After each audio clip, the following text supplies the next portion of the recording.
signed away your right to. I know what I signed. Then help me understand. Because from where I'm standing, you just accepted $4,000 for a marriage that should have netted you at least $800,000 in equitable distribution. And that's conservative. I unload my car. I take her to the super out back with a date to the airport, and off we went rolling back into a bar in the house. And we're probably never gonna be next to Christmas by far. Not as well. Listen, I need you to trust me.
Washington Post article with the headline, Whistleblower Provisions Net Record Recovery in Defense Contract Case. Cortland's name appeared in 3 of them.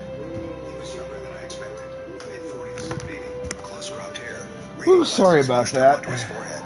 A desk covered in banker's boxes with color-coded tabs sticking out of them.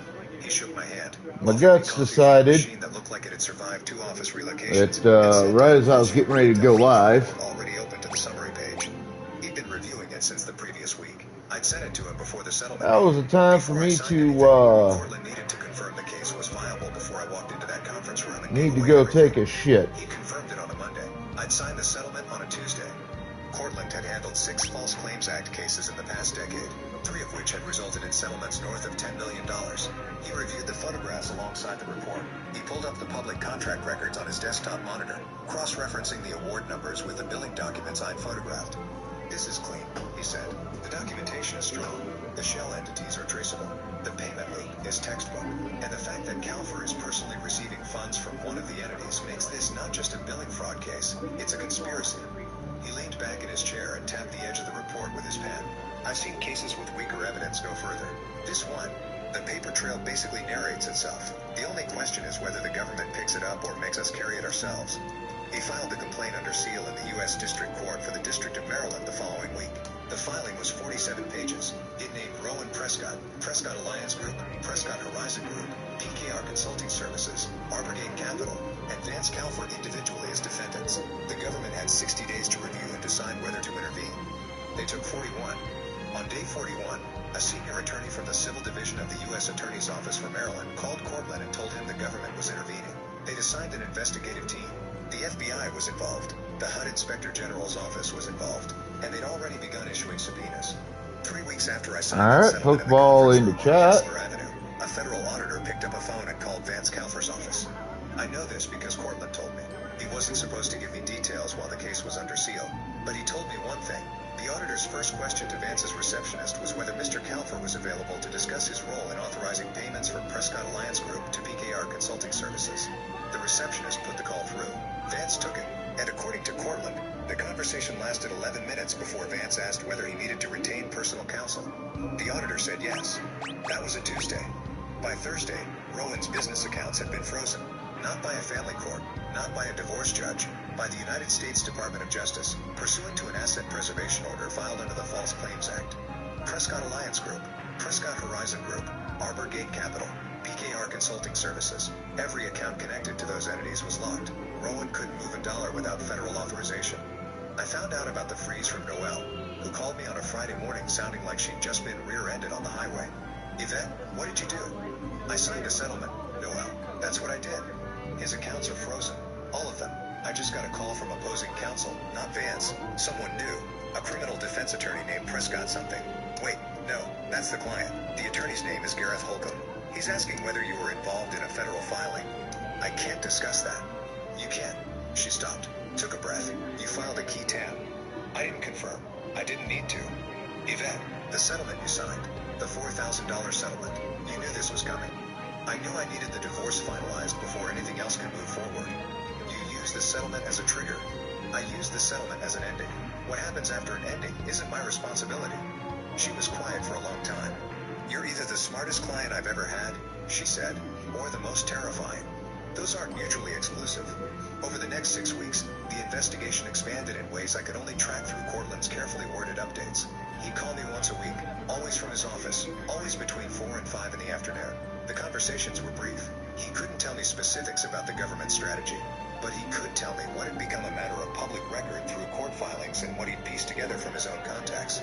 The FBI subpoenaed Rowan's personal banking records, not just the business accounts, but his personal checking, his savings, a brokerage account at Fidelity he'd opened 2 years ago that I'd never known about. They subpoenaed the firm's billing records, every invoice submitted under the HUD contract, and all correspondence between Prescott Alliance and the shell entities. They subpoenaed Vance CalFIR's firm, requesting not just the Prescott files, but any documents related to the formation and management of Arbor Gate Capital and PKR Consulting Services. They subpoenaed Arbor Gate Capital's registered agent in Delaware, a corporate services company called Fenwick Administrative that handled thousands of shell entity registrations for a flat annual fee.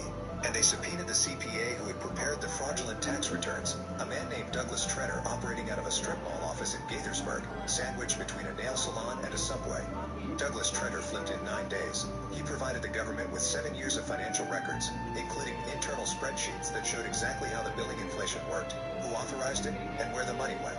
His cooperation agreement was filed under seal, but Cortland told me the government considered his testimony comprehensive and corroborative.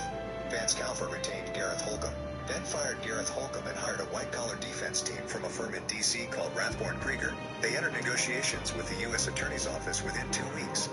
Rowan hired his own criminal defense attorney, a former federal prosecutor named Sable Worthington, who had a reputation for negotiating favorable plea deals. She worked out of a firm in Georgetown with floor-to-ceiling windows and a client list that included 3 former lobbyists and a sitting city council member. Sable's first move was to request a meeting with the Civil Division to discuss a potential settlement of the False Claims Act case. Her second move was to try to contact me through Noel.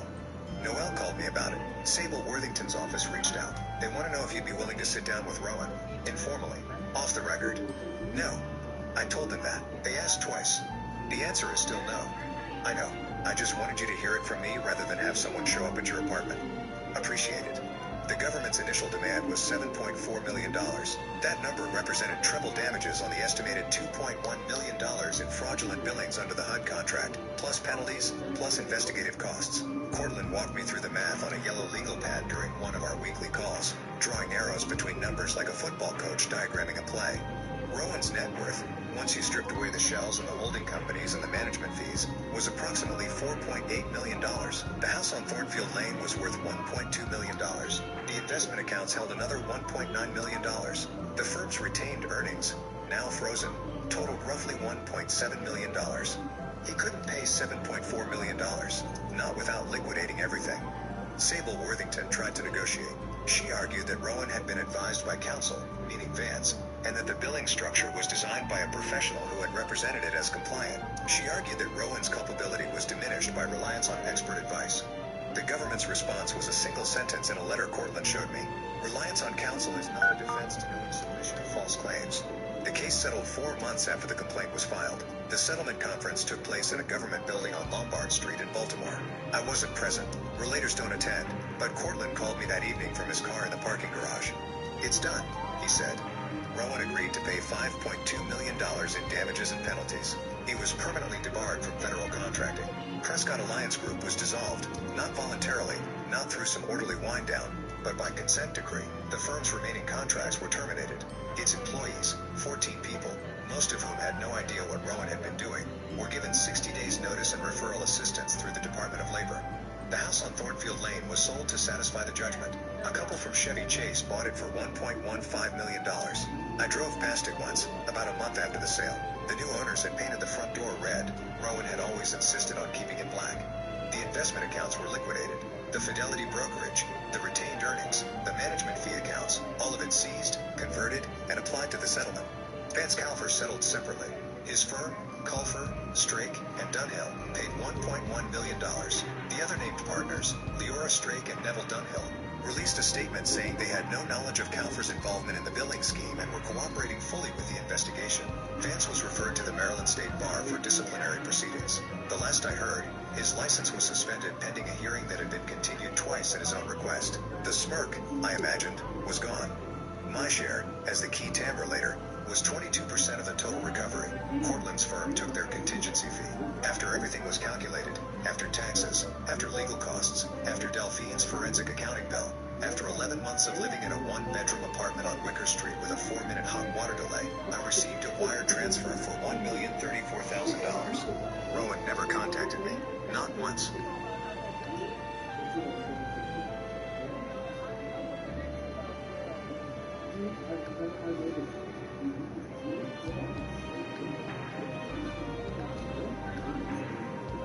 Oof.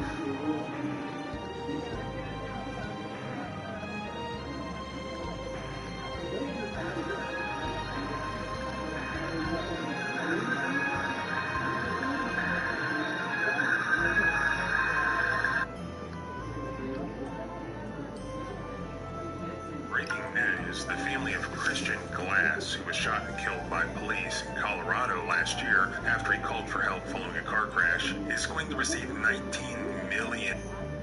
Only by defeating the pipe brain monster will you gain access to dollars. After my husband died. To the alter dimension and your fellow Rangers.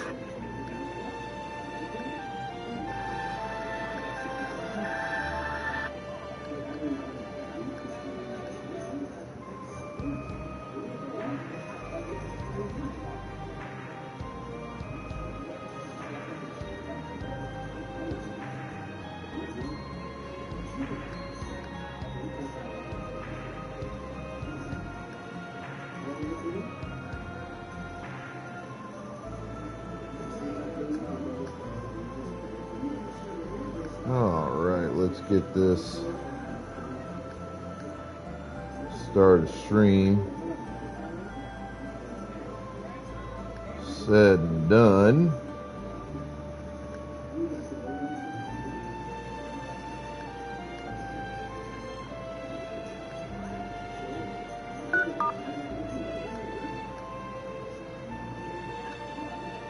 Now that I'm lighter by a few pounds.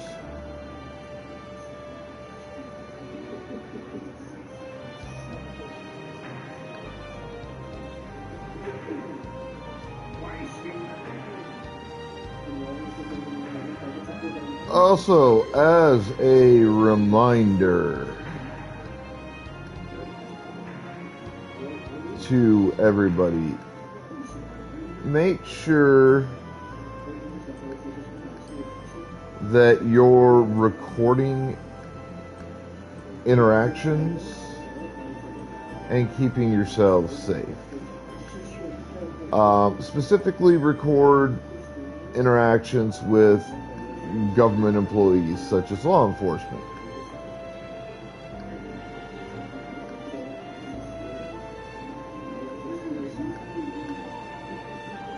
Just to make sure that you dot your I's and cross your T's.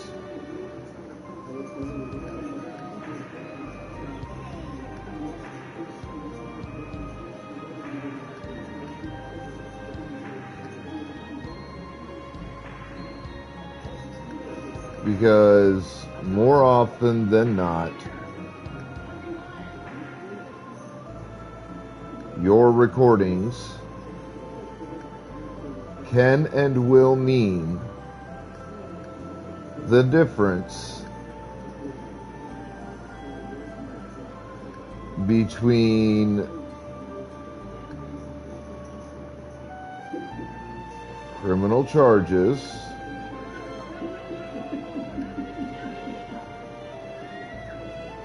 that you shouldn't have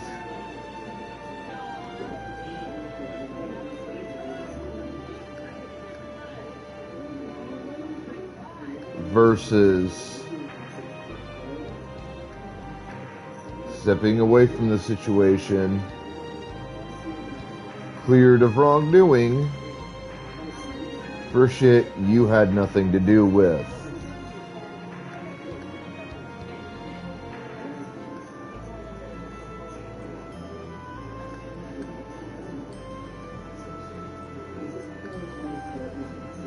You would think in today's modern age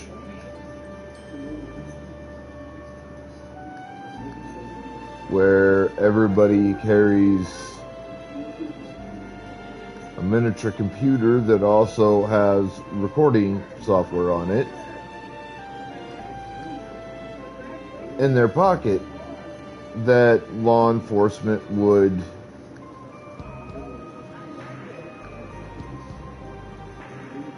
be smarter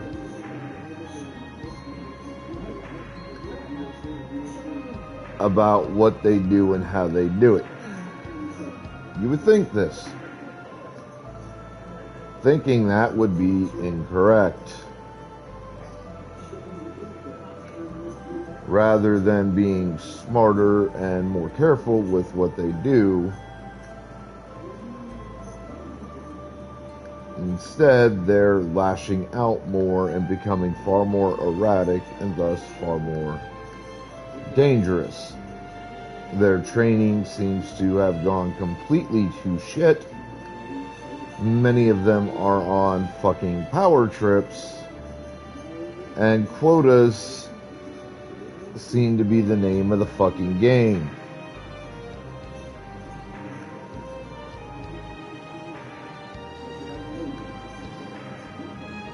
And it's getting to the point where even white folks aren't safe from police or law enforcement. Saw a story that happened a few years ago. Took several years for the ultimate resolution, about an older gal, a grandmother, who had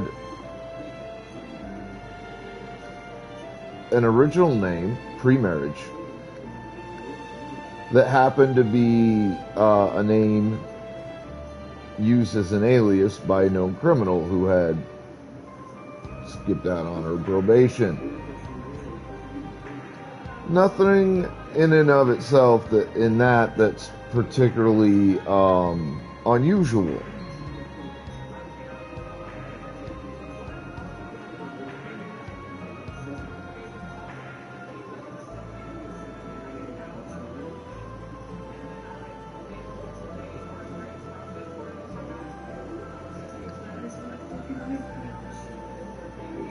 I retired and bought a lake house for peace. My son-in-law stopped in and said, "My parents are moving in." I didn't argue. I simply had cameras ready. "We need to make this permanent," his mom said. They never imagined what I planned. Reed did not knock that afternoon. He used the brass emergency key I had given him.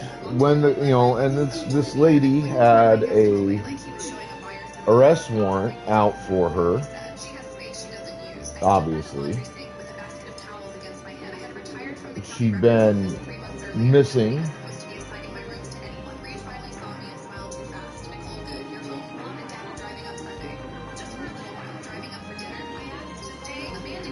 For 25 years.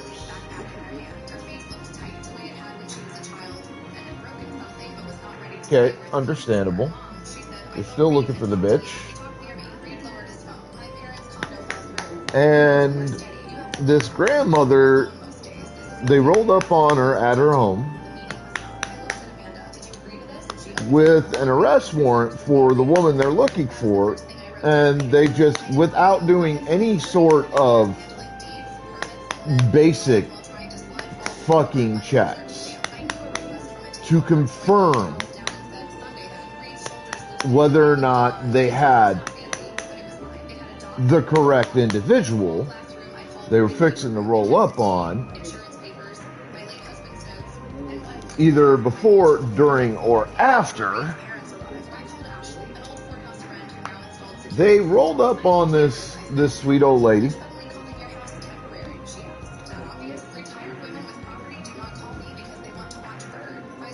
arrested her,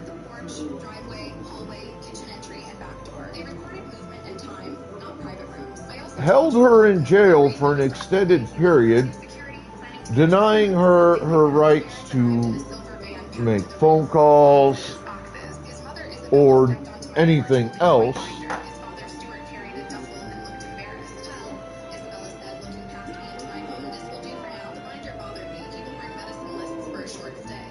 And essentially didn't do their fucking jobs. No checks of any kind to confirm whether or not they had the right person or anything. And just let it roll. Until finally the lady got through to somebody,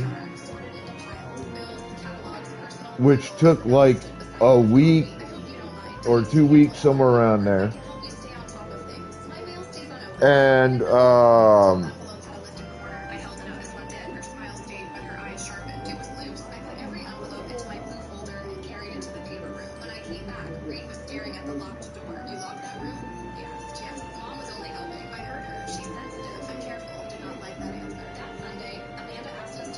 when they finally did basic checks, fingerprint, DNA, all that, was when they were forced to admit they had arrested the wrong person and held her illegally for an extended period of time.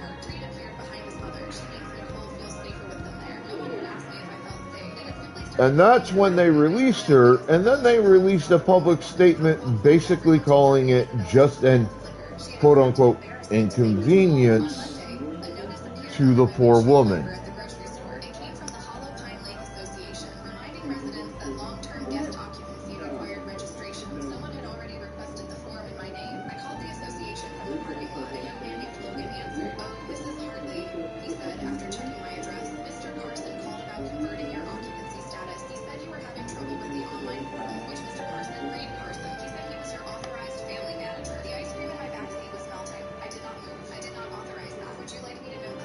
This traumatized his poor grandmother so severely that she sold her home and moved, and is now considering attempting to sue federal marshals over the incident. The problem is that if you think it's hard to successfully sue cops, it is infinitely harder to try to sue federal authorities.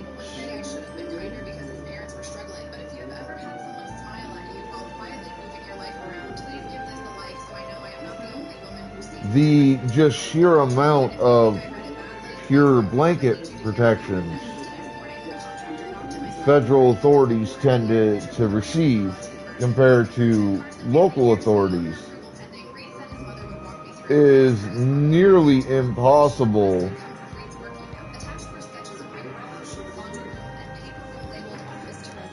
to overcome.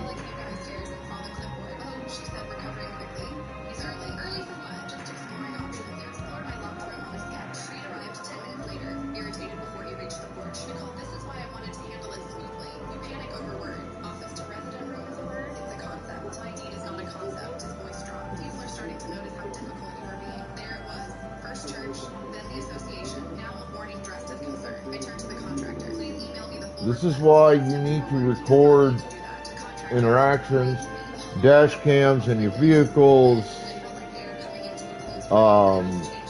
make sure they monitor all the stuff like speed and everything just in case.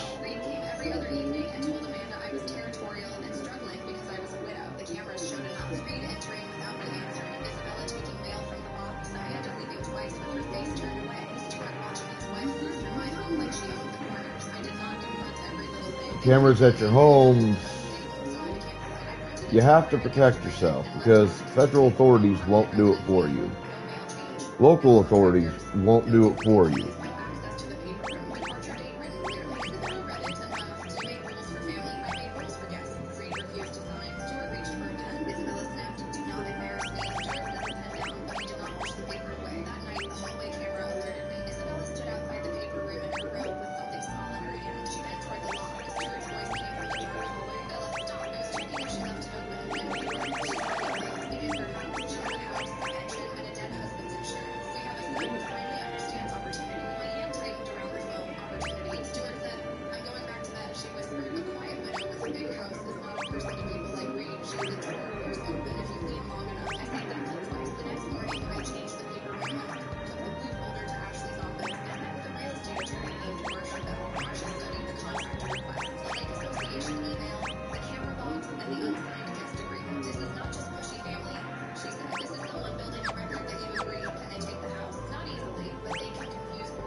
Let's see, I need to get to that middle yellow dot.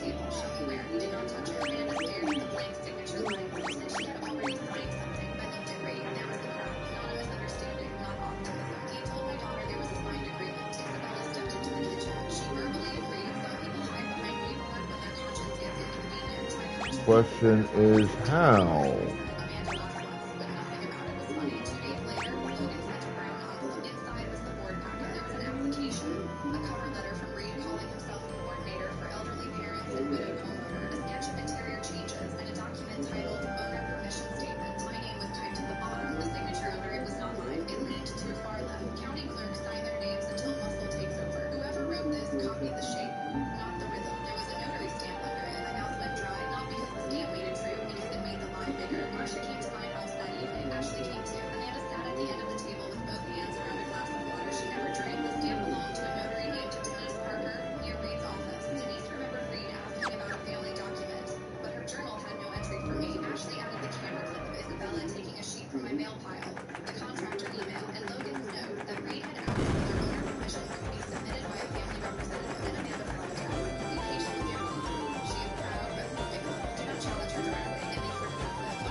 Let's get your Pokeballs out.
Alright.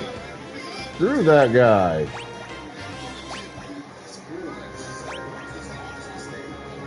Trophy earned. Seasoned Hero. I reached level 50 for all party members. Total trophy progress right now is 45%.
Hello, ship bro. You have to look at the totality of the circumstances. Is it reasonable for a police officer to believe that this vehicle was stolen?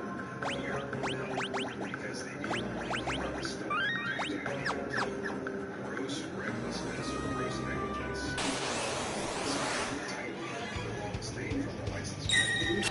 And also raises a question, like I said, police officers information.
welcome.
laughing.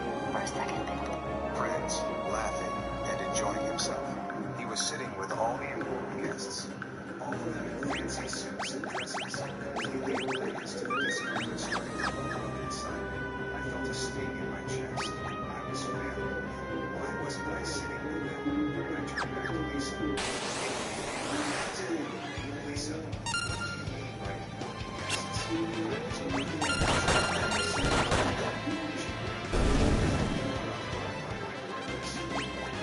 She said, her voice trailing off. We had to make some decisions. You know how these things go. We had to have a balance. I felt my hands start to shake. A balance? I repeated, my voice thick with frustration. You couldn't find a place for me to maintain when you got rid of bad CO workers and their plus ones. Lisa's smile faltered, but she quickly recovered. Jake, please don't take it personal. It's just a seating arrangement. You're still part of the evening. I couldn't take it anymore. This is ridiculous. I snapped. My voice loud. A few heads turned in my direction. I've done everything for you too. I loaned Matt money when you needed it. I co-signed on your mortgage. I've done everything to help you out. And this is how you do it. X's eyes white. Jake, calm down.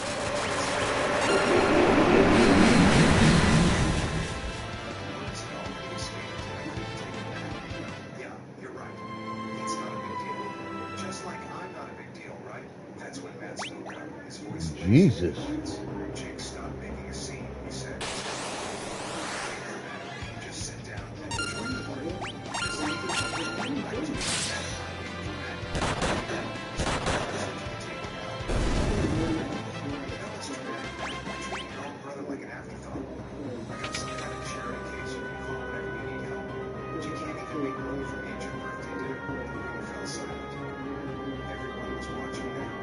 Matt and Lisa looked at each other, their faces turning a shade of red I'd never seen before. And that's when I knew I wasn't leaving until I got what I deserved. Attention, thick and blood falling, and I could feel every single pair of eyes on me.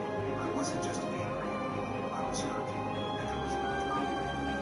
Matt leaned back in his chair looking at me like I had just ruined his entire evening. Lisa looked more uncomfortable than I'd ever seen her shifting in her seat. Her eyes darting from me to Matt, like she was trying to figure out whether to side with me or not. But Matt, he wasn't backing down. Instead, he crossed his arms and went like he had everything under control.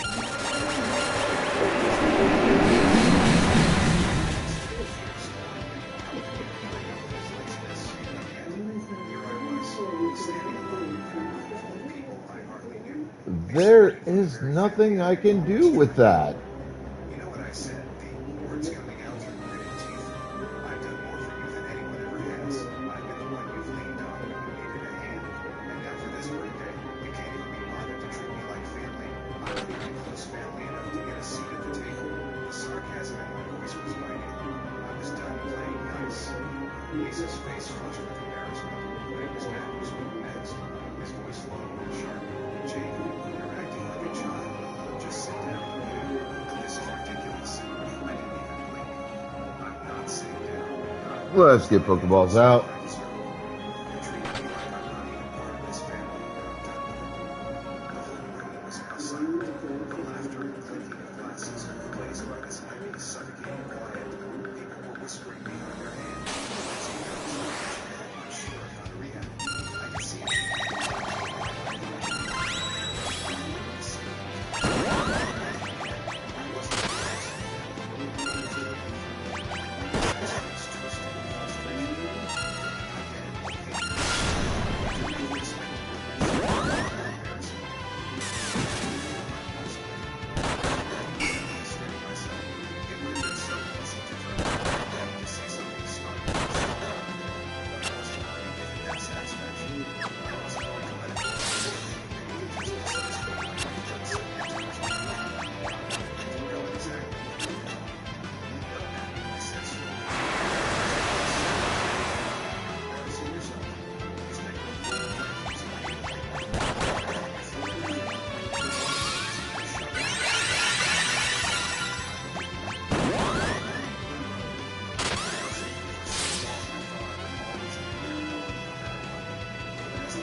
His face went white, but it wasn't the kind of reaction I was hoping for. It was pure anger that flashed in his eyes. You're threatening me now, he said, his voice rising. I'm not threatening you. I shook my head. I'm setting a boundary, and I'm done letting you walk all over me. There was a long pause, the kind of silence that was heavy with all the unspoken words we had never said to each other. It was like everything had come to a head in that moment. For a second, I thought maybe I had overdone it. Maybe I had taken it. I guess in the room, I realized I didn't care about the that's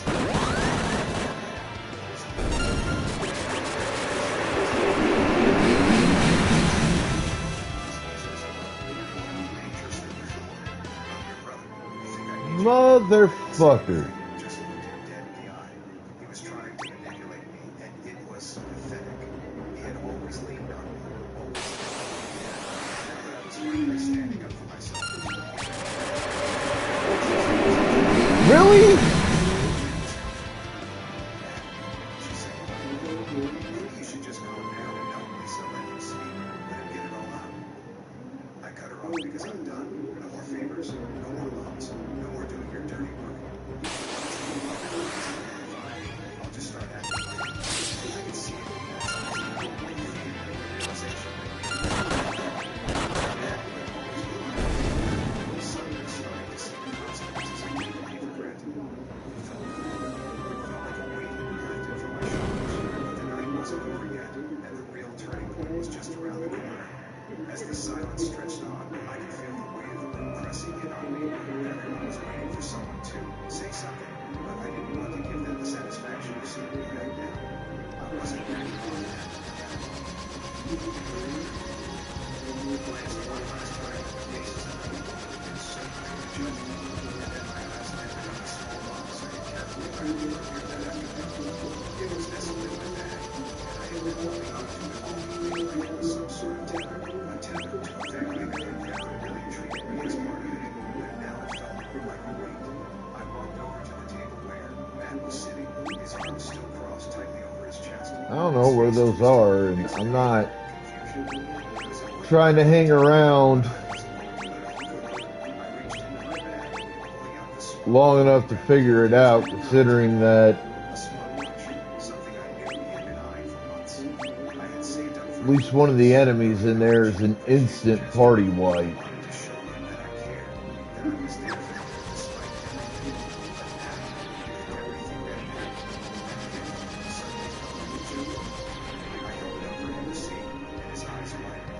I could tell that he wasn't expecting this.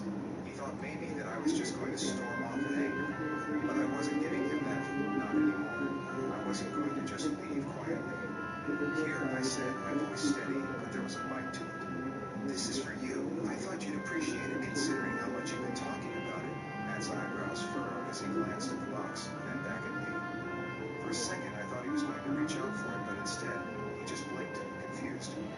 Jake, what's this? He asked, his voice now tinged with uncertainty. I held the box just out of his reach. It's the smartwatch you've been wanting, remember?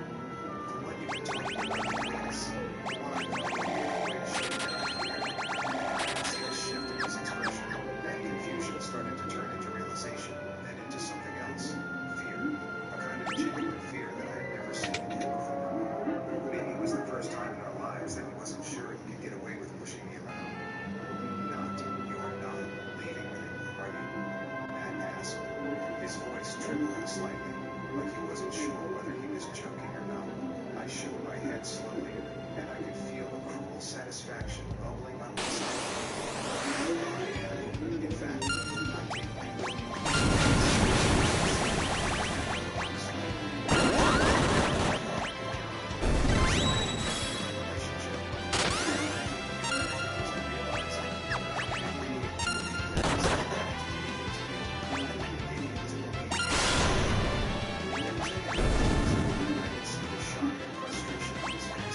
Honestly, I didn't care.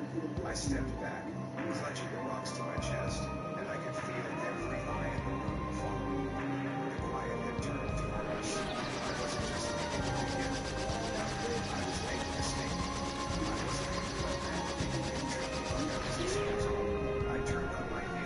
Now I think about it. My heart pounding in my chest.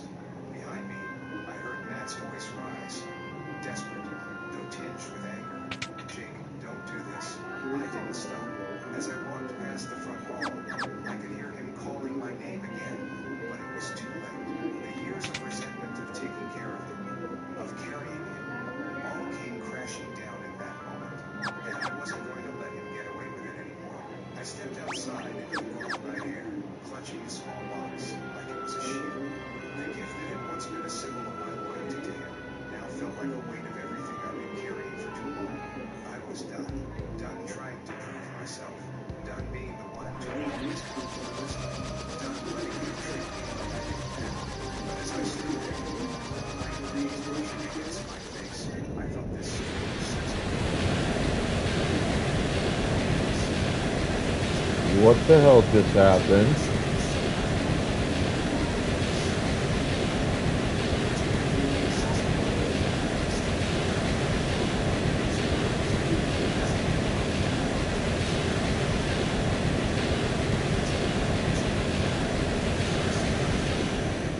I questioned myself, wondering if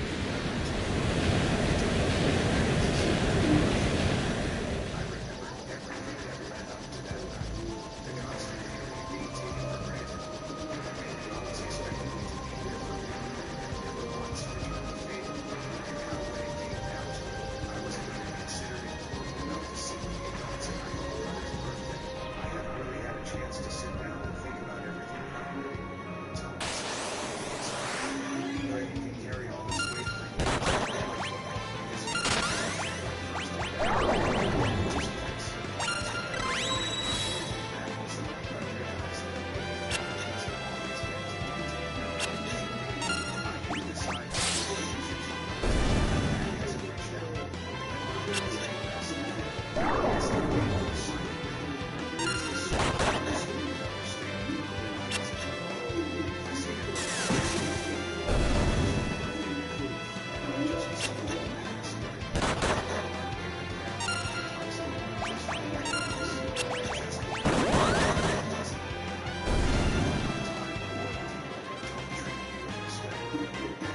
Matt is even aware of how much he messed up.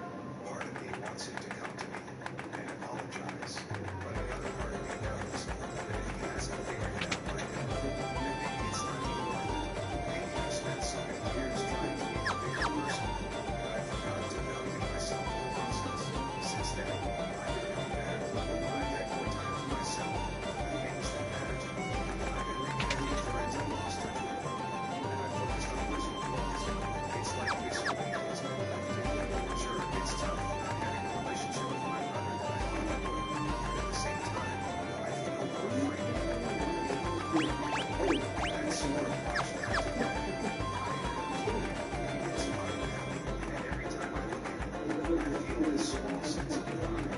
Not because it's expensive or anything, but because it's a reminder that I'm finally to stand for myself. And in a strange way, it's kind of my symbol of reclaiming my life. So, here I am now, thinking about doing the right thing. Was I too harsh? Or did I finally fall line in the sand? Honestly, I don't know. I'm curious to hear your involvement. Have any of you been in a situation like this where you've had to cut ties with family members who didn't treat you right? Did it feel good? Did you regret it? Did it end up being the best thing for you? I'd love to hear your thoughts.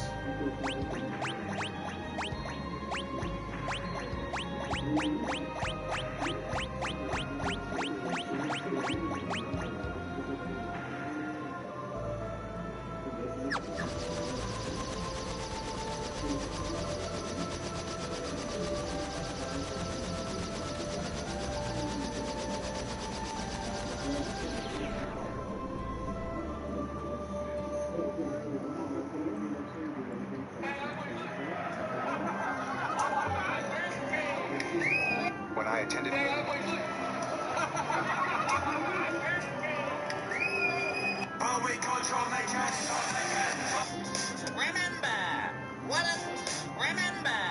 one of the top humor friend rules is once we confirm you're alive, everything that almost took you out becomes fair game to make into a joke.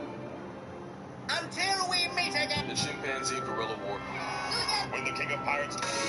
Ugly, broke, and going nowhere. My ex-fiancé texted that to our entire friend group the night he left me for my coworker.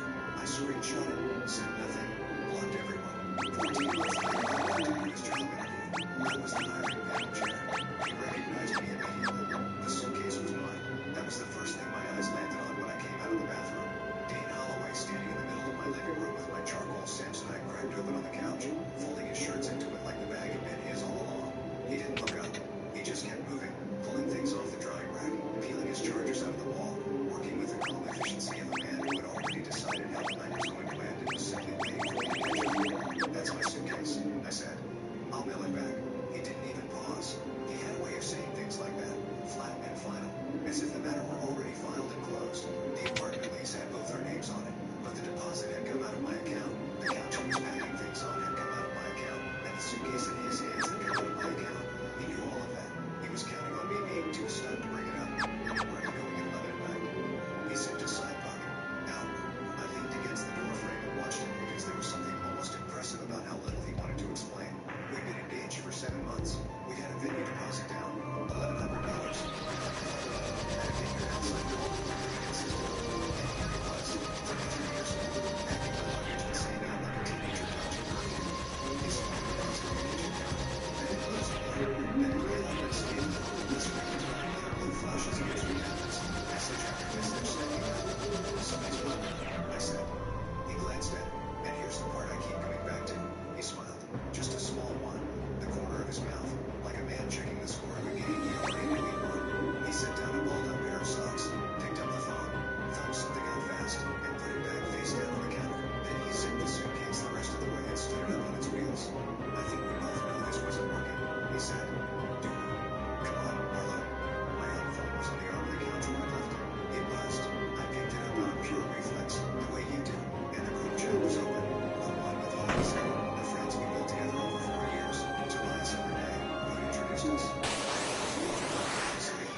We've been going to be one of my bridesmaids.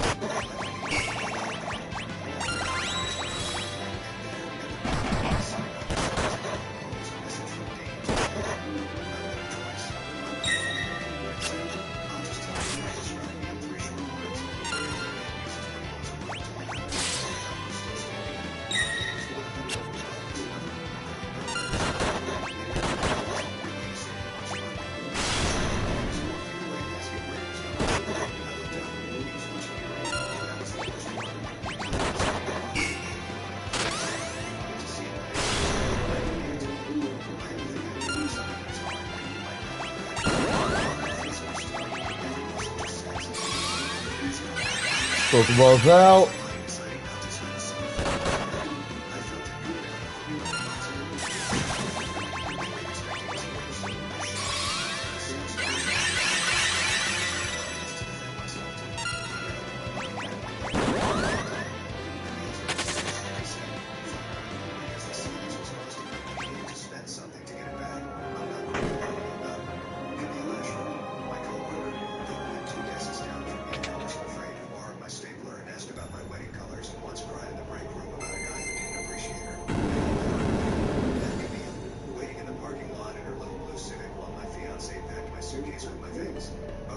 I said, that's it, okay?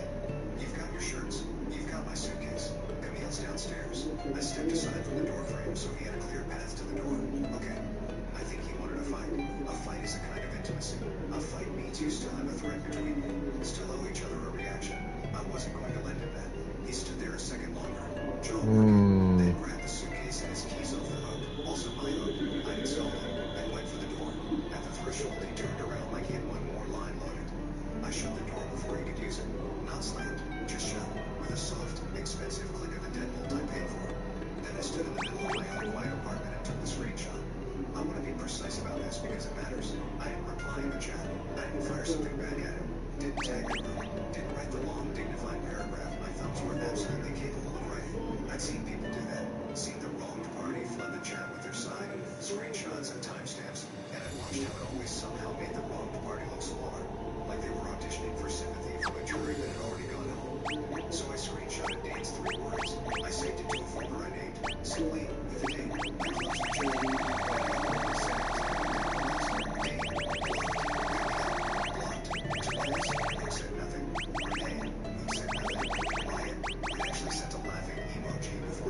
could stop him. I saw it appear as I was scrolling. That little crying, laughing face under Dane's message. And I want you to understand that's the moment I stopped thinking of any of those calls. Blocked. Sabine, my almost bridesmaid. Blocked. Just Marlo Keating left the conversation. That gray little line that says everything by saying nothing. I put the phone on the counter, face down, the way he had. Then I went to bed, and I slept, which surprised me. That was a Thursday in March. I gave my notice in Halverson Freight the following Monday. Not because of Camille. I want to be clear. I didn't run. I sat 2 discs from her for 3 more days first, and I was unfailingly, frictionlessly polite, and I watched her get more uncomfortable than I ever could have made her by being cruel. But I've been in Halverson 4 years and topped out. The logistics coordinator title was a ceiling with my name written under it. Camille leaving with my problem was just the thing that knocked the rest of the dust off a decision I'd already half made. I'd been quietly talking to a recruiter for 2 months by then. A regional freight and supply firm up in Calderwood proper called Brennick Stanford Logistics. Bigger, faster, the kind of place that promotes on results and doesn't much care who your friends are. The recruiter had flooded an operations associate role. It was technically a half step down in title and an $8,000 bump in pay, which tells you everything about how underpaid I've been. I took it. Here's the thing about the word broke. Dane put it in his text because he knew it would sting, and it stung because there was a version of it that had been true. I'd been the one carrying the apartment those last few months while he transitioned between opportunities, which is what he called being fired from a project management job for, as far as I could ever determine, being insufferable in meetings. I told myself it was partnership. He called it me being broke. I'm not going to give you the inspirational montage. Simon Bone doesn't run on montages, and neither do I. I'll give you the facts, because the facts are the story. I started at Brennick Stanford the first week of April. I learned their systems faster than anyone expected because I've been doing the work of 3 people in Halverson and had simply never been told it was hard. By June, I'd untangled a routing mess in their southern corridor that had been quietly bleeding the company about $40,000 a quarter. And I did it by reading 6 months of manifests on weekends because I had nothing else to do and didn't want to. In August, they made me operations lead for the corridor. In October, my director, a sharp compliments she didn't mean, told me she was building out the team and wanted me in on hiring. I don't have time to interview. I told her, make time, she said. You read people fast and you don't get charmed. That's the whole job. Half of hiring is not getting charmed. She wasn't wrong about me. I've been charmed exactly once in my life by a man who packed my suitcase with my own things, and I'd taken the lesson. By January, 10 months after the Thursday in March, I was running my own interviews. By the following February, I'd been promoted again to operations manager with a panel chair seat on senior hires. The panel chair is the person who runs the room, who sets the order, who decides which questions get asked and who gets the floor, and whose recommendation the hiring director takes as the default unless something forces a second look. It's not a glamorous medal. It's just the power to decide in a 45-minute room with no strangers next 2 years in a venture company or somewhere else. I've never once thought about Dane in connection to that job. That's the truth. I thought about him less and less. He was a closed folder with a date on it. I didn't track him. I blocked everyone, which meant I'd also block the slow drip of news that would have kept it real to me. As far as Camille was concerned, Dane Holloway and Camille Ashford have driven off in a blue Civic in March and over the edge of the world. Which is why, when the panel packet for the senior operations role landed in my inbox on Tuesday in May, 14 months after the first year, I did not see it coming at all.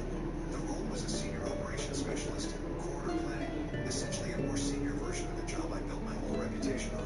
Good salary band, low 90s, real growth. We had 41 applicants. The recruiting team had screened it to 4. I had the 4 resumes, 4 cover letters, and 4 interview blocks scheduled across Thursday and Friday, 2 each day, 45 minutes apiece, each area.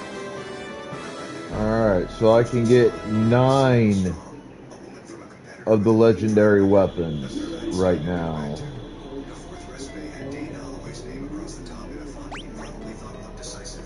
Hey Mystic, how you doing? The way you set something down when your hands have just stopped being entirely yours. It was him. There was no question. The working straight on him. The project management job he got fired from. Listed, of course, as led cross-functional initiatives. Departed amid restructuring, which is a beautiful sentence if you don't know what it means they walked him out. Then again, 14 months at a mid-tier carrier called Von Freight doing. As far as I can tell from the inflated verbs, roughly the work of a senior local personnel manager. He belonged to us one step up he had the same move he always made, the same gap between what he was and what he announced himself to be. And he'd applied to Brennick Stanford. He blocked me right back that night. I knew because the one time, months earlier, I'd had a reason to look something up that his name had surfaced and a little gray user unavailable had told me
wanted.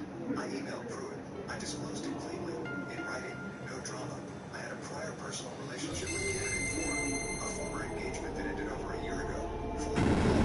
No contact since. I told her I believed I could evaluate him fairly on the merits and that the panel's standardized scoring rubric, which we used for every candidate, same questions, same criteria, scored independently by 3 panelists, would keep me honest. I offered to recuse if she preferred. Pruitt called me 90 seconds after I hit send. You're sure? She said. Not a question. Exactly. I'm sure I can score him on the rubric like anyone else. There are 3 of us scoring. If I'm out of line, the other 2 outvote me. Good. A pause. Was he a problem? He was a project manager who got walked out for being insufferable in meetings, and his resume calls it a restructuring. Pruitt, who hated dishonesty on a resume more than almost anything, made a small sound in her throat that meant a candidate had just gotten interesting to her, and not in a good way. No, she said. By the book. I'll be on the panel. That was the part Dane couldn't have planned for. Not just me in the chair, but Pruitt Okonkwo beside me, the director, the actual decision maker, and a third panelist, a senior planner named Garrison Vega who'd forgotten more about corridor logistics than Dane had ever pretended to know. 3 scores. Standard rubric. Same 8 questions every candidate got. No improvisation. No ambush. Well, that's not good. In front of witnesses and written down. Was related to.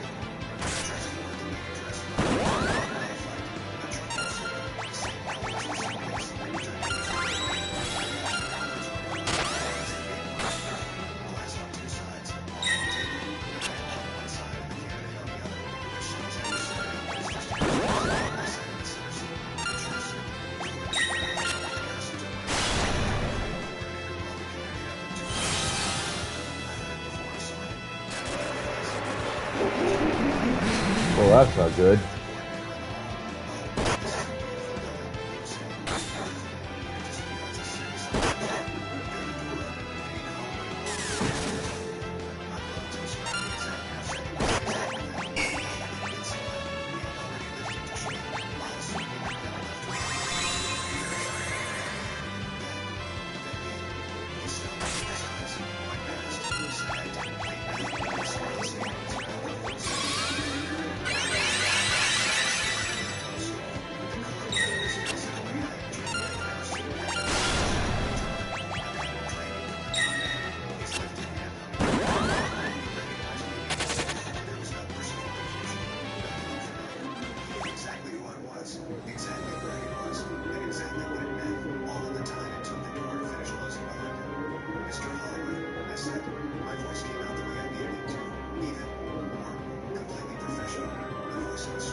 Alright, okay, so we did 1, 2, and 3.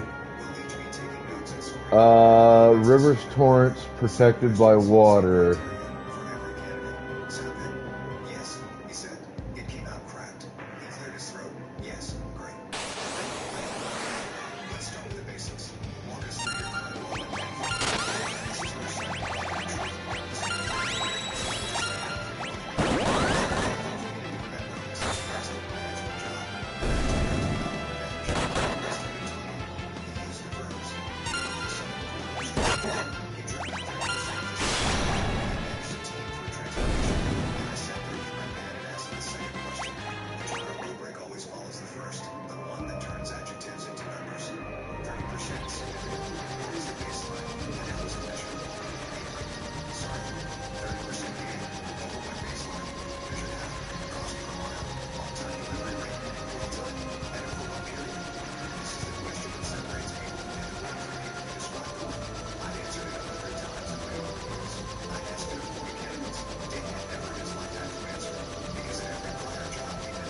Maybe right there?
Let's get the Pokeballs out.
Oh, Jesus.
This is what I need, I think.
Alright, I gotta run to the restroom, grab some coffee. I'm trying to get information on where to go because I honestly don't fucking know. So hang tight, I'll be right back.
words, but they carry the weight of something heavier than guilt.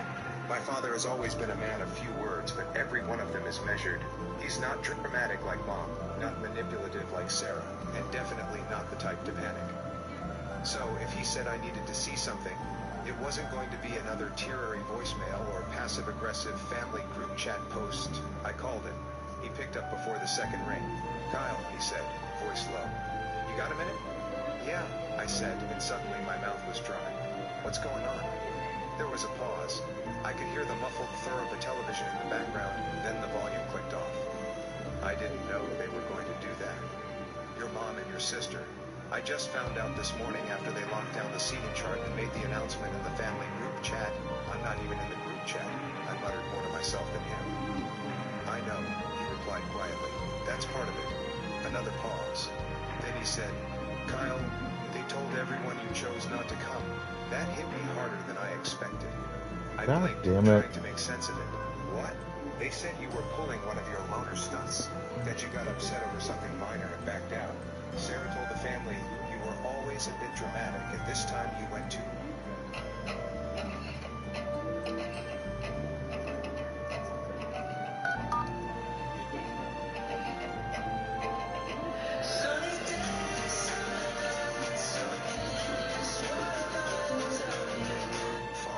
That you didn't want to be there.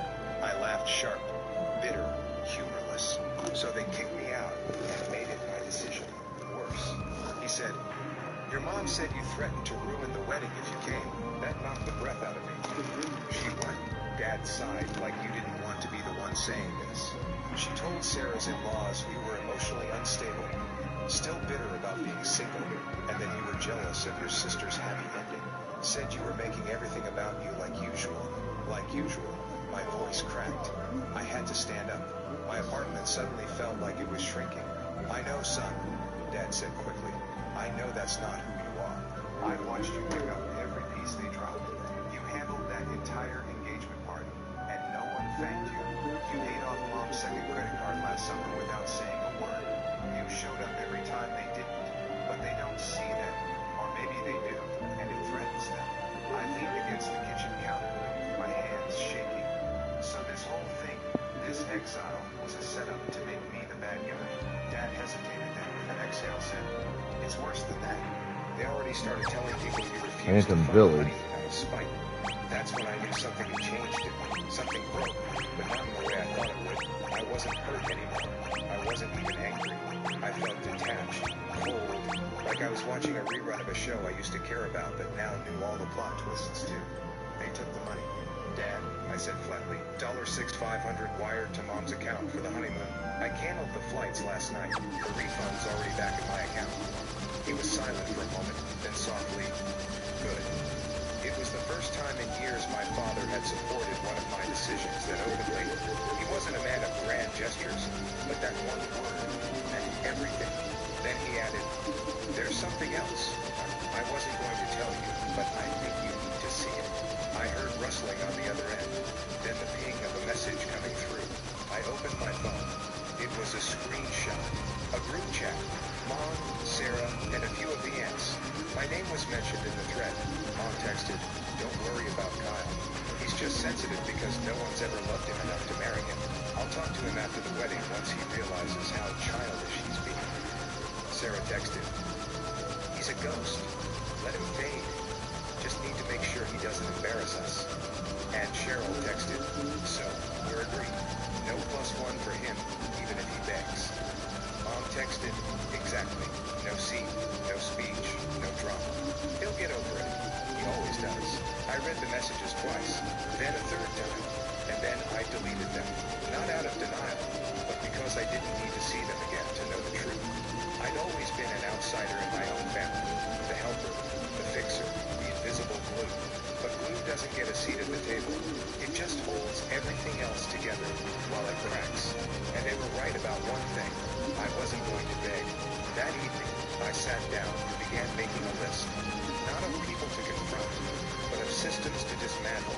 They wanted me to fade quietly, but they'd forgotten something. I was the one holding the strings. The joint Costco membership with Mom handled it. The Hulu, Netflix, Disney Plus family plans removed their profiles, the auto payments I'd been quietly making on Sarah's student loan disabled, and the best part, the venue deposit for the wedding still under my name. Technically, I was the primary contract holder. They'd never paid me back for that check I wrote to lock in the date. I've been meaning to deal with that paperwork later. No, it was at the top of my list. As I stared at the contract, hovering over the cancel reservation option, I smiled for the first time that day because if they thought I was dramatic before, they hadn't seen anything yet. By Wednesday morning, The best way to see the USA starts in a Chevy SUV. Get out there and see the USA. Right now, get 3.9% financing for 60 months on all 2026 Chevy Equinox models. More Iowans drive Chevy. the silence from my end had them spiraling. The voicemails went from passive-aggressive to desperate. Sarah's tone morphed with every message. First annoyed, then pleading. Kyle, can we talk? I think there's been a huge misunderstanding. Mom didn't mean it that way. I didn't respond. I listened with my arms crossed, each new message only confirming what I already knew. They were trying to put the toothpaste back in the tube, and it was far too late for that. But I wasn't interested in revenge for the sake of ego. This wasn't about lashing out. This was about letting go and making sure they felt it. That afternoon, I sat down with a black notebook and started writing out every account, every auto payment, every password-protected bill I had my name attached to. I wasn't dramatic. I was thorough. The irony, they called me the cold one, the robot, the one who didn't feel things like the rest of us. They were right, in a way. I didn't blow up. I didn't scream. I calculated. I logged in. Mom's phone plan, which I've been paying for since 2019, when she got laid off. Suspended. She wouldn't even notice until she tried to make a call during her hair trial on Friday. Sarah's Venmo, which was connected to my bank as a backup card from when she overdrafted 3 times during college and never figured out how to remove it. Unlin. And then I there's the black chocobo I need. Just for fun. Fraud protection is a beautiful thing. By Thursday morning, I had an email from the wedding venue. A polite but firm confirmation. Your cancellation request has been received. Per the contract, your deposit will be forfeited unless a replacement booking is secured. I smiled. Let them explain that to the 118 guests flying in for a Saturday ceremony that suddenly didn't have a legal reservation. Around noon, my cousin Mark called. He's the only one who ever treated me like a person, not a tool. His voice was tired. Kyle, what's happening? I didn't lie. I'm done funding a family that sees me as a wallet with legs. He sighed. They're freaking out. Good. Sarah's having a meltdown. She's saying, you're ruining her marriage. I gave a dry laugh. If a canceled flight and a frozen honeymoon fund ruins a marriage, maybe it wasn't built to last. He didn't argue. He just said, I wish you'd told me sooner. I always knew they leaned on you too much. That night, I opened my laptop again and logged into my dad's old Dropbox account, the one we used when I helped him digitize all the family records a few years back. Inside was a gold mine of scanned receipts, emails, even the original invoice from the engagement party that I paid for. But Mom conveniently forgot I created a new Google Drive folder, uploaded everything, entitled IT Contributions from Kyle Nobody Wanted. Then I copied the link and sent it to every family member on the group thread. I didn't write a caption. I didn't need one. Less than 5 minutes later, I was kicked out of the family chat. Perfect. But the real turn came Friday morning, the day before the wedding. I was sipping coffee, enjoying the quiet, when I got an email from the groom's mother, Linda. We'd met once. She was kind, poised, and very by the book. The kind of woman who kept her silverware aligned and said, darling, instead of sweetie. Her message was short, but it rattled me more than any voicemail. Subject, concern about the wedding. Hi Kyle, I wanted to reach out directly. I've heard bits and pieces about what's going on, and quite frankly, I'm alarmed. If you have a moment, could we speak? I feel like I'm missing some very important information. Best, Linda. That was the moment I realized this wasn't just family gossip anymore. This was a thread unraveling from... You may spend half your workout questioning why you signed up for Spin, but you'll never question 20 grams of protein or creamy peanut butter. We took the thinking out of snacking. I think. Both ends. I called her. She answered immediately. Thank you for calling, she said. Formal, but with an edge of concern. I don't mean to overstep, but my son just informed me that the venue may have been canceled. It was, I said plainly. I paid the deposit. It was under my name. She was quiet for a second. That's not what we were told. I'm sure another pause. She cleared her throat. Kyle, I don't know what's been said, but I was told you declined to come, that you backed out because you were bitter. I let the silence hang, then asked, do bitter people usually pay for floral arrangements, the wedding cake, the DJ, and half the venue? Linda inhaled sharply. I was unaware of any of that. Of course you were. They needed someone to blame when I pulled out, and when I stopped funding it, they made sure to do what they always do. Point the finger at me. Her voice lowered. I understand now why you've distanced yourself. I would have too, but Kyle, there's something you should know. Sarah, she opened a joint credit card with your mom last week, and she used your name on the application. I froze. What? They claimed you co-signed. My husband caught it when we reviewed the final expenses. He recognized your name on the paperwork. That was it. That was the part that changed everything. I wasn't just a family ATM anymore. I was a target. I sat there, my coffee suddenly cold in my hand, the room closing in around me as Linda's words echoed in my ear. They claimed you co-signed. I hadn't, not even close. I've always been careful about credit, guarded even, after watching Mom default on a car loan in my early 22nd and drag her credit into the basement with mine tethered behind it because, yes, she had convinced me to co-sign that. I'd spent the better part of a decade fixing my financial reputation. I knew better. I hadn't signed anything for this wedding, outside of what I paid for directly. Do you have a copy of the application? I asked Linda, my voice calm but clipped. I do, she said. Would you like me to send it to you immediately, please? A few minutes later, it landed in my inbox. There it was, staring back at me. An application for a high-limit wedding credit card with a forged digital signature, my name, address, social security number. Even my old work email probably lifted from tax forms or bank records they still had lying around. I didn't feel rage. I didn't feel sad. I felt clear. All these years, I'd been the fallback plan, the fixer, the silent financier. But forging my name, that wasn't desperation. That was entitlement soaked in fraud. That was theft. And it was the final straw. I filed a fraud report with the credit card company, took screenshots of every detail. Then I filed the police report. I attached the documentation, the forged application, and a notarized statement of non-consent. Then I picked up my phone. And for the first time since Mom's smug message that started all this, I called her. She answered on the second ring, like she'd been waiting. Kyle, she said, her voice overly cheerful. I was just about to call you. I stopped. I said flat. I just want to hear it from you. Did you sign my name on a credit card application? Silence. Kyle, you're being ridiculous. That was just a backup, in case the honeymoon ran over. You know how these things go. Did you sign my name? A long pause. Then Sarah said, you would have done it if you knew it was important. I let that hang there like a guillotine. That's not an answer, I said, my voice cold. But it's fine. You can explain it to the investigator when they call. That cracked her mask. What? Are you serious, Kyle? We're family. You're really going to make this ugly over a little misunderstanding? Mom, I said, cutting. There's a lot about the job that isn't actually that fun, that I have now automated away almost entirely. One of them is Sentry. It's kind of a different type of automation, where it's going to go through on whatever schedule, whatever cadence, and it picks off one of them off. You kicked me out of a wedding I paid for, lied to everyone about it, and committed fraud in my name. I didn't make this ugly. You did. I'm just putting it in the light where it belongs. Kyle, honey, please.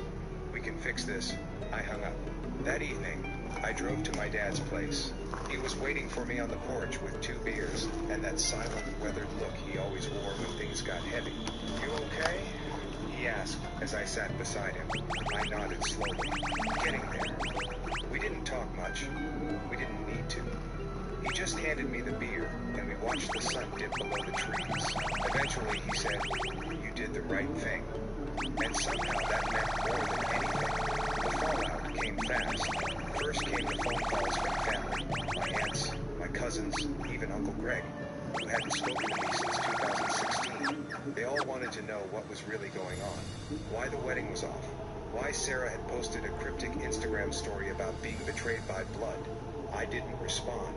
Then came the texts, the apologies, the guilt trips. Kyle, I had no idea. We should have stood up for you. Can we please talk? But I was done being their emotional janitor. I let the calls go to voicemail. Let the texts sit unread. As for the wedding, it never happened. With the venue canceled and no backup secured, they tried to pivot to a backyard ceremony, but the guests were confused. Some turned around mid-flight, and the groom's family, having learned about the forged credit card, called the whole thing off. Apparently, financial fraud before the vows isn't a great look. Sarah went on a posting spree. Cryptic stories, Bible verses, passive-aggressive quotes about snakes and grass, and family who turned their back on me. I didn't flinch. Because here's the thing. Sometimes the best revenge isn't a dramatic confrontation. It's not yelling or exposing someone in front of the crowd. Sometimes it's just quietly dismantling the system that took you for granted, walking away while the whole rotten house collapsed. About a week later, I got a final message from Mom. You've made your point. We're all hurting. You didn't have to go this far. I didn't reply. Instead, I changed my number. I took a few days off work and booked a trip solo. Just me and my laptop on the same resort Sarah was supposed to honeymoon at. Funny thing about being the one who booked everything under your name. You know the cancellation policies.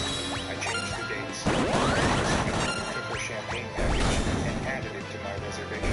And I sat on that balcony, drinking hand, waves rolling beneath me, thinking about how long I'd waited for someone to see me.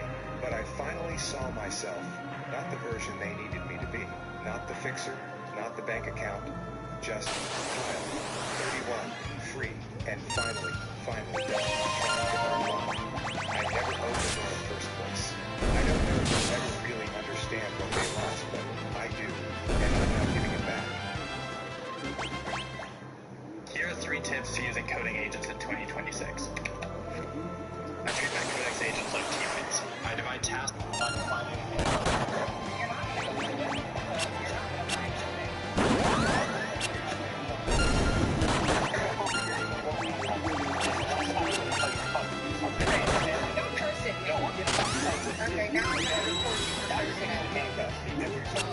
Okay. Hey. That's what I'm talking about. There is not a single officer that will step up and speak out when they see these violations.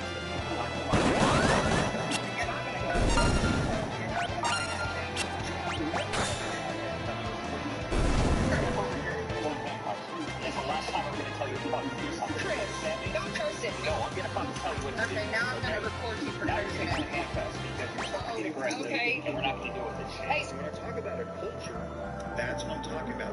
When there is not a single officer that will step up and speak out when they see these kind of violations. You're not going to find anything. So you're not going to go through it. So you're not going to find anything. You're not going to go through it. You're not going to tell me what to do. Over here, you're going to go in handcuffs. That's the last time I'm going to tell you to fuck through something. Chris, don't curse at me. No, I'm going to fucking tell you what to do. Okay, now I'm going to report you for Thursday night. Okay.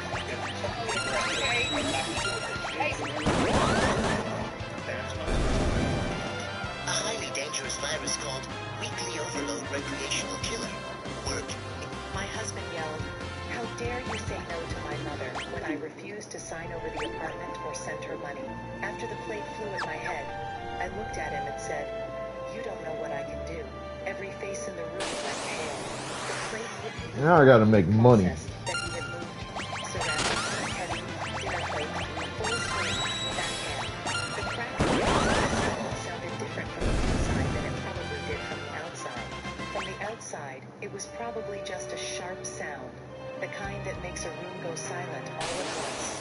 From the inside, it was more like a door slamming in a house you didn't know had doors. I hit the floor. The tile came loose. And at first, blood ran into my eye. Warm. I'll never forget. Pale tile was very specific. The particular red that belongs to head wounds. Brighter than you respect, spreading faster than seems reasonable. I lay there for what was probably 3 seconds. It felt like much longer. Darren stood over me, his face the color of a burn, chest moving like he'd been running. His mother, Eleanor, stood near the dining table, both hands raised, and she was clapping. Actual applause. The sound of it in my condo, in my space, in the room I had painted the year I paid off the mortgage, was so genuinely surreal that for a full second, I thought I had misread the situation. I had not misread the situation. Her friend Tanya, seated at the end of the table, gave a slow, approving nod. In our day, she said, husbands kept order. Good. 30 was order in the room. My condo, my table. None of them moved.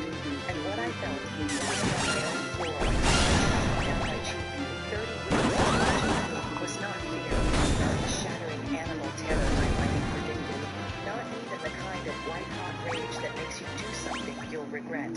What I felt was the exact opposite of all of that. Still, the way a room goes still when the power cuts and every machine in it stops at once. Let me take you back 60 seconds because the plate didn't come from nowhere. It came from 2 years of I am 35 years old. I am a senior financial reporting officer at a regional bank. A job I took for 8 years.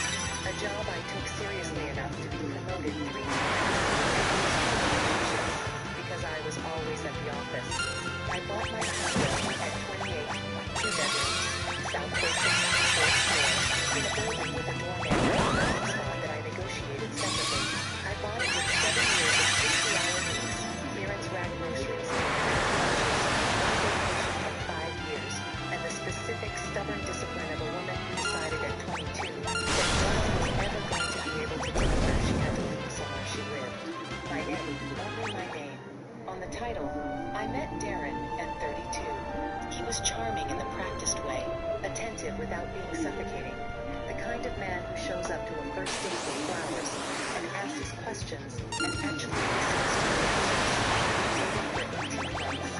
We got married in a small ceremony that I paid for, mostly because his finances were, as he explained, in transition. I didn't ask too many questions about the transition because I loved him, and because the questioning felt ungenerous. That was mistake 1. Eleanor arrived after the wedding, which was also approximately how long it took for Darren's plan to begin revealing its architecture. She flew in for what was supposed to be a visit and stayed for 6.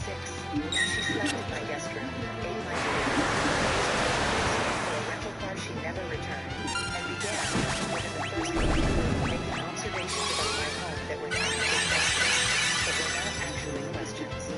Have you thought about redoing the kitchen? This neighborhood must have been more affordable before it turned around. This. It's very functional. I told myself this was adjustment. I told myself she was lonely. Darren's father had died 3 years earlier, and Eleanor had never worked and was navigating, I imagine, a kind of financial exposure she had never anticipated. I included her in plans. I tried. She mistook my trying for weakness. That was a mistake too. But I let it continue longer than I should have, which made it personally wrong as well. The financial requests started in month 7 of the marriage. First, it was a casual mention of needing help with a medical bill, $800, which I gave without tracking because it seemed weak to track. Then $2,000 for a car repair that turned out to be, based on photos Darren accidentally showed me, a new car. Then a semi-formal request, delivered through Darren over dinner one night, that I put Eleanor on my bank account as a secondary holder for emergencies. I said no. Darren's face changed when I said no. Not dramatically, just a shift, like a light adjusting, the temperature of him dropping 2 degrees. He didn't yell. He said fine, and left the table, and was quiet for 3 days. I told myself it was disappointment, and that it would pass. It passed. The requests didn't. Eleanor escalated. By month 12, she was asking for $5,000 a month. She called it a family contribution, said it with the particular ability of a woman who believes that framing something correctly makes it real. I said no each time. Each no cost me something. A fight with Darren that went too long. A weekend of silence. A dinner where Eleanor didn't acknowledge me directly for 3 3 hours, and Darren said nothing. By month 18, she wanted half the condo. By month 20, she wanted full ownership transferred to her name. I remember the night she first said it clearly. We were sitting in my living room, which Eleanor had taken to calling the sitting room, in a way that had a particular territorial quality, and she put down her wine glass and said, Darren's name should be on this property, and where Darren's name goes, mine follows. That's how family works, I said. My name is on the property. It will remain on the property. She looked at Darren. Darren looked at me and said nothing. I went to bed. I lay awake for 2 hours running the arithmetic of the past 18 months and arriving at a sum that made me feel cold, in the specific way you feel cold when you realize you have been slowly adjusted, degree by degree, to a temperature that is wrong. The escalation loops, when I look back at them, are almost textbook. First loop, the money requests, and the silence that followed my refusals. I told myself Darren was caught between his wife and his mother, that this was a normal tension, that it would resolve when Eleanor eventually went home. She did not go home. She began spending more time in the city, staying sometimes in the house. My guest room started accumulating her things. A mirror on the dresser, a cosmetics bag under the sink, a specific brand of herbal tea in my cabinet, small territorial markings. Second loop, bringing friends to my home, not asking, mentioning, mention fact. Time on Sunday. I told her to make that chicken dish. I made the chicken dish. I told myself this was generosity. It was not generosity. It was surrender disguised as hospitality. And every time I surrendered, the next ask got larger. Third loop, the documentation I started keeping. This started about 14 months in, when something my therapist said stuck. Her name is Dr. Renata Obi. She has been in practice for 19 years and specializes in what she calls coercive relationship dynamics, which is a clinical term for when someone you love rearranges your reality slowly enough that you don't notice until you're standing in a room you don't recognize. I had started seeing her at a colleague's recommendation, framed to myself as stress management, because calling it what it was felt too large. Dr. Obi told me in our 4th session, start writing things down, not for me, for yourself, so you can see the pattern when you're too close to it to see the pattern. I started writing things down, 3 months of notes, every request, every amount, every shift in Darren's behavior as I declined, the dates, the witnesses, the exact language. I kept it in an encrypted folder on my work laptop, and I told no one it existed. Fourth loop, the threat on the condo escalated to the demand. 6 weeks later, Eleanor stopped printing and started declaring. She came to the condo Tuesday evening. Darren was traveling for work, which I would later learn was partially true and partially a convenient absence. I sat at my kitchen table and said, with the flat certainty of someone reading from a script they'd rehearsed, this property should be in the family name. You will sign it over by the end of the month, or Darren will be in the process of legally compelling a divorce. I sat very still. There is no divorce, I said, and no one is compelling anything. There will be, she said, if you continue to be unreasonable. I stood up, showed her to the door. She left. I called my lawyer, Alicia King, from the bathroom with the door locked, sitting on the edge of the tub. Alicia has been in family law for 16 years and has the quality of someone who has heard everything twice and has a strategy for all of it. She threatened divorce proceedings to compel a property transfer. I said, Alicia was quiet for a moment. That's not how compelled property transfers work in this state. She's either badly advised or bluffing, which is worse. Badly advised is scarier, Alicia said. Bluffers run out of steam. True believers don't. We started building my file that night. 5th loop, the birthday dinner. I cooked for 30 people. I bought the food. I set the table. I was exhausted from a 14-hour workday, and I did it anyway because it was Darren's birthday, and I still, at that point, believed, or told myself I believed, that there was a version of this marriage that could work if the Eleanor problem was managed correctly. It was not manageable. Eleanor stood up at 8:04, 7 p.m. In the middle of the dinner, I had cooked, in front of 30 people, and made her demand in the declarative, no over. Tonight, we find a notary tomorrow. The table went quiet. I looked at Dan. I was waiting. One more time, the last time, for him to be the man I married. He said nothing. I looked at Eleanor. No, I said, not the condo. Not one more cent. Eleanor screamed at Dan. So who's boss? And he picked up the dinner plate. I got up off the floor slowly. Not because I was impaired. The hit was hard. But I was present. Exactly present. More present than I had been in 2 years. I got up slowly because there was something I needed the room to see. A woman getting up. Not collapsing. Not running. Getting blood dripped from my eyebrow onto the tile. I could feel the swelling starting at my temple, the particular tight heat of a hematoma beginning to form. One eye was blurred. 30 people watched. I looked at Darren. He had gone slightly pale. The red was draining. The adrenaline cycling down and leaving behind what had always been under it.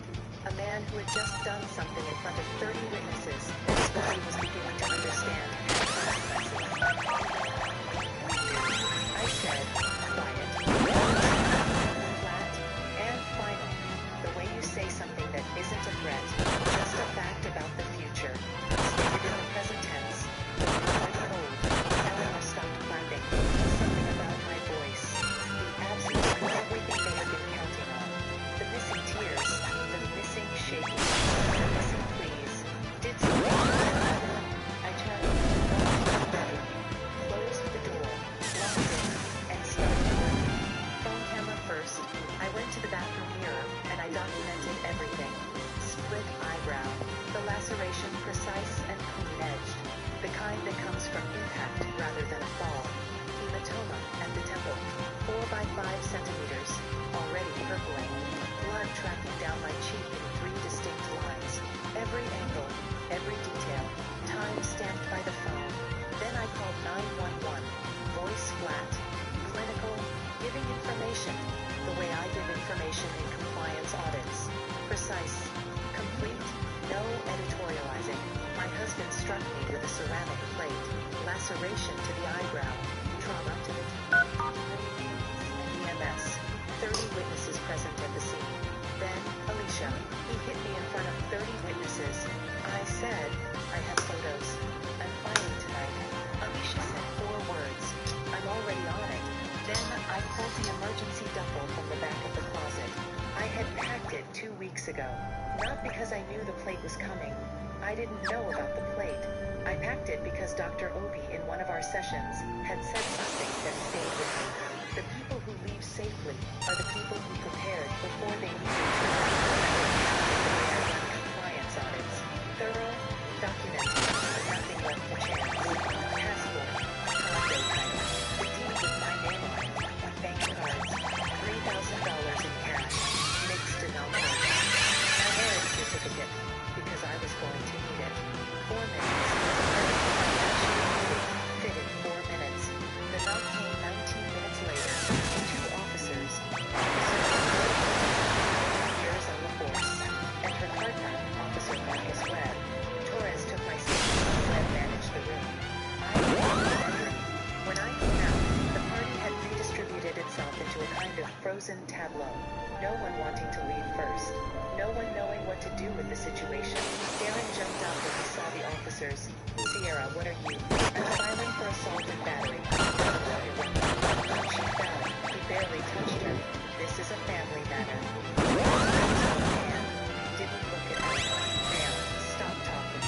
The EMT was a woman named Kara Nkosi, who has been with the department for 11 years and has the efficient, no-performance quality of someone who has documented 10,000 injuries and has long since run out of shots. Her son is in the living room while the guests walk. Laceration to the eyebrow, approximately 2 centimeters. Severe closure. Hematoma to the right temple, 4 by 5 centimeters. We'll need an official medical evaluation for court documentation. I can arrange that for you tonight. First thing tomorrow. Tomorrow morning, I said. I'll go directly from here. I'll make the note in my report. I looked at the room. Quietly. The way guests leave when a party has become something none of them planned for.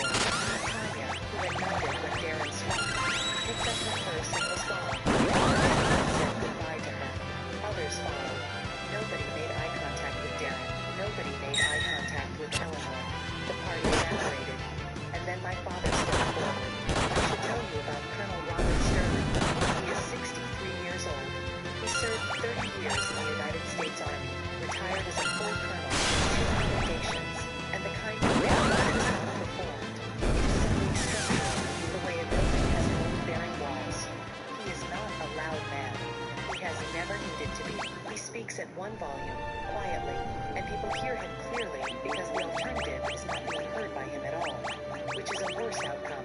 He had been standing against the wall of my living room for the previous 40 minutes, still and watchful, a cup of coffee in his hand that he had never actually drunk from. I had not seen him move once. He moved now. He walked across the room toward Darren at a measured pace, the kind of pace that has a destination and knows exactly what it will find there. Until the wall was behind him. My father's voice was military quiet. Did you do that to my daughter? Darren nodded, barely. The smallest possible movement of acknowledgement. My father reached out and took him by the collar. The stairwell door closed behind them. What followed lasted approximately 60 seconds. I heard Darren's voice twice. I'm sorry.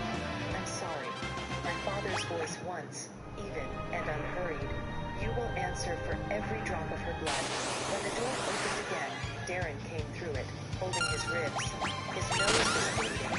His left eye had the specific puffed, half-closed look of the beginning of boobs. My father walked past him like he wasn't there. He stopped in front of Eleanor.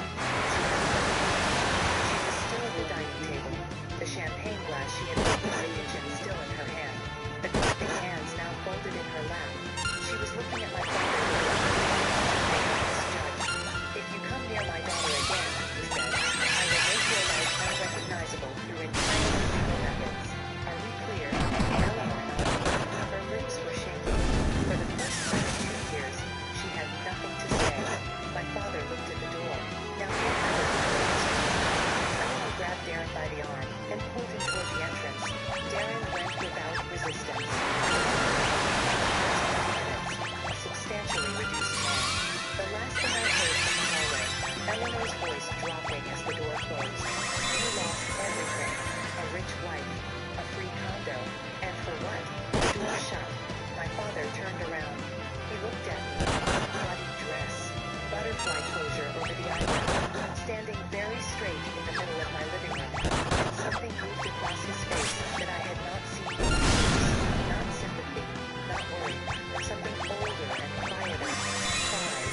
Tomorrow morning, I said, I filed for divorce. He nodded once. I already called the family lawyer. What followed was not fast. It was thorough, which is better. The medical documentation happened at 8 a.m. the next morning at Northwestern Urgent Care, where Dr. Priya Mehta, 7 years in emergency medicine, closed the eyebrow laceration with 3 sutures and generated a formal injury report. Blunt force trauma consistent with high-velocity impact. Ceramic or similar material.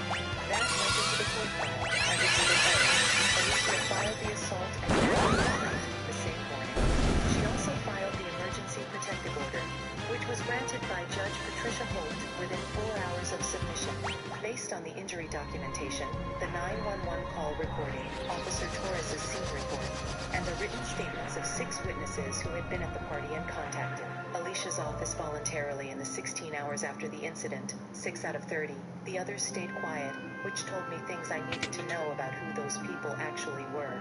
The protective order meant Darren could not come within 500 feet of my condo, my workplace, or my person. He was served at his mother's house, where he had apparently gone directly after leaving mine. The divorce filing came 3 days later. Alicia had already begun building on something I had given her 6 weeks earlier. The encrypted folder. 3 months of documentation. Every request. Every amount. Every shift in behavior. Every date. Every witness who had been present. She called it unusually thorough for a non-attorney. You documented this like a compliance audit, she said. I am a compliance officer. It's going to be very useful. The condo question resolved itself with clarifying efficiency. My name alone on the title, purchased before the marriage with no subsequent transfer of any kind, was entirely protected.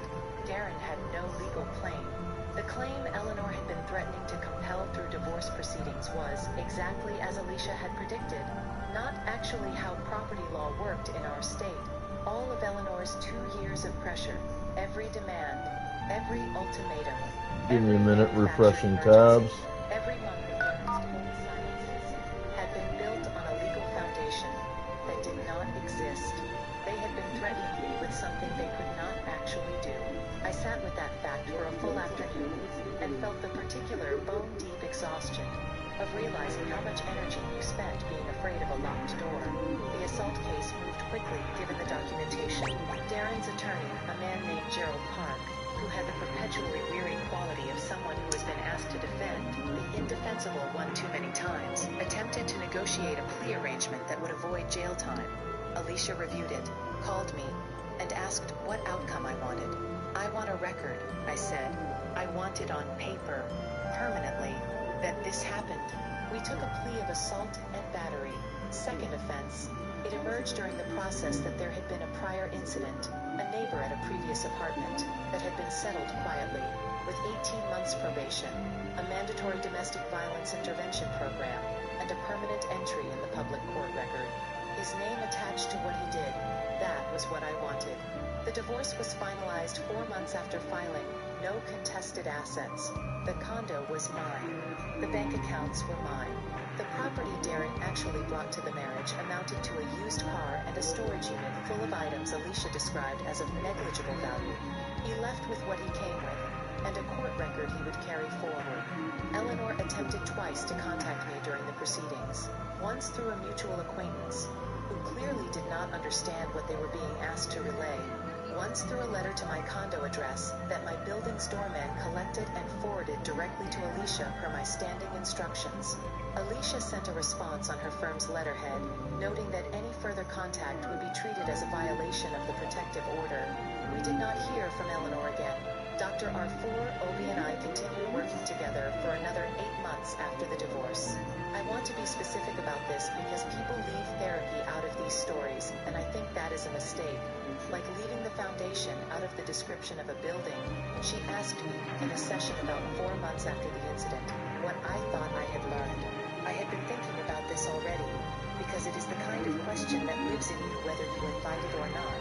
I think I learned, I said slowly, that I had been treating my instincts like they needed justification. Like every time something felt wrong, I had to build a case for it before I was allowed to trust it. Dr. Obi nodded. And now? Now I trust it first, I said, and build the case after. She wrote something down. That's a significant shift. It costs something, I said. Most significant shifts do. She paused. The other thing I want to say, she added, is that the documentation, the folder you kept, the records, the preparation, that was not paranoia. That was self-respect. You knew something was wrong. You responded to what you knew instead of what you were being told to believe. That's not a small thing. It did not feel small, but it also did not feel like victory exactly. It felt like the aftermath of something, the specific quiet of a storm that has finally stopped. The particular clarity of air after a long time of weather. The condo is still mine. The kitchen I painted the year I paid off the mortgage. The parking spot I negotiated separately. The south-facing windows that get light from 11 in the morning until 4 in the afternoon. My name on the title. Still, only mine.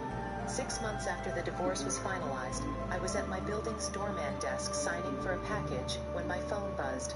A text from a number I had blocked coming through on a different number, which told me something about the resourcefulness of desperation. Wizard missed it. I just need someone to talk to. It was Darren. Buddha, Shipbro, and Ghost Wolf are all here. Appreciate that. Red of a head wound in afternoon light. The sound of 30 people not moving. I thought about my father's face when he turned around in that living room. I blocked the new number, handed the signed slip back to the doorman, went upstairs, made coffee in my kitchen, sat at my table in the south-facing light, and opened my laptop and went back to work. There is a thing I know now that I did not know 2 years ago, and I want to say it plainly because I spent a long time not knowing it, and the not knowing was expensive. No one gets to take what you built, not by asking, not by demanding, not by staging a campaign so gradual you don't see the edges of it until you're in the middle. They can try. They will try. Some of them will be very good at it, practiced at it, will have done it before to other women in other rooms. It does not matter. What matters is what you built, and what you know, and what you are willing to document, and what you understand about your own instincts. I built something. I knew what it was. I documented everything. And when the moment came, lying on my own floor, blood on my face, 30 witnesses who weren't moving, I already knew exactly what I was going to do next. That is not luck. That is preparation. And it is the only thing they never saw coming.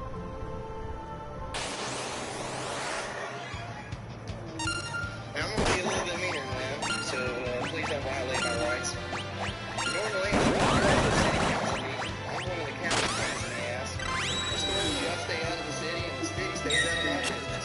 It was a pretty decent arrangement. But then y'all sent me one of these tickets from one of your AI red light cameras you have deemed as necessary infrastructure in your city. The thing about this is I was in Seminole, Alabama at the time I allegedly ran the downtown. How can I be in two places at once, you asshole? Don't worry, I asked myself that too. Outside of Scotty beating me up 30 miles in an instant, the only logical conclusion is I wasn't there. These things have been deemed unconstitutional for this reason, because the Enforcement Action 316.0083 unduly shifts the burden of proof to the vehicle owner, me, to prove my innocence rather than the state having to prove my guilt. Currently, I'm guilty by default. I've been convicted by a computer program. Usually this whole mess of who committed the infraction is settled by a police officer pulling somebody over and actually witnessing them in the driver's seat. The AI camera doesn't do any driver verification whatsoever. To get your constitutionally mandated due process, you have to jump through hoops put up by Automated Enforcement Division, a private company in Orlando that's owned by another corporation called Moboa Global, which is owned by a Chilean Swedish millionaire named Carlos Hofstad.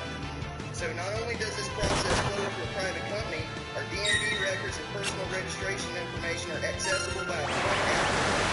But anyway, AED sends you this paper, and if you want to fight this thing because you're wrongfully accused of me again, you can't just request a hearing from PPD or the courthouse.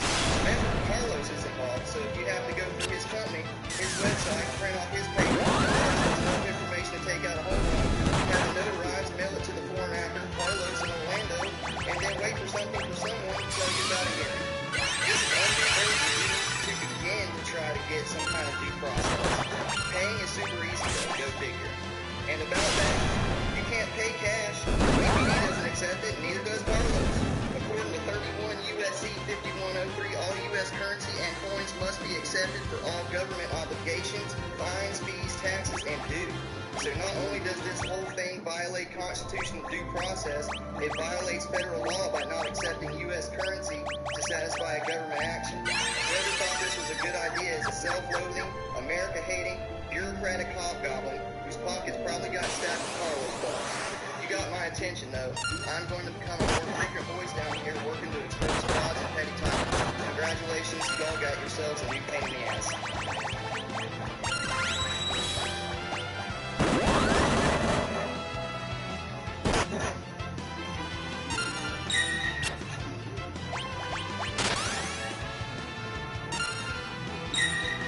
Alright, Pokeball's out.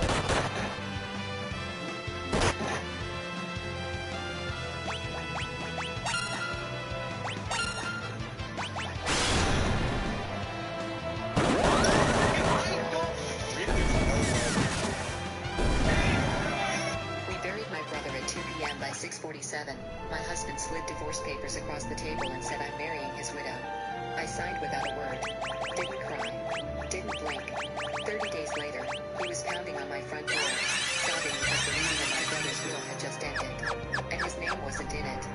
The cemetery workers were still tamping down the last of the soil when Robert checked his watch for the third time. I caught it.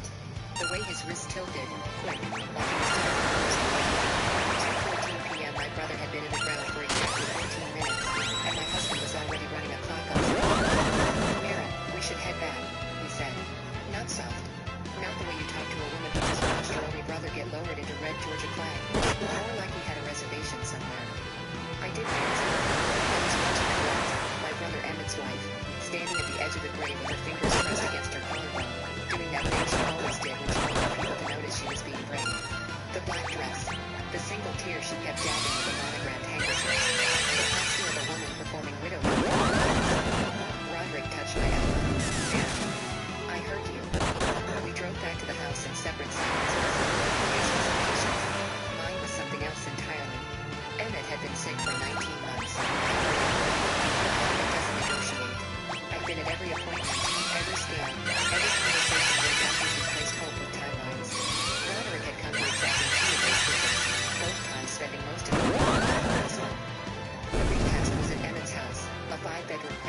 Meridian Lane that he bought outright 7 years ago with cash from his logistics company, Hargrove Freight Solutions.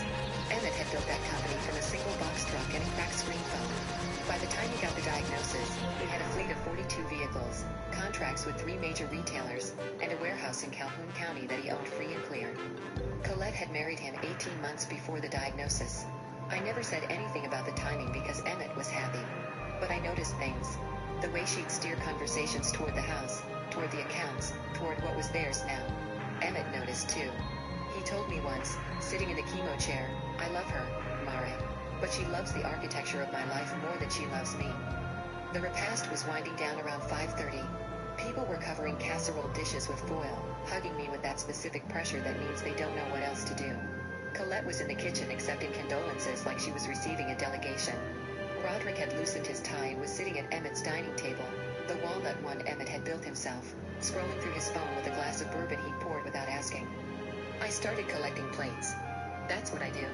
When the world cracks open, I clean. By 6:15, most people had left. A few cousins lingered on the porch.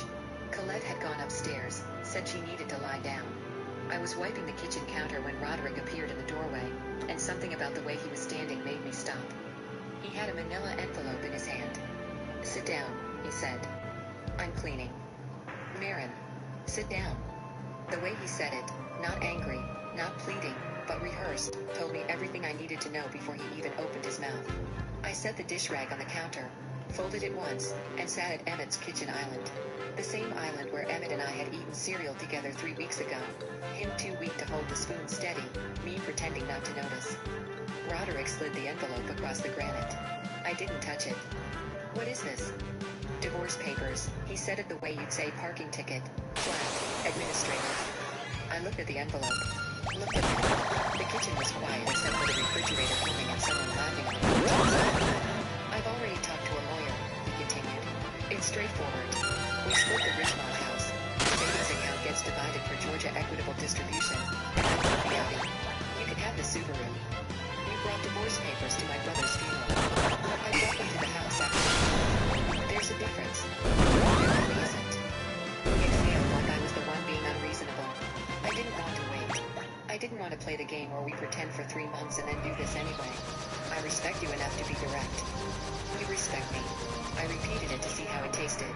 It tasted like copper. Marin, this hasn't been working for a long time. You know it. I know it. And I don't want to waste anyone's time pretending otherwise. When you say this hasn't been working, you mean us? Yes. Since when? He paused. Not because he didn't know the answer, but because he was calculating how much to say. A while. How long is a while, Roderick? Another pause. He shifted his weight, tugged at his cuff. About 8 months. 8 months. Emmett had been alive 8 months ago.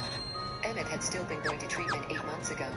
I'd been splitting my time between the hospital and home, and Roderick had been, what, deciding? There's something else, he said. I waited. I'm seeing someone. I could feel the counter's edge pressing into my forearms. Cold granite. Real and solid. Who?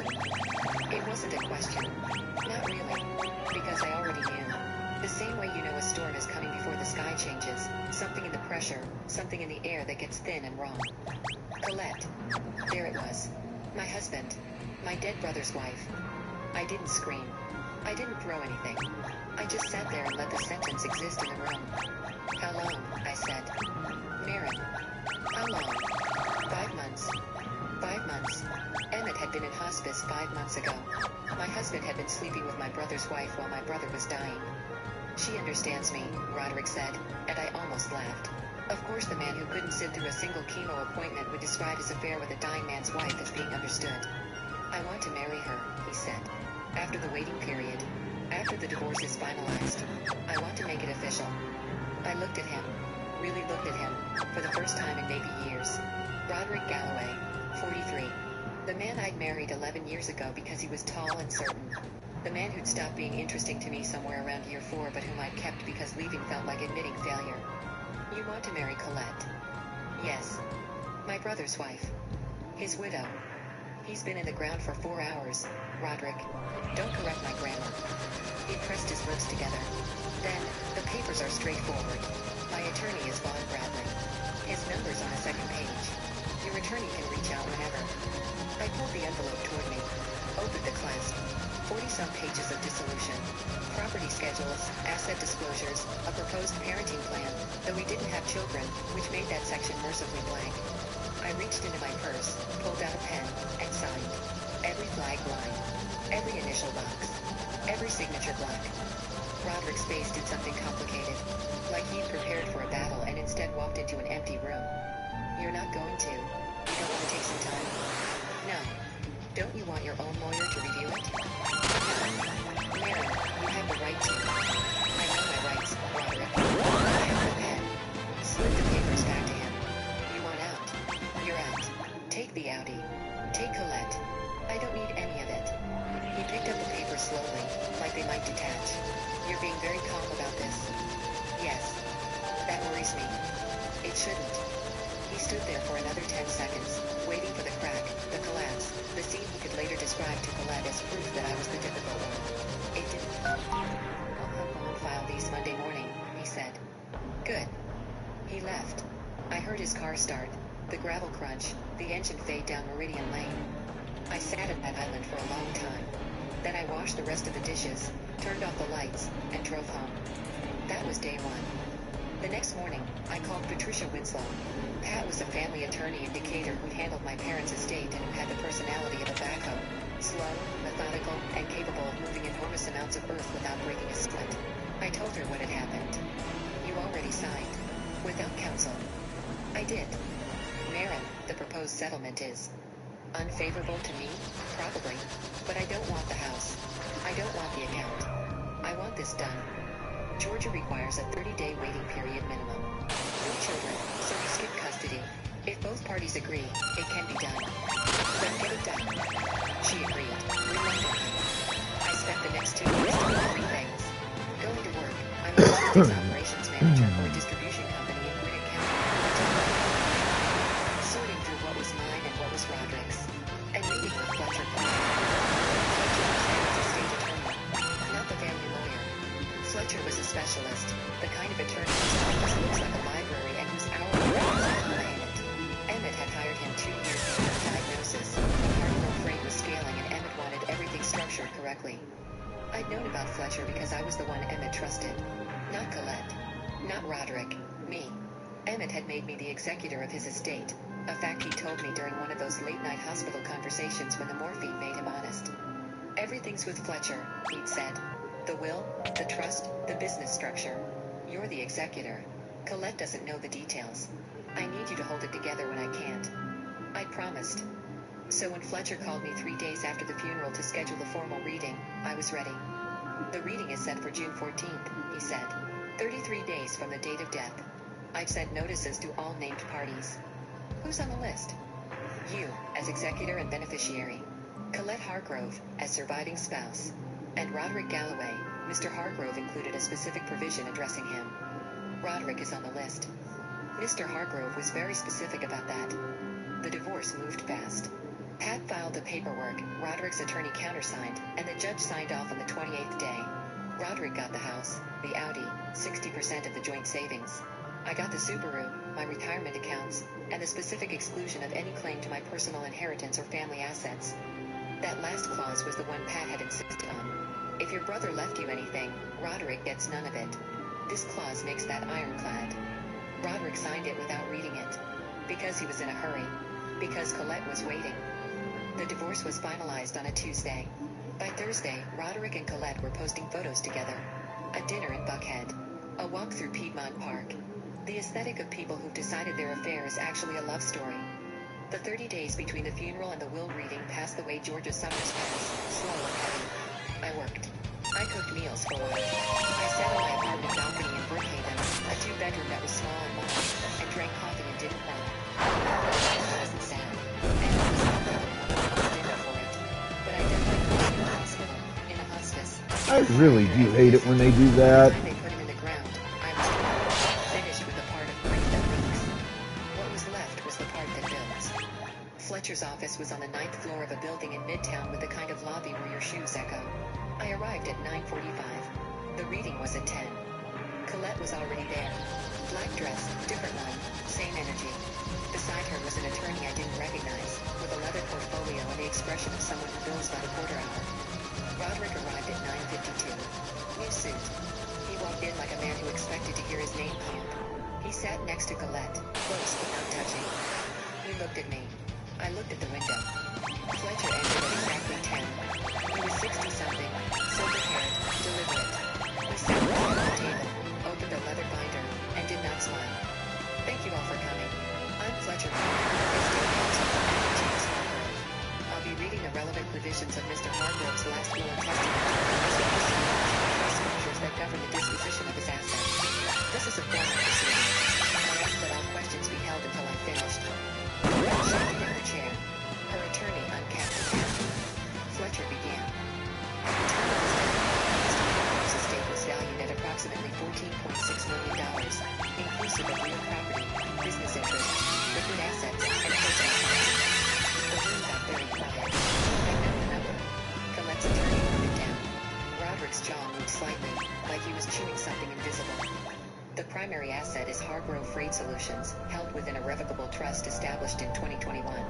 The trust was amended 3 times, most recently on February 4th of this year, approximately 7 weeks before Mr. Hargrove's death.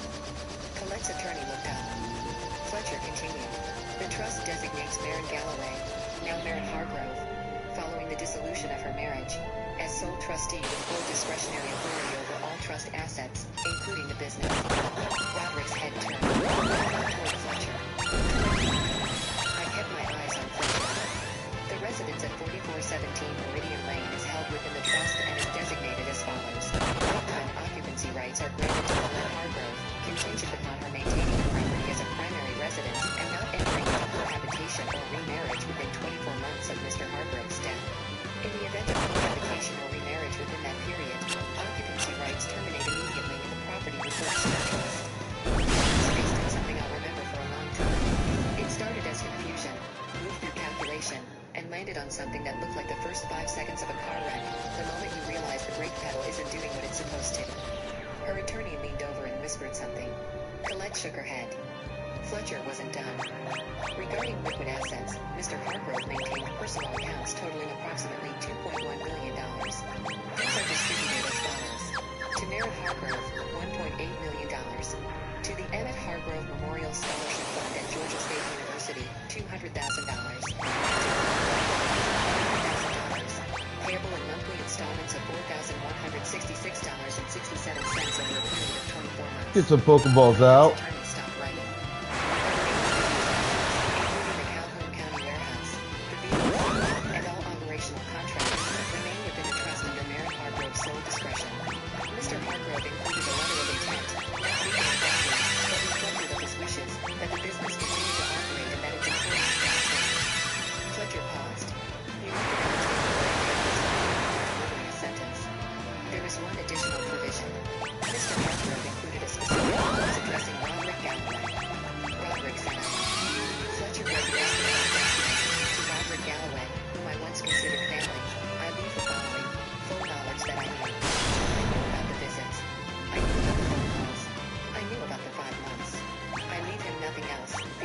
Is what he earned.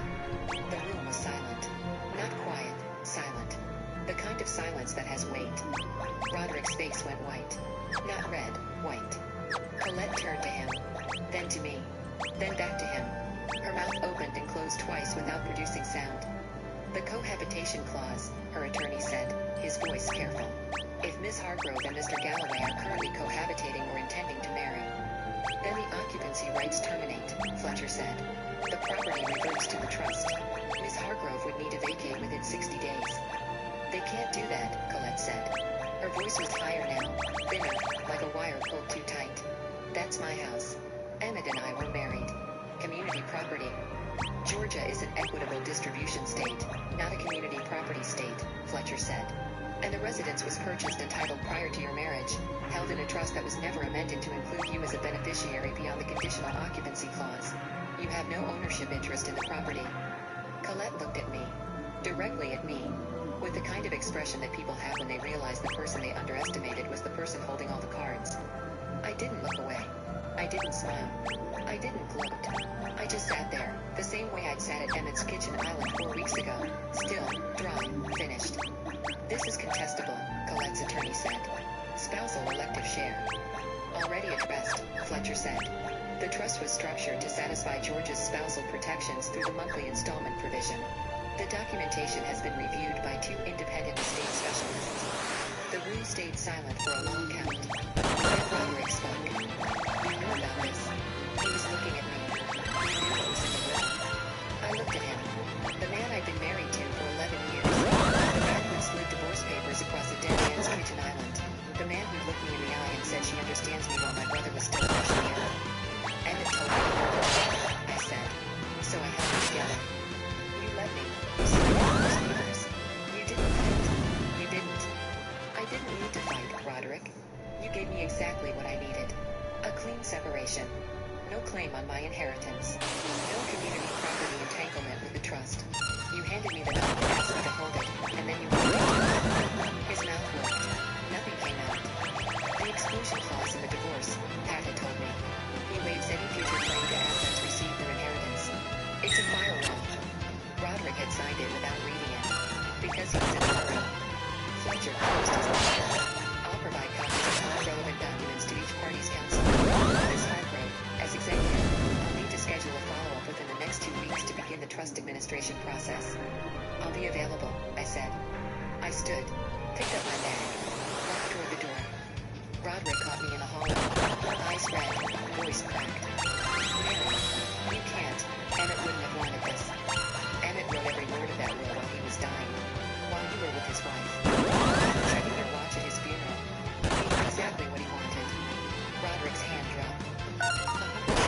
He said, the installments. That's nothing. Colette was his wife. Colette was his wife for waiting for my husband. Present tense, past commitment. We can talk about trusting. I am the trustee. That landed. His eyes changed, all at once, like a light switching off. You planned this. I didn't plan anything. Emmett planned it. I just didn't get in the way. Colette appeared at the end of the hallway. Her heels clicked on the marble. Maren. Her voice was softer now. The performance of grief replaced by the performance of reasonableness. We need to talk about the house. I've been living there. Emmett would never have wanted me to be homeless. The clause is clear. No cohabitation, no remarriage within 24 months. You keep the house. If Roderick moves in, you lose it. That's not fair. Fair wasn't the operating principle when you started sleeping with my husband while you went to sell morphine. I'm not silent. I'll contest the will. You're welcome to try. The trust is structured to survive a contest, and the legal fees come out Fine, of the contestant's Pegasus. share. Your 100,000 becomes 80, then 60, then whatever's left after your attorney goes through. Her attorney lowered his phone. He put his hand on Colette's arm, not in comfort, but in the way attorneys touch clients when they're about to give advice the client doesn't want to hear. We'll be in touch, he said. Oh, fine passages. Roderick was still standing in the hallway. Something inside the frame had collapsed. 30 days, he said, mostly to himself. 30 days ago I had a life, a house, a plan. Colette's installment checks to look forward to, I said. $4,166.67 a month. For 24 months. After that, nothing. Why did you sign so fast? Why didn't you fight? Why didn't you tell me?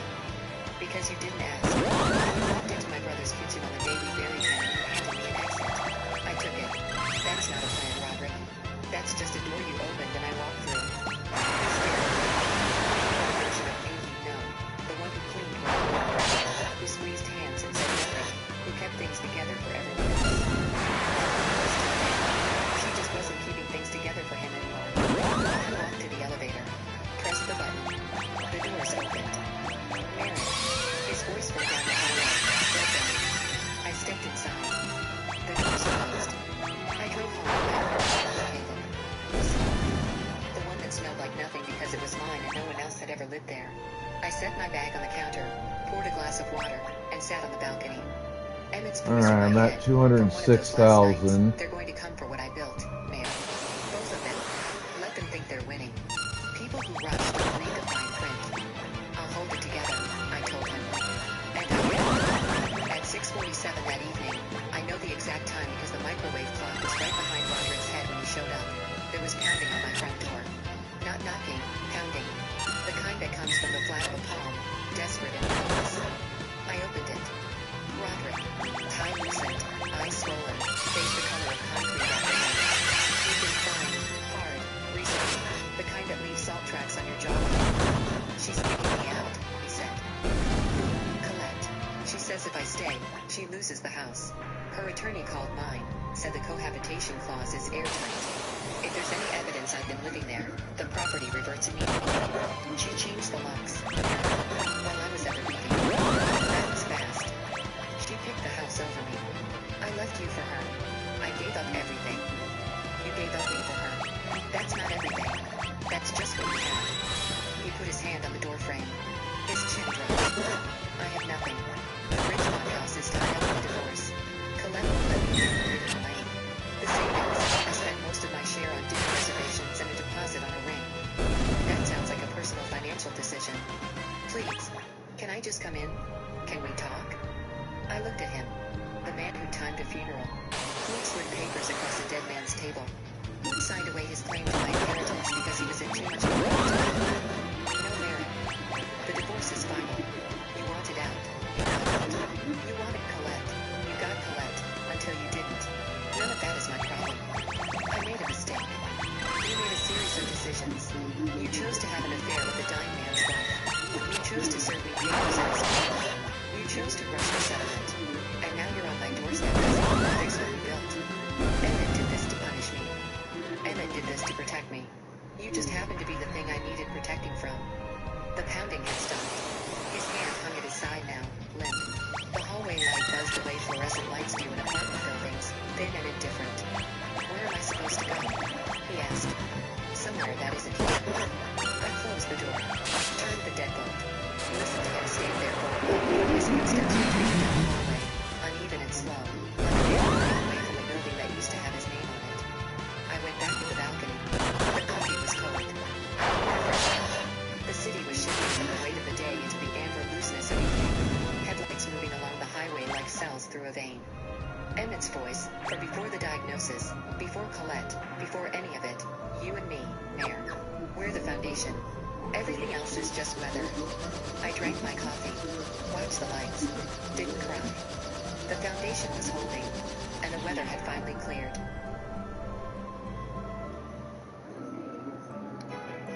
I didn't see a law enforcement officer back there. Did he get me on radar, or what did he get me on?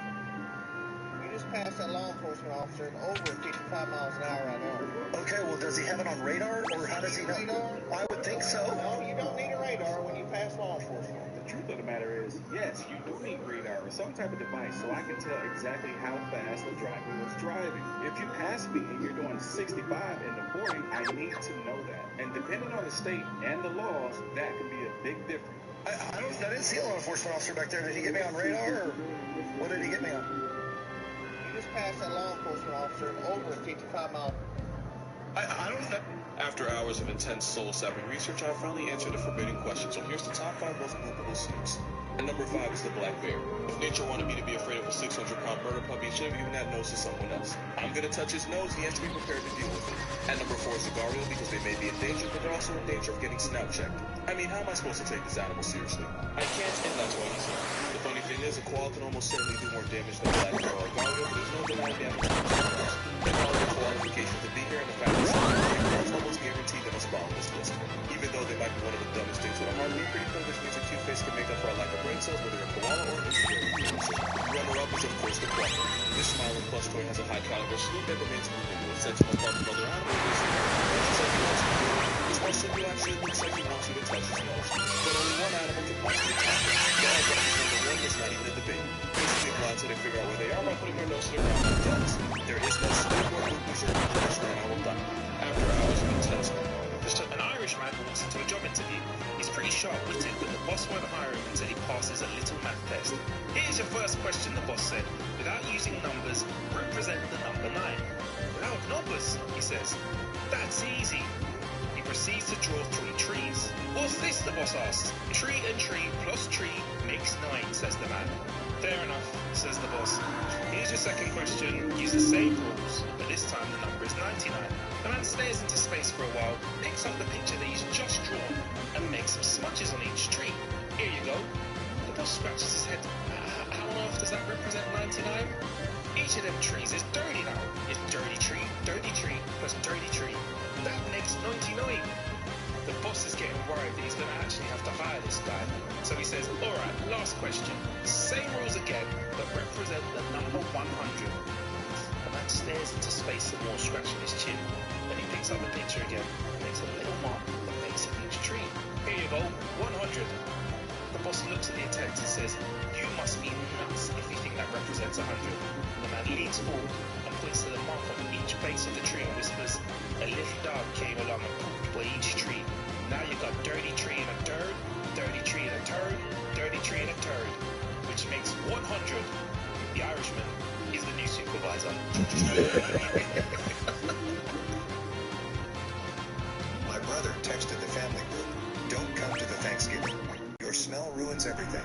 14 family members spammed likes. My 6-year-old saw everyone. I typed understand and held her while she cried. Next morning, his wife walked into my office, saw the nameplate, and screamed. My daughter looked up and whispered, Daddy, why is she crying? The room went completely silent. The phone buzzed twice against the grill, and I didn't reach for it, because Ren was holding up a drawing of a purple horse, and the purple horse mattered more than anything that buzzed. She had given it 8 legs. She sent me to ask why so it could run away from the ring. I told her that was good thinking. The phone buzzed again, then 4 more times in a fast little stutter, the way it does when a group thread wakes up all at once, and the screen lit the dark kitchen blue. I turned it face down. Ren wanted to color the rain next. Gray, she decided, but a happy gray. I didn't know there was such a thing.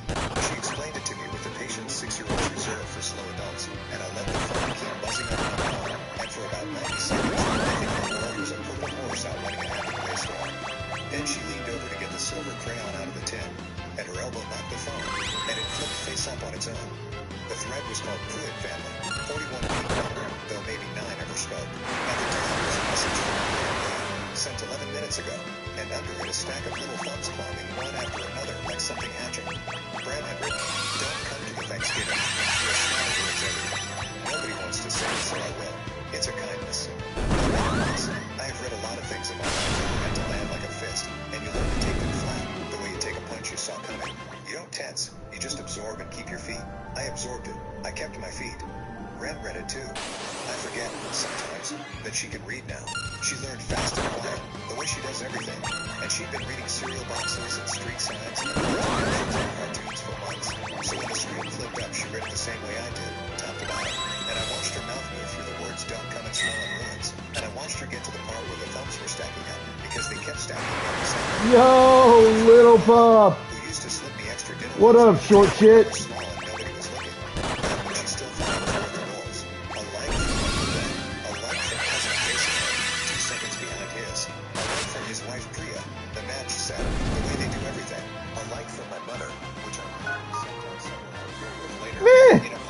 I've been more or less alright.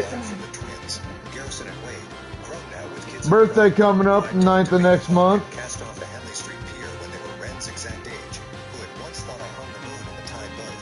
A like from Sutton, Bram's wife, who I had Where's your old man at? and who had looked at me both times the way you look at something tracked in on a shoe. Once at a wedding where she turned her shoulder to me at the bar. Once at a funeral where she pretended not to hear my name. They came in fast at first, 3 and 4 at a time. The little gray thumbs flushing to blue, then slower. The last few trickling in like the final kernels in a popped bag. What the fuck is he doing working nights? And then one more. Each one a person somewhere across the city picking up their phone, reading the sentence, deciding it was funny. You tell that son of a bitch. I said, get his happy ass back on day shift so he can bring his happy ass back into my motherfucking chat room, or I'm gonna have to kick his ass. All the way out, her voice getting smaller as the number got bigger, until she reached the top of the stack and the number had nowhere left to go. She got to 14 and her lips started. I have seen my daughter cry over straight knees and over a balloon that flew up past the roof lines and over the death of a goldfish named Bo. This was none of those. This was the specific, drowning cry of a kid who was just understood, all at once. Good! Then a large number of adults she trusts have looked at her and her father and agreed, in writing, with thumbs, that they are unwanted, that there's a table, and a turkey, and a room with the good lights on, and the door to it is shut against you, and the people shutting it are smiling while they do it. She didn't ask me what it meant. That's the part I keep. She didn't ask. I didn't say you had to notice me. I just said you need to start pop back into my chats now and then. There's a thing that happens in me when the noise gets loud, Everybody else speeds up and I go cold and slow, like the whole room drops into water. I have made every important decision of my life in that cold water. I made this one there too. I typed one word. Understood. Look, I ain't seen him come in here now and God, it's been a dog's age. She's getting too big to pick up. Her legs hang down.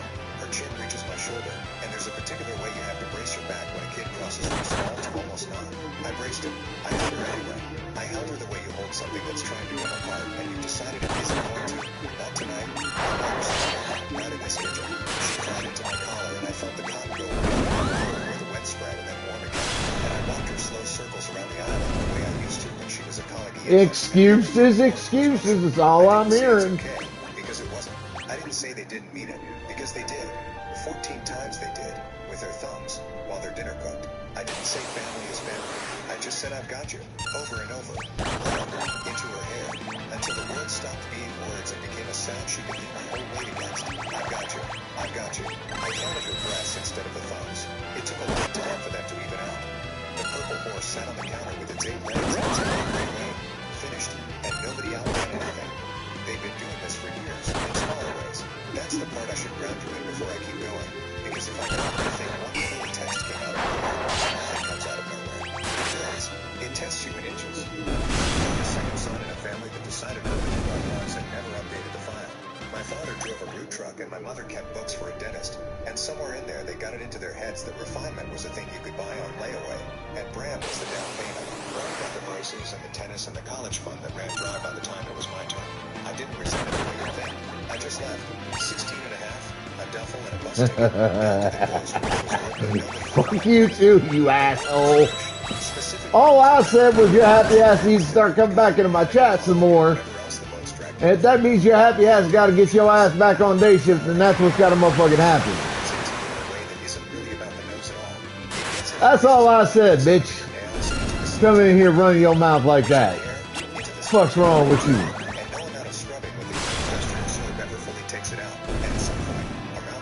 I stopped trying. I decided the smell was just the cost of the thing, and the thing was worth the cost. I worked that dock at 16 and 17 and on through, and I learned the cold chain from the wet floor up. I learned that the ice has to hold a number, and the number is not a suggestion. First, that's in first shift of the day, like the early morning shift? Because I hated those shifts. I took them when I had to, but God, I fucking hated early mornings. Oy. My happy ass does not like even going to bed till like 3, 4 in the morning. And I'm sleeping like maybe 4 hours a day solid sleep. 5 if I get lucky. So being out of bed before noon is just not good. 12 hours on the dock and a long drive. No time to change, because the alternative was not coming at all. Bram would wrinkle his nose the second I crossed the threshold. I try, but my body won't fucking sleep. And somewhere in all that laughing, the word arrived and stuck to me like the ice water never quite washed off. Smell. The smell. Here comes the smell.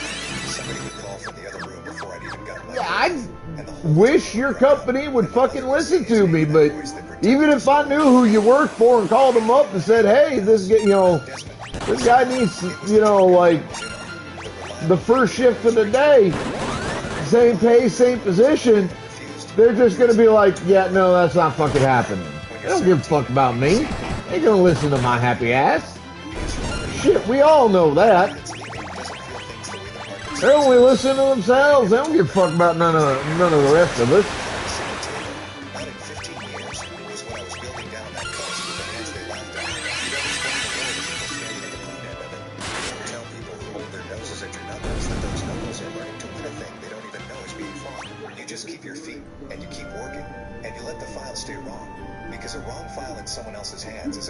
I wonder, what's it look like down below the surface in this area?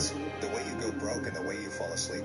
One refrigerated truck I bought at auction with a seized engine and rebuilt myself in a rented bay. Then 4. Then a yard with a fence around it and my name on the lease. There's nothing I here. A contract with a regional grocer whose cold chain kept breaking and bleeding him on spoilage, who didn't care what my hands smelled like as long as his lettuce arrived cold. Then his competitor, who'd heard. Then the thing nobody in the business had ever stitched together correctly. A single seamless network that could take a thing off a boat or out of a field or off a kill floor and lay it down in a store across 3 states without it ever once rising a single degree above the number it had to hold. I called it Meridian because a meridian is a line that runs from pole to pole and holds true no matter how far you draw it out. And that was the whole idea. It doesn't break. By the time So yeah, my birthday's motherfucking July 9th. And I will be 47 this year. Yay.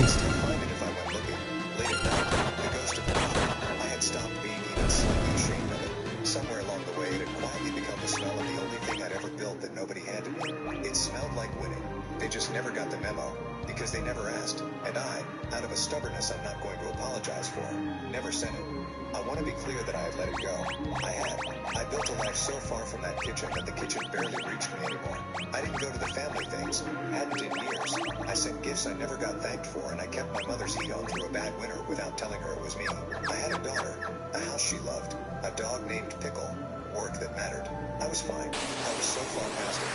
And then they made my kid count to 14. That changed the arithmetic. I want to be honest about that, because I'm not going to pretend that cold water didn't have a current to it that night. There's a difference between a man you can insult and a man whose 6-year-old you made cry into his collar at 8 on a school night. They had found that difference. They didn't know it yet. They would. I put Ren to bed after a long time. I read her the dog book twice. She asked, in a small voice kids voice when they tested whether the world has rules, whether we were still allowed to have our own Thanksgiving, just us. And I said, of course, we had the best one. We made the turkey-shaped pancakes, and she fell asleep deciding what color the pancakes should be. Brown, she concluded. Drifting. Turkeys are brown, Daddy. I said yes. Really should be done mastering peace. And then I went down to the kitchen and took the phone out of the bread drawer. The thread had moved on. Somebody was talking about who was bringing the green bean. Aunt Marlo had a question about the table leaf. Bram had posted a thumbs up to his own message, which I thought was a particularly Bram touch, applauding herself for the cruelty in case anyone missed it. Nobody had said a word about the word understood. I left there like a stone in the road. They just walked around it. I didn't reply. I'd already replied. I'd said the only thing I could, and it wasn't on that thread, and they find it in the morning. Because here's the thing they didn't know. I think nobody in that family ever wanted to learn, because learning it would have meant updating the file. I knew exactly who was walking into my building at 9 the next morning, and I knew Next month should be fun though. I just got my hands on a new game to add to my fucking collection that I am absolutely looking forward to beating at some point. And I'm going to try to do it this next month. Cured meats, fancy cheeses, charred things at $14 a jar. It was a real business and not a bad one. And Brad was good at the part where you stand at a tasting in a nice shirt and make people feel like buying olive oil as a personality. He was bad at the part underneath it, the part that was a war against temperature and time. Because everything Bram sold had to stay cold, or stay exactly cool. I mean, if you guys ever make your way over here, yeah, you're more than welcome. Fucking pop on by and fucking hang out and shit. I don't mind. Ames, Iowa.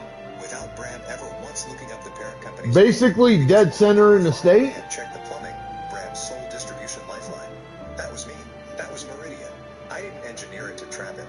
I didn't even know his little company was a customer until my acquisitions team flagged a contract renewal in the quarterly review. And there was the serif font and the fake grandmother.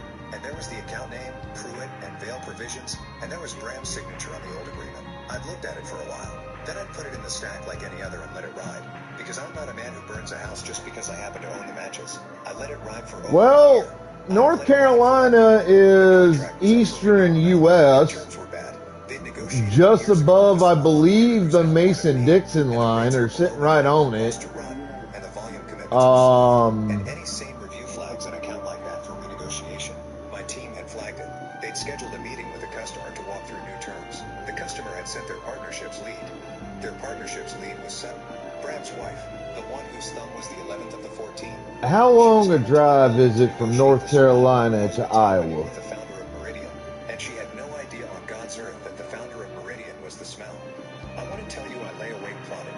I didn't. I slept. The deep, clean sleep of a man who has stopped pretending the matches aren't his. I woke at 5, ran 4 miles in the cold, made red turkey-shaped pancakes that came out vaguely and fitty, and with extra syrup because it was the day before Thanksgiving. This school was already out for the break. Her sitter had the flu. I had a 9 o'clock I would not move, so I did what I'd done a dozen times before. I took my daughter home. She loves the building. She loves the badge that turns the elevator light from red to green, and the way the whole city goes small and quiet from the top floor, like a model of a city instead of a real one, and the cut glass bowl of clementines on Marin's desk that she has standing permission to raid. Erin has run my office since the second year, since before there was a top floor to have an office on. She's somewhere north of 60, sharper than anyone I've ever hired, and the only person alive who could tell me no and make it stick. Red sat up at the little low table by the window with her crayons fanned out in a precise row by color, because that's how she needs them, and a fresh pad. So, yeah, the ads. It shouldn't take too long. I got them sitting on a really short period.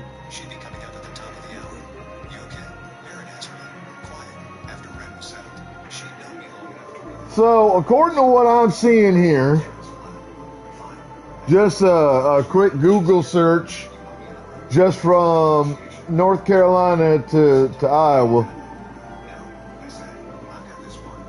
And I'm not sure where they're going distance at, so take this a little bit of grain of salt. What I'm seeing is North Carolina is approximately 16 hours and 16 minutes from Iowa.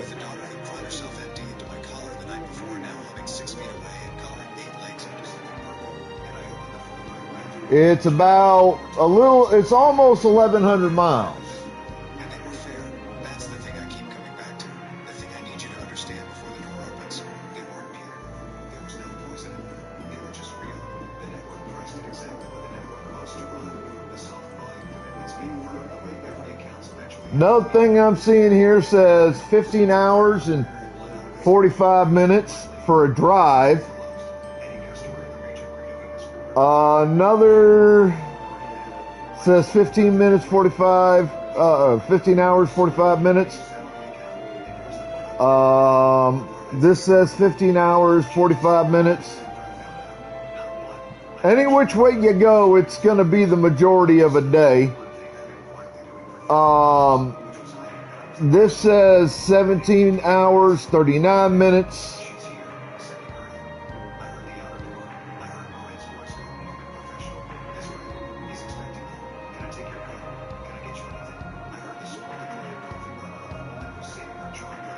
It's only like about a 2-hour flight.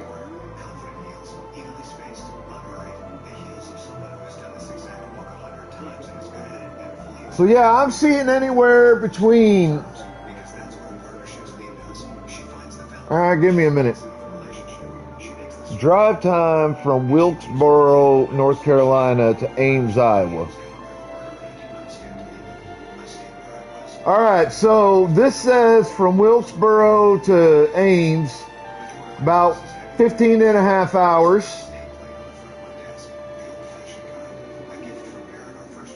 $18 hours, 13 minutes. 17 hours, 27 minutes.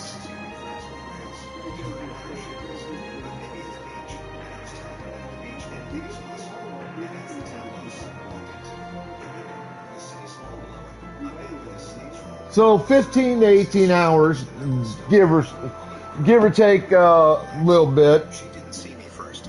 She saw the desk. And that's drive time.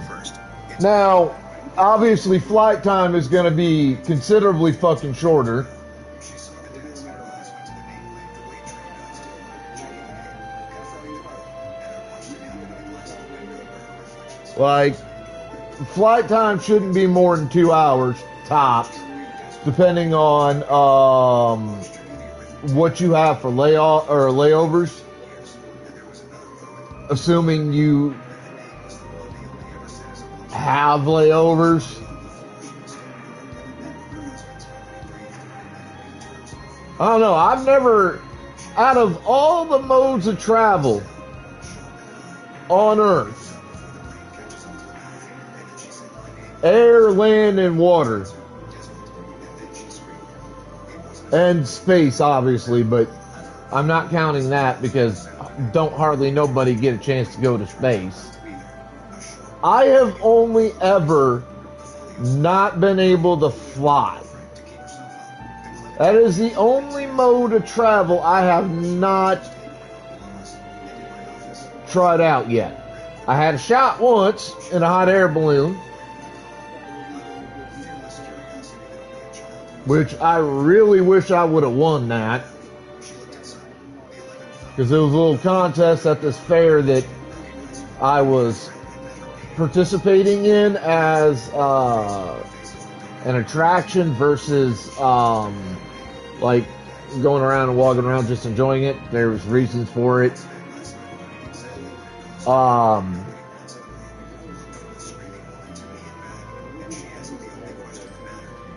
But point is they had this thing to win a short flight in a hot air balloon, and I signed up for it. At least I think I signed up for it. That was a long time back. And I tried to win it, and I didn't. And it sucked. Because I really do want to make, I want to see how I do with air travel. Because normally I ain't scared of heights. That don't bother me none. Or at least it didn't used to. But I discovered a few years back that I've now kind of developed a little bit of a concern of being in an enclosed area. I've developed a little bit of claustrophobia. I had to get one of them scans where you got to sit in that machine, like your whole body basically goes in that little narrow ass fucking machine. And it's like a really tight enclosed space. And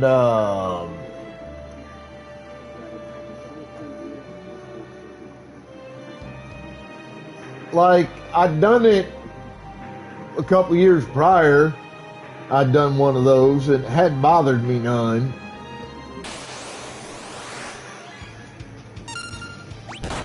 But I went and did it for that one, and for some reason I was not entirely happy being in that enclosed area. It bothered me some.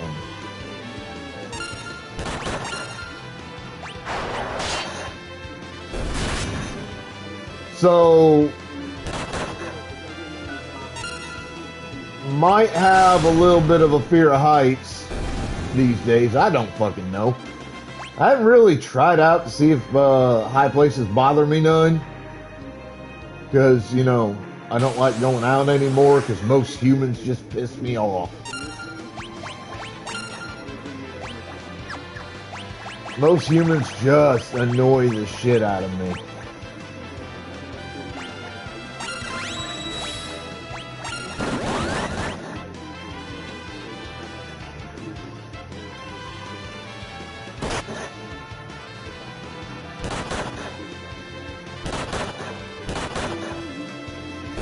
I don't mind camping.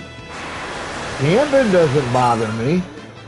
Hell, I grew up going camping with my mom and my pop.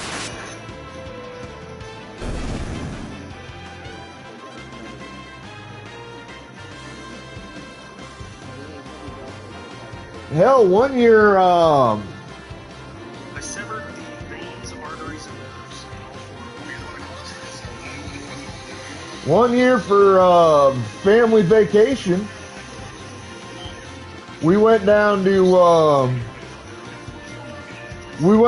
Florida, down to I don't remember if it's Disney World or Disneyland, whichever one of the two's down there in Orlando. Went down yonder and spent 2 weeks going through all the stuff and hanging out at Disney.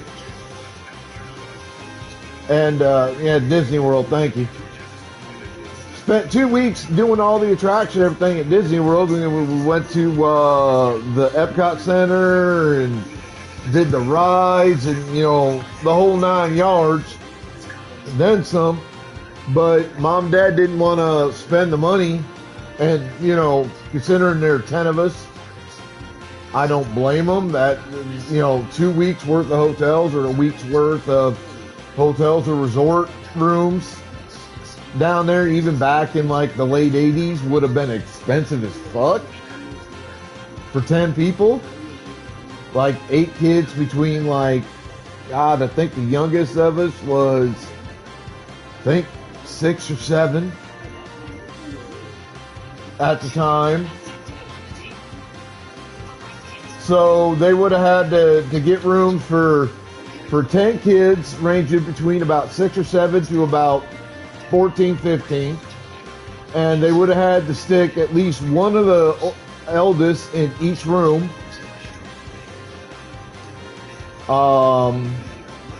That's probably 3 kids' rooms, because there were 5 of us boys, 3 girls, and Mom and Dad. So probably 2 rooms for the boys, a room for the girls, a room for Mom and Dad.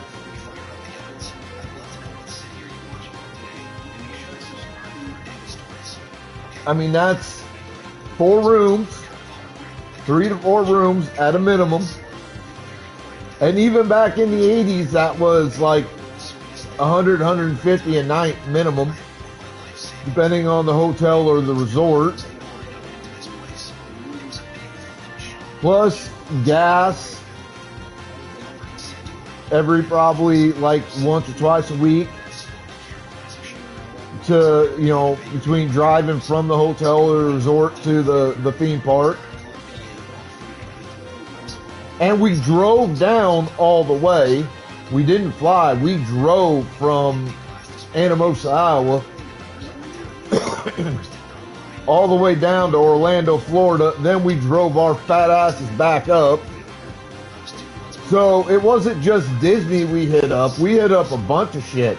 We went to SeaWorld. We went to a bunch of things on the drive to and from.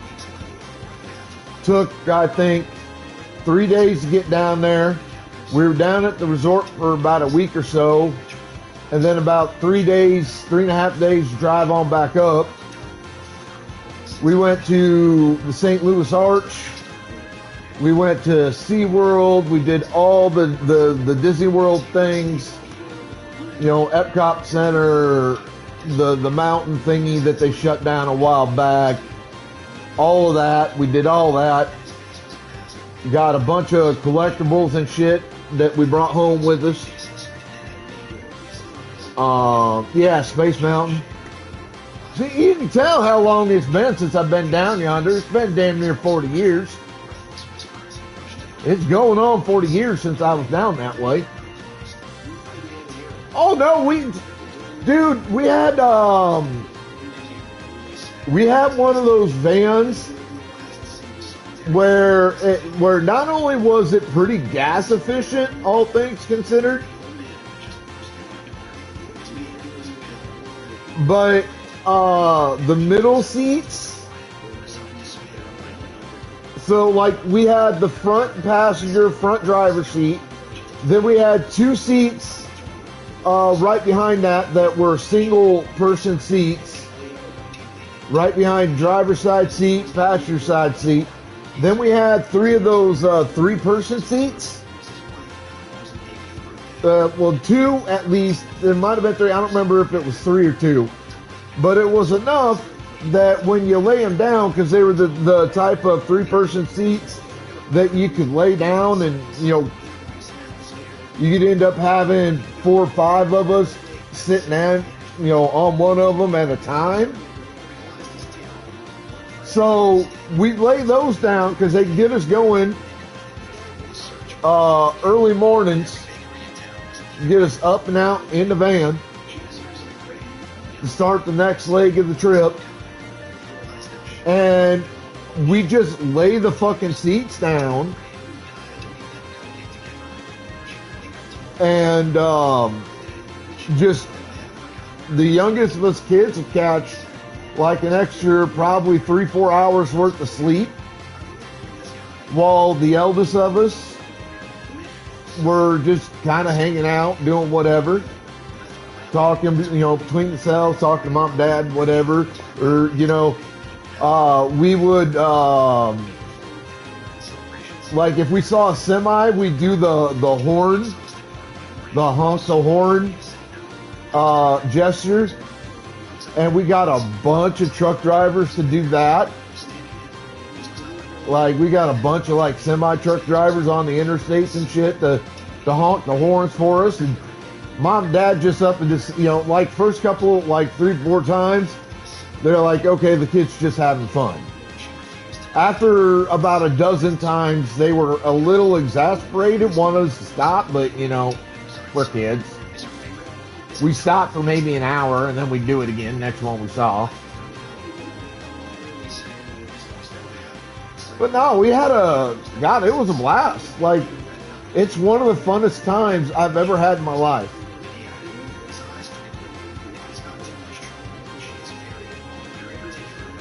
Now, admittedly, saying that, that's not a particularly high bar to get over.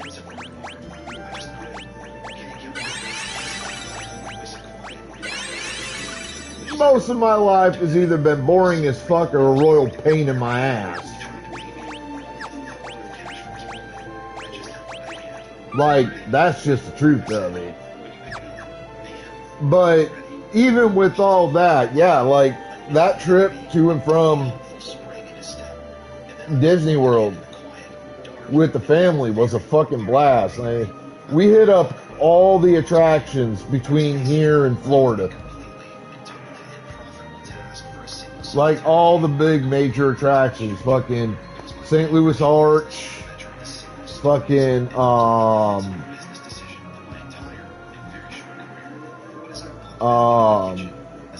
SeaWorld, and I can't even begin to remember what the fuck else. Like I said, it's been near on to 40 years since we did that vacation. It's been a long time. So I don't remember everything we did, but I mean, we did a whole lot on the way down and on the way back up. Well, not quite so much on the way back up because we hit most of the shit going down, and that's fine.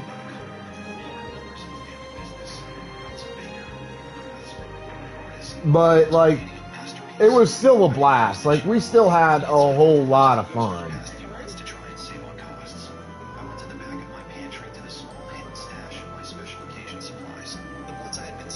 And Mom said we went up to Canada a few times. I vaguely remember one trip to Canada, but most of what I remember is it was raining and gloomy as fuck the entire time. And I didn't really enjoy going on a trip to a foreign country where it was rainy and gloomy all the fucking time. I don't like rain. I hate the gloom. It annoys the shit out of me. So that, man.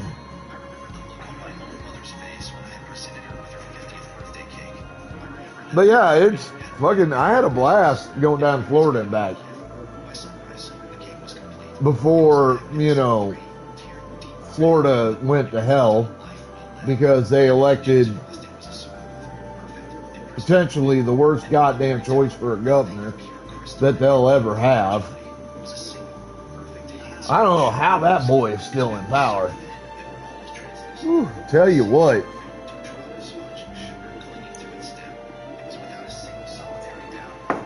There's a fucking reason that the place is called DeSantisville now.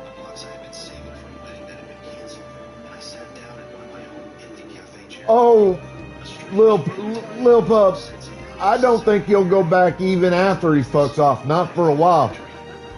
Because he has fucked up so much shit. I was watching John Oliver the other day, yesterday or day before. I was catching up on Last Week Tonight with John Oliver. He's a comedian, but he does a pretty good, like, you know, pretty good show where he, like, deep dives into shit. Like, he's really good at doing it. Him and his team are really thorough. Like, they've talked about the prison system. They talked about Alligator Alcatraz. They've done shows on immigration,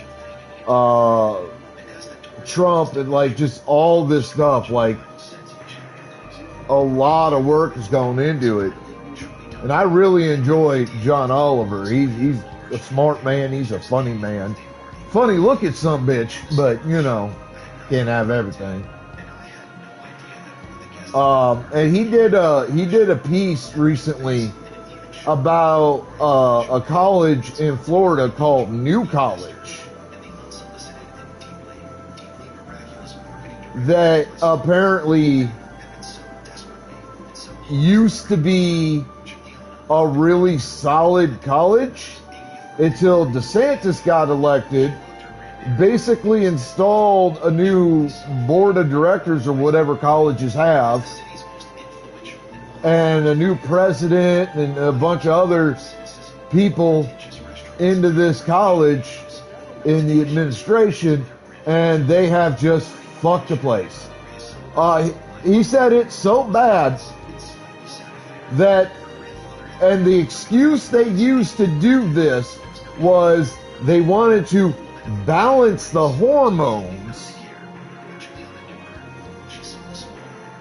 They brought in 70 student athletes who are baseball players to a college that doesn't even have its own fucking baseball field.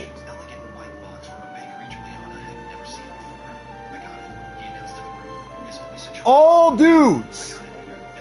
And I'm like, okay, 70 is just a lot for any college that has a baseball team. You know, cut that in half and you'd be good for baseball players. But, like, you brought them to a college that I'm pretty sure doesn't even have its own baseball team right now. How the fuck are you going to explain that when you go to get federal grants and shit? Because there ain't a college in the country that can run without at least a little bit of federal help every year. There's not a college or university in this country that doesn't require an influx of cash from the federal government every single goddamn year. Like, how are you going to explain that? Well, Miss Education Secretary, we're applying for this grant. Well, I see you have a bunch of student athletes you just brought in, and 70 of them are fucking baseball players, but you don't have a fucking baseball team. You ain't got a fucking baseball field. Like, why the fuck should we give you money for having all these student athletes if they're not going to be student fucking athletes? And then you think that's bad. But it got worse. Oh, I'll get to that. But this whole thing with New College in Florida, it got worse. Because apparently,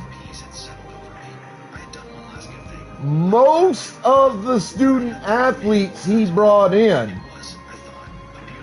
like the new college president and shit for this new college, most of the student athletes they brought in apparently couldn't even pass the fucking college entrance exam. That night, I went home and I slept deep and dreamless, and for the first time in a year, completely untroubled sleep. That is not I had lost, and I was in a strange and weary an exaggeration. and the first thing I noticed was the silence. My phone, which was usually a source of quiet, Most of them failed the fucking entrance exam for college, and precisely AM, it began to buzz. most of them But a dozen times, frantic, insistent, didn't meet the requirements either. Like, you know, like high school activities, like extracurriculars and you know, all those kind of requirements. But they got shoehorned in again, and he said this was the reason on national TV in a fucking interview to, and I quote, balance the hormones.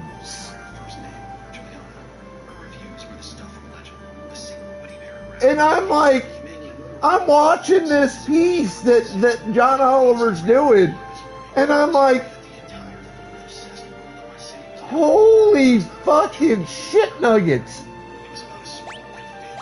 Tell me you don't know the first fucking thing about running a goddamn school on any level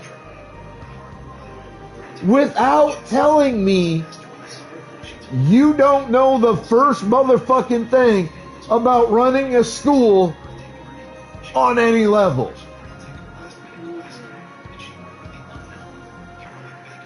Like, I've had problems with teachers at school admin before. Hell, I had a teacher that was a pedophile back when I was in 6th grade. Or at least allegedly a pedophile.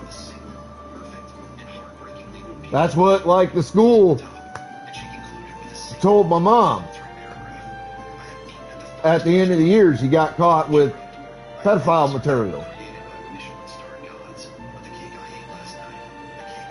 But even that son of a bitch was a better teacher slash school administrator than this bunch of fucking retarded morons that DeSantis put on the goddamn board of New College in Florida.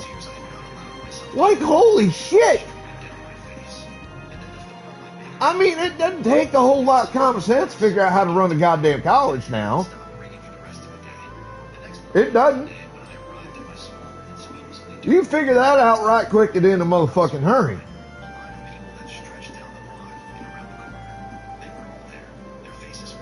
I mean, the intricacies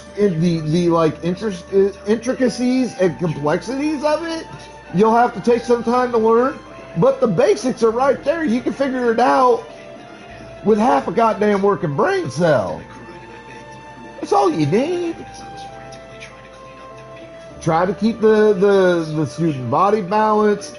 Fucking, you know, don't set the school up to lean specifically towards specific religious and or political ideologies. Keep it free and clear of that shit.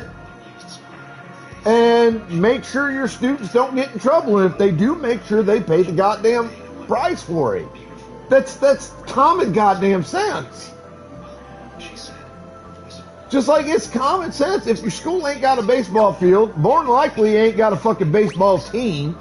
And if it ain't got a baseball team, don't fucking bring in a shit ton of goddamn baseball athletes. Because what the fuck are they gonna do? They can't play. Hell, 50 to 60% of them at a minimum by the end of the first year at the college are probably going to go, well, we can't fucking play baseball here. That's you know, our whole thing. We're going to transfer out somewhere else. What the fuck's the point of being here if all we can do is go to class and study?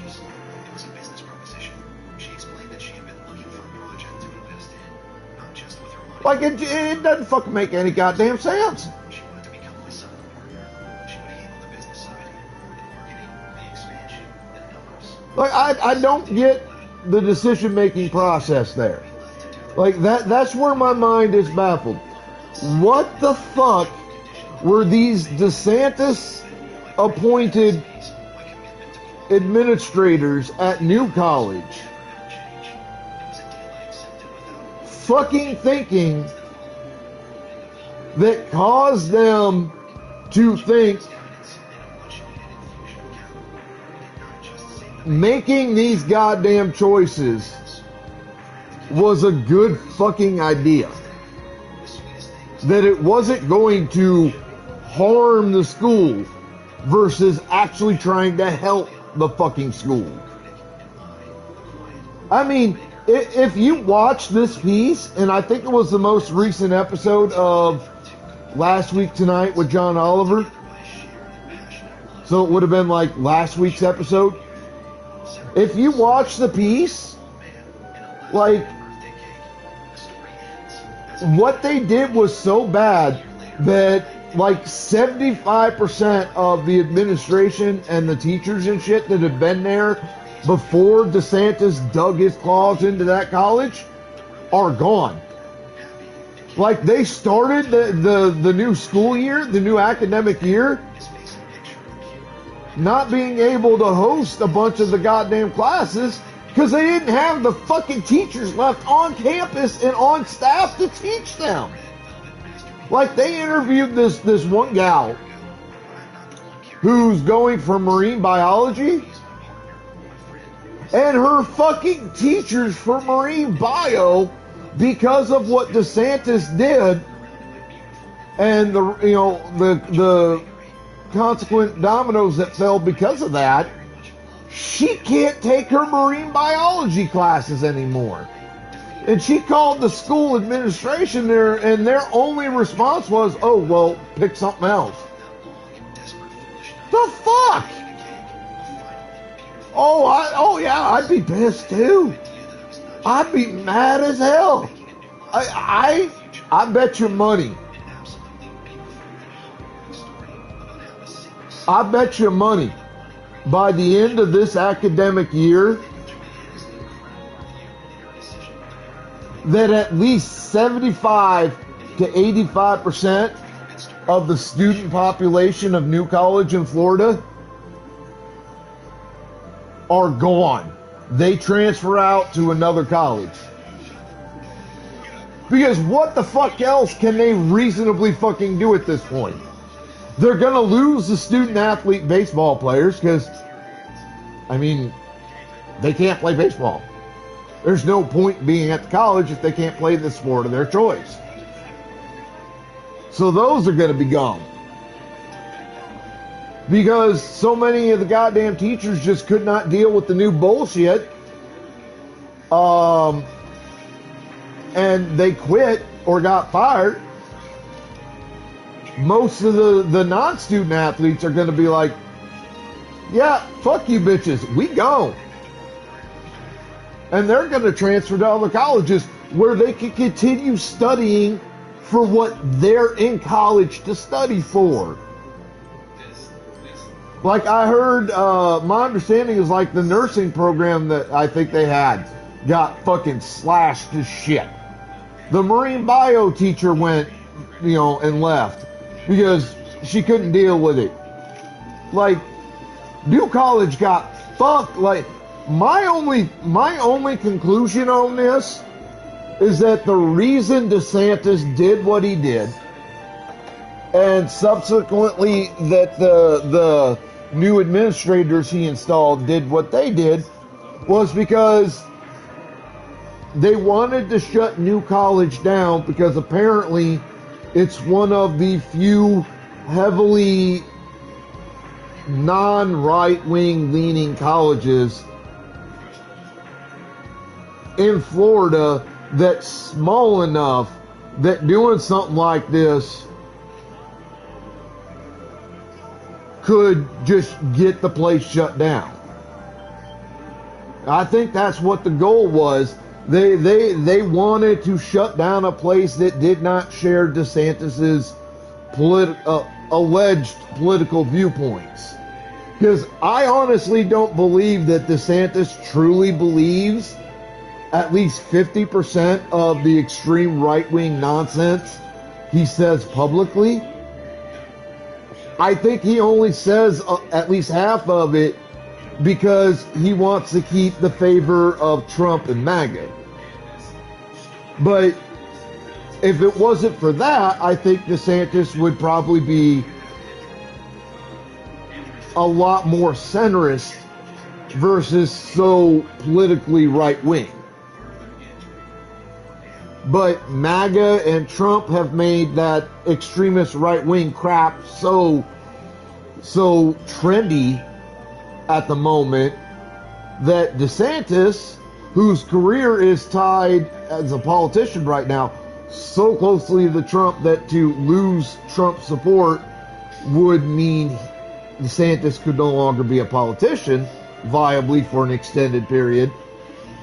DeSantis doesn't have a choice. It's the reason why I believe Boebert and a lot of them others are still spouting as much of this crap as they are. I don't think they believe that shit any more than the next person does. At least half of it. But they tied their shoestrings so tightly to Trump's ass that they can't figure out a way to get out of it. And look what's happened with the MAGA Barbie bitch, Margie Green. Fucking, she broke from Trump, and look what's happening to her now. Like, that's what happens when you're a politician and you tie yourself that closely to Trump, and then you break away from Trump. Trump fucks you over through MAGA. Like, Margie lost her fucking seat in Congress in a recent election. It's either she's lost it or she looks like she's going to lose it in the upcoming midterms. Either way, it doesn't look like she's going to be in Congress past the end of the year. And why is that? Well, because Marge basically told Trump, I cannot continue to publicly support your bullshit. Fuck off. I'm done. Same happened with, like, Mitch McConnell. You notice we don't never hear nothing from Mitch McConnell no more, and we haven't for the last couple of years. It's because during Trump's first term, towards the end of it, and during Biden's term as president, Mitch basically told Trump to fuck off and wouldn't support him anymore.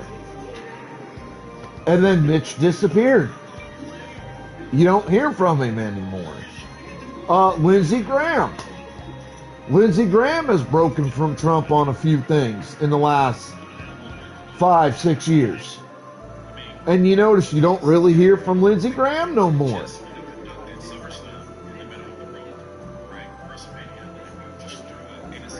Like, that's what happens as a politician when you tie yourself to a fucking megalomaniac like Trump.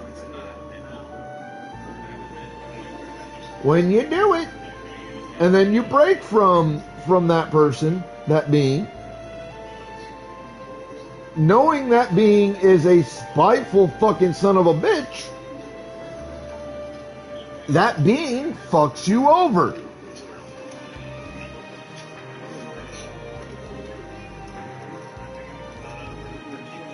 But on the other hand, if you don't stand up for yourselves and you don't fucking stand up for your colleagues in Congress or the judicial branch or both to that kind of megalomaniacal, insane maniac,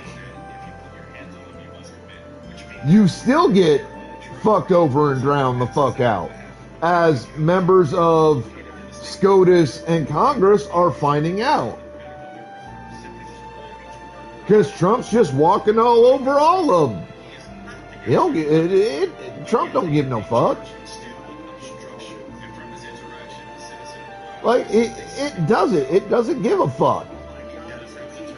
That's an insult to brats, pup. Do not, first off, don't ever refer to Trump as male or human, please. Because Trump is an insult to males, and Trump is an insult to humanity. And I refuse to acknowledge Trump as either one. And brats have their uses.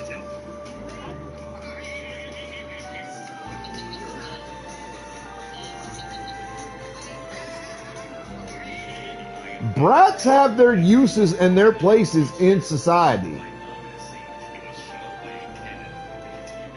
Take Misfit here. She can tell you that. She's a brat.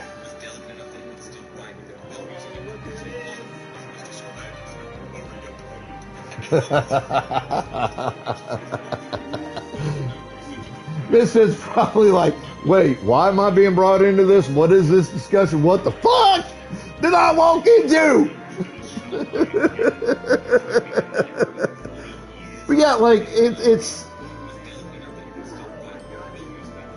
I believe that referring to a being like Trump as a specific gender, much less as a member of humanity, is the height of fucking disrespect to that gender, to either gender at the same time, as well as to humanity in general. And Trump is the epitome of that. Which is why I strongly request that you never refer to Trump as male or human in my presence. Because I'll get on your ass about it. I will ride your ass about that for a while. And I'm not the one that needs to be riding that ass. That's Pagan. That's his job. You don't need to be trying to give it to me now.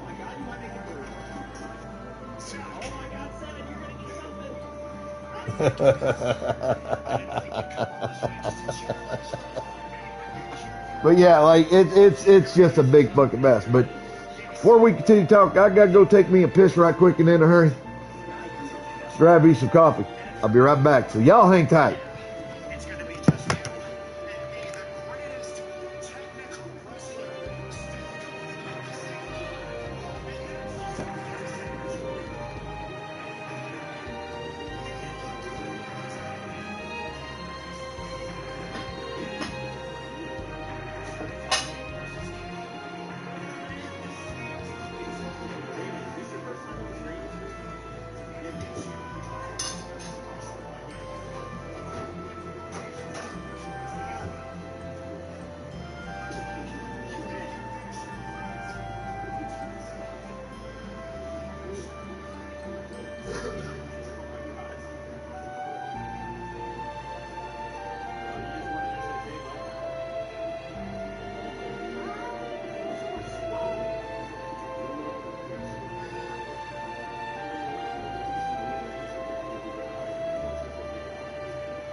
Golly, I've been holding that piss in for about 20 minutes.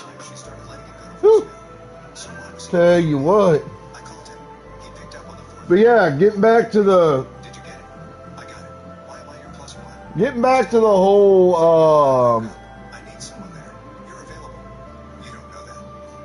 back to like the whole deal with like what it's done to the fucking White House. All of it's a goddamn travesty. The whole lot of it. The destruction of the East Wing for the alleged ballroom that allegedly will provide better security for like social gatherings and meetings and such. Except that don't make no sense. If you know anything about like how that kind of thing works with the White House, they have secured bunkers and rooms already built for that kind of thing. So the ballroom isn't even fucking necessary. So we know that's a load of bullshit. But we knew that from the moment it announced it wanted to build the fucking ballroom. We knew that was a load of crap from day one. And that's putting it politely, mind you. Having a little bit of that Southern class. So, there's that. Then there's what Trump did to the Jackie Kennedy Rose Garden. Basically tore that up and paved that the fuck over. That's going to be a mess and a half to fucking fix, assuming any future presidents end up doing that. And that's assuming that this country lasts long enough to have future fucking presidents. At the moment, I don't know that it will. I mean, I knew under Obama we'd last long enough for it. I knew under Bush Jr., God has help us, that we'd have presidents after him. There hasn't been a president in my lifetime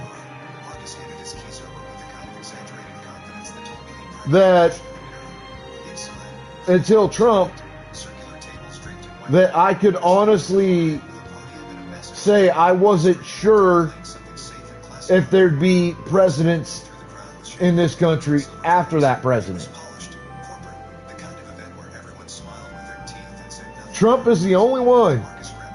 And I've been here since, what was it? I think Ford was president still in 79. If I remember right. I don't remember who was president back in 79, but like I've been here for whoever was president in 79, 80. I've been here for Bill Clinton, Obama, Bush Sr. and Bush Jr.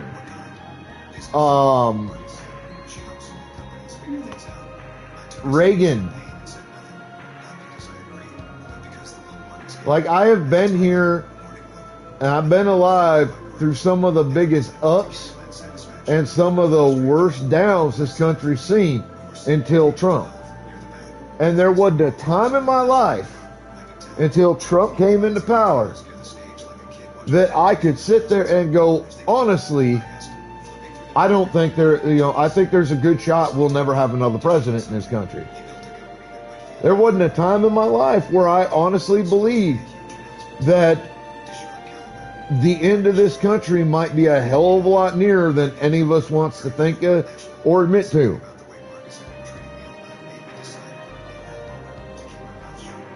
Now we got Trump. Again. And I still don't know how the hell that sumbitch got elected once, much less twice. I cannot think it was legal. I cannot believe for a moment that Trump's elections were obtained through legal methods.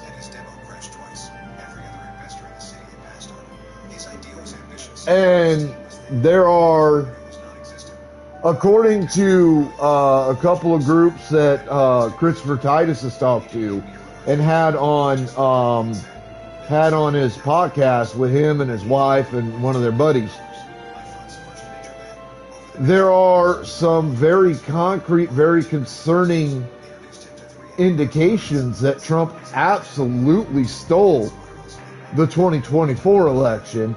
And we know that there were a lot of major issues with the 2016 election. We know that. We know there was Russian interference. We know there was more than likely some blackmail and or bribery on the part of Donald Trump.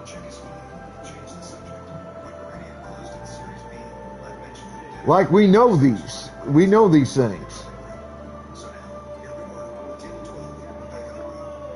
Who was U.S. president in 1979? Oh, Jimmy Carter was the first president I was alive for.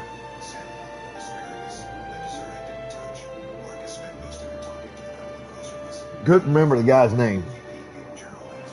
Now, I know Carter wasn't necessarily the best president we ever had, but he damn sure wasn't the worst by a long shot. I think he was favored pretty well overall. But yeah, like, it's ridiculous. And you got Trump just tore out the entirety of the East Wing of the White House. So now the White House has this huge security risk on the east side of it. Trump tore up the Rose Garden, paved that sumbitch over.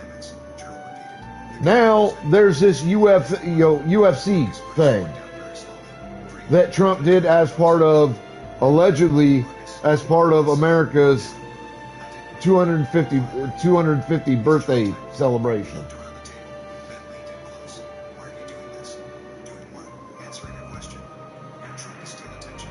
But we all know that wasn't it.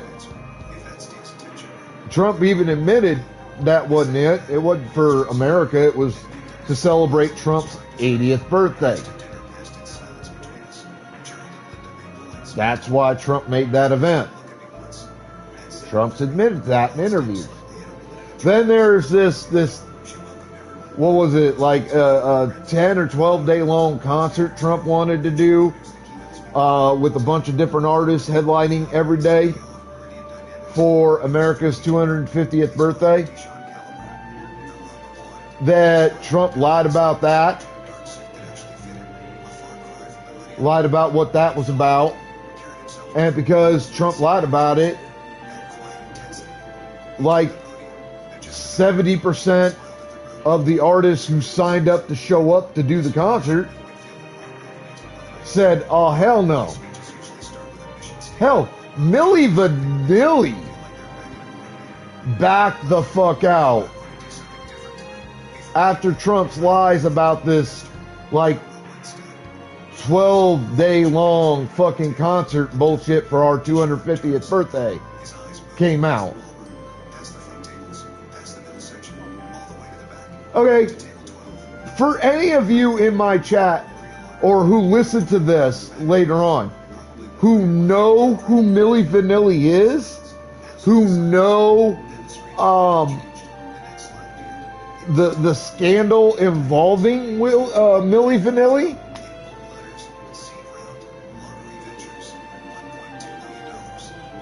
then you know that having a group like Milli Vanilli pull out of this series of day-long concerts celebrating America's 250th birthday is really saying something in and of itself.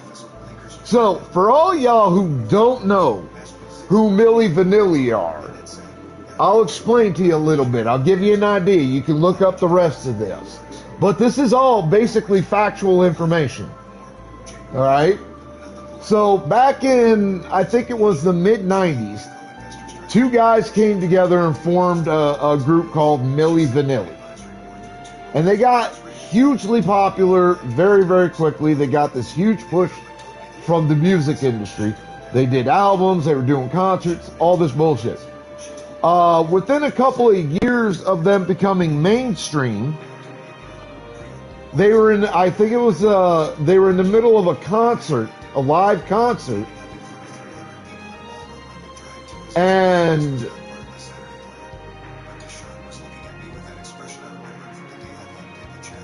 an electronic mishap occurred that ended up exposing Milli Vanilli as being lip syncers. They didn't actually sing shit. They were lip syncing somebody else's music that they'd done.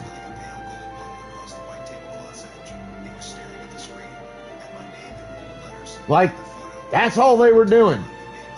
They fucking lip synced. And it was a huge goddamn deal.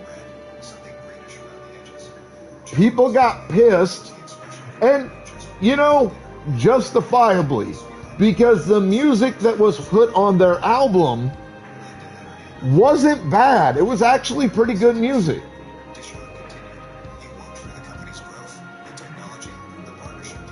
Alright, we'll wait till ads are over.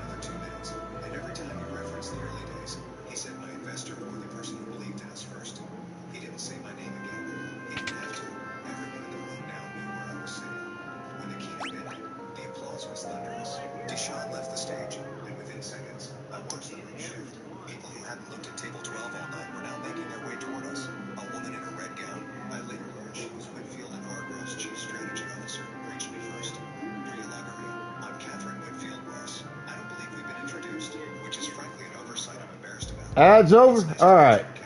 But yeah, like, that was the big thing with Milli Vanilli, is it got discovered in the middle of a live fucking concert that they lip synced everything. And they have been disgraced all over the world ever since.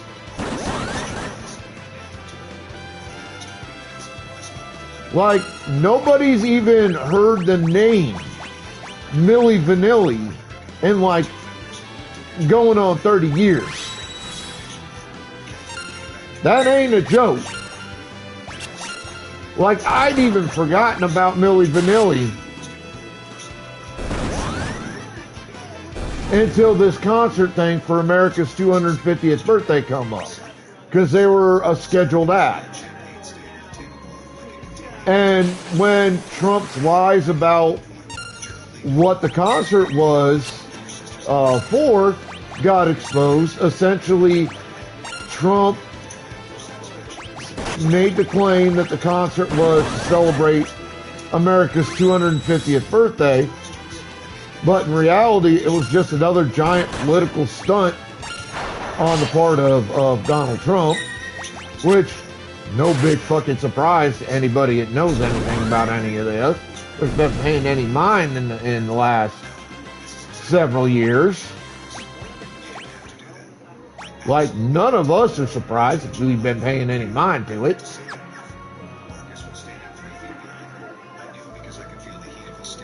But Milli Vanilli pulled out of this like 12-day series of day-long concerts.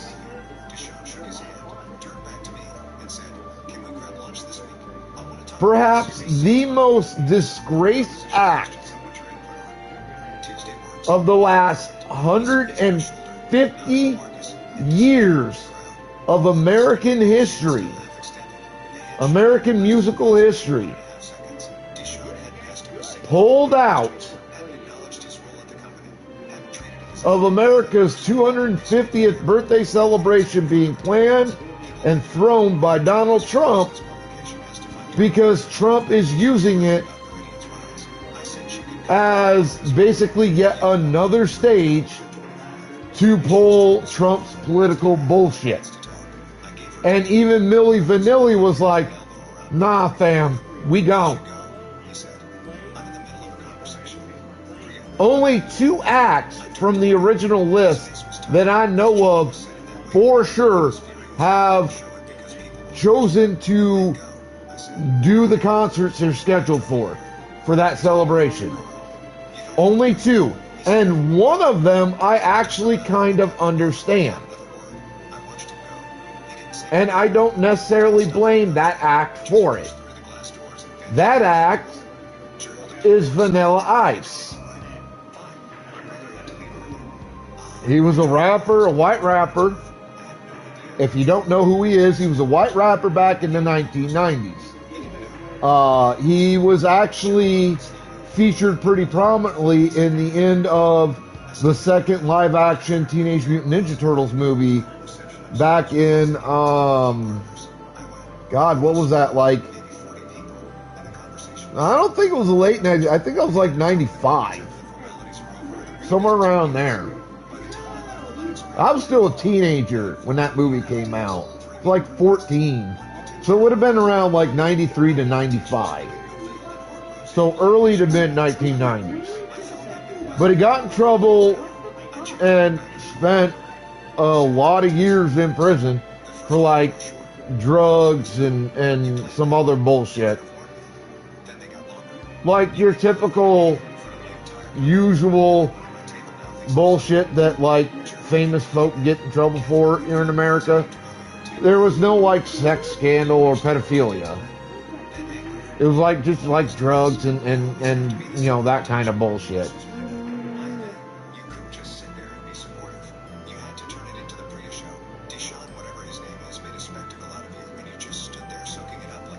He got out of prison a little while back because he spent like 20 years locked up.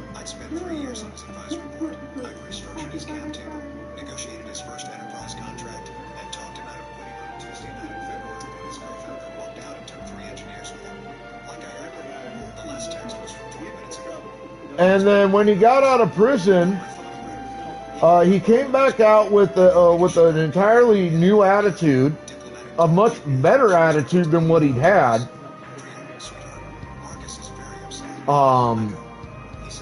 Before going into prison, like he found religion and I've seen like interviews with him and shit since he's gotten out, and you know, he actually seems like he's doing really well. And part of what he did was he started remixing all his old music and making new music, and he started mixing in like rock and roll or something into his old raps.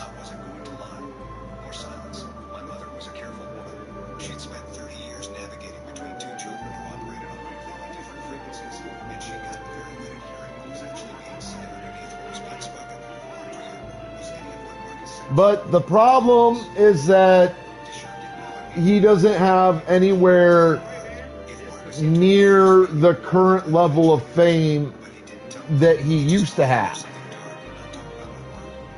So most people don't know he's been back out and back in the music industry making new music for like 10 years at this point. So while I'm pretty sure that the political nonsense that Trump's attached to this series of concerts in celebration of the 250th birthday of America is a concern for Vanilla Ice, I'm pretty sure he's not really giving a shit about that either way. I'm almost 100% certain that this is just, he's staying there just to try to get some national, maybe international exposure during the biggest celebration in the history of this country.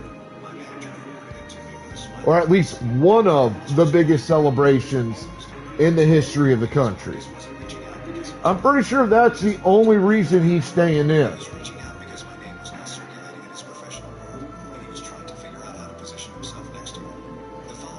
Now, the other artist that's chosen to stay, and this one, if you've been following this whole Trump saga, this one won't surprise you at all. is Kid Rock.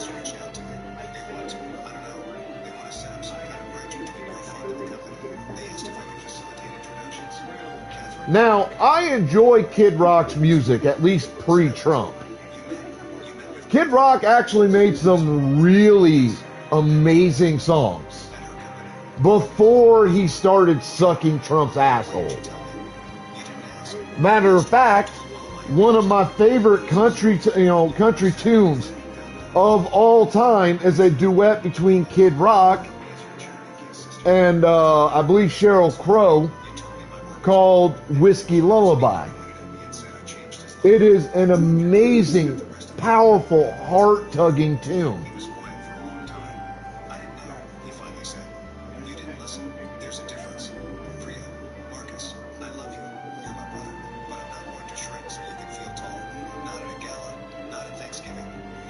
So, that's something you need to figure out. He didn't say anything more about 15 seconds. Catherine asked me to invite you to the quarterly war with you. She said it would be a good opportunity for your fund. at least pre-Trump,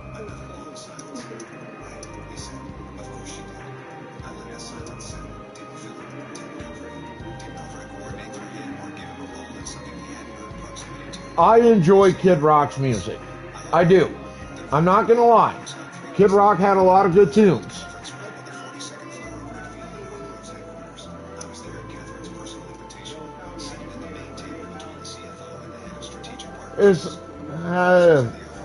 Can't remember. He did a Whiskey Lullaby may not be the right name. It's Whiskey something or another. I don't remember the exact name. He did a duet with Sheryl Crow. That much I know, and it was Whiskey something. It was about a pair of ill-fated lovers who broke up and then over time killed themselves by drinking. That's the basis of the song. And it's a really powerful, emotional song. Like, really powerful, really emotional. Here, let me look it up.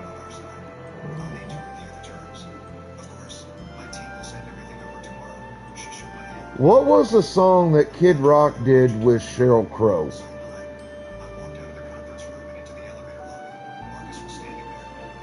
Picture. That's what it was. I was thinking of the wrong name. Right song, wrong name. My bad. I'm really terrible. Yeah, I'm really terrible with names of tunes. But yeah, that's a song. And it's one of the only songs, matter of fact, it's probably the only Sheryl Crow song I like that I know. Because I really can't stand most of Sheryl Crow's other music. I think most of it is fucking dumb. And it doesn't make any goddamn sense. And it just pisses me off. But that song, I fucking love. It is one of my all-time favorite songs.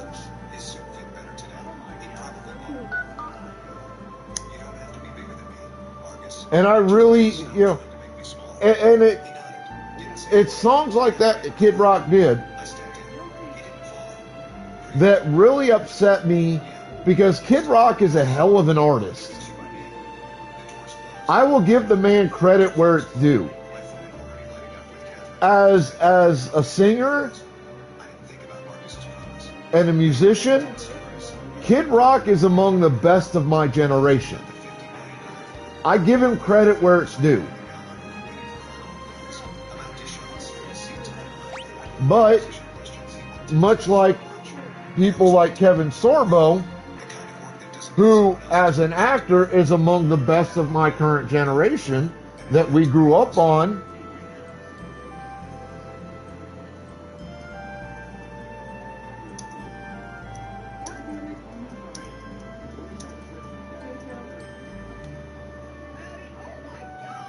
I have to learn to separate the artist from the person. I can appreciate and I'm sure you guys could get behind this, I can appreciate the artist that is Kid Rock. I can appreciate the actor that is Kevin Sorbo. I can appreciate their bodies of work. And I do. I appreciate the bodies of work they've put in. But that doesn't mean that I appreciate them as human beings in terms of their publicly expressed political and or religious ideologies. I do not like, I hate the fact that Kid Rock and Kevin Sorbo, and now Kevin Sorbo's son, Brandon Sorbo, who's only like 20-something right now, are sucking Trump's ass so hard. I cannot and will not accept that they really buy into that ideology.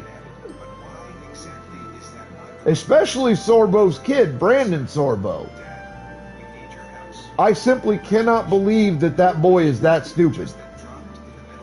That early in his life.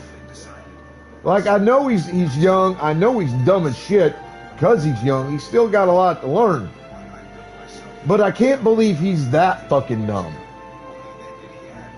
If y'all can understand me when I say that. I have to believe that he's been twisted by his father's ideology.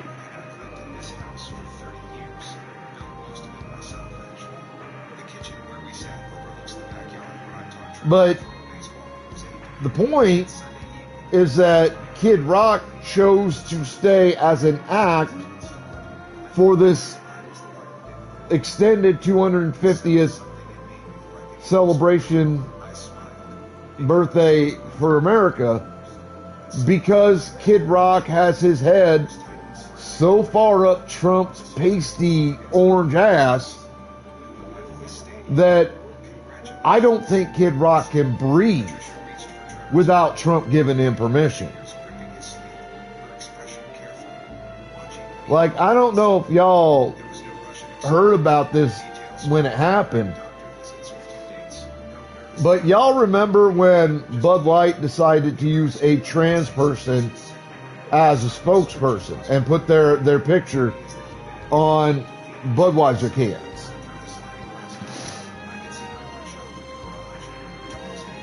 Y'all remember that, I assume, because that was just a few years back.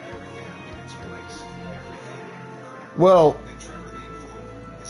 Kid Rock has been indoctrinated so much into the MAGA ideology that when that happened, he went out with a couple cases of Bud that had this trans person's picture on it, had a fucking automatic weapon. I don't know if it was an AR-15 or an AK-47, what it was. It was an automatic rifle. Something meant for war, not for anything else. And he did a live stream of himself being incredibly trans and homophobic, destroying a case or two of Bud with this automatic weapon, going, I ain't never gonna buy this beer again because now they're fucking in bed with these and just this, that, and the other damn thing, the other goddamn thing. It's a demonstration in my mind of how someone that fucking talented, because let's not forget ever that Kid Rock is an incredibly talented musician. He is. Whether you like him as a person or not, you have to give him credit when it comes to being a musician. The man has got some talent. The man is good. Something practical. It's just that your house has space, she said, her voice taking on that tone people use when they're explaining something obvious, more than you really use. I glanced around my dining room, taking in the built-in... Like, he's really good as a musician. I don't lightly say that I believe him to be among the best of my generation of musicians.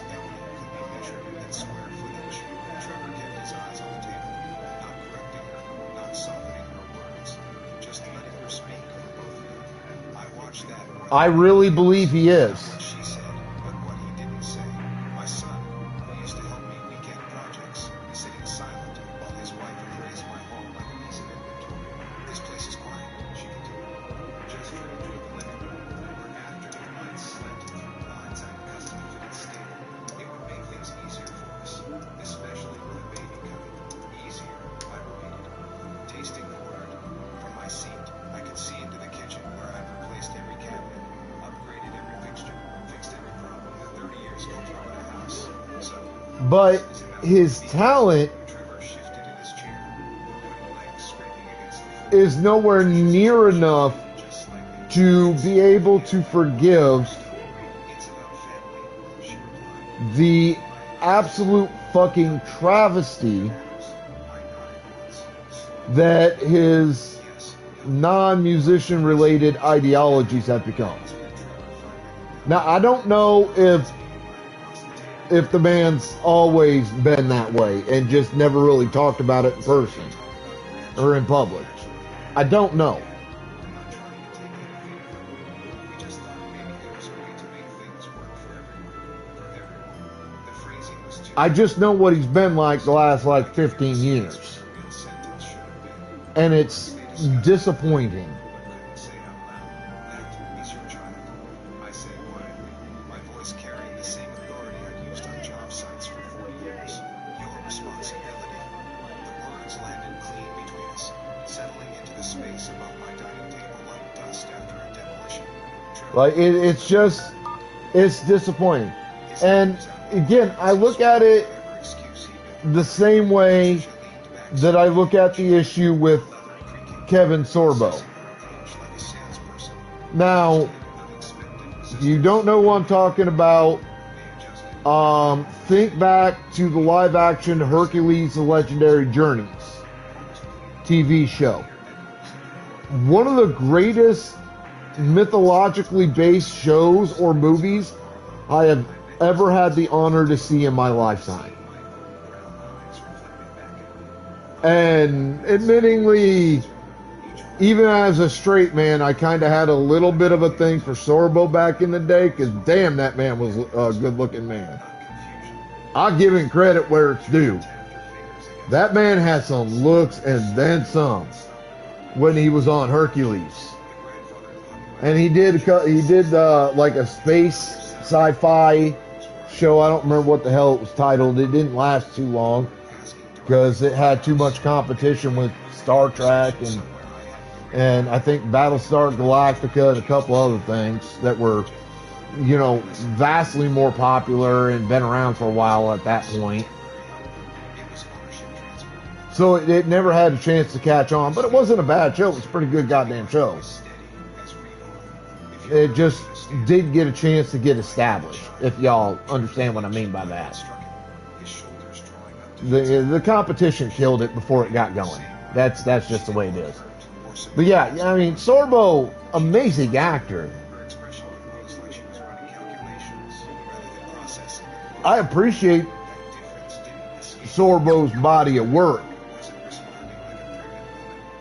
But Sorbo is definitely one of the most extremist right-wing, morons in Hollywood. Like, there's no ifs, ands, or buts about any of that now.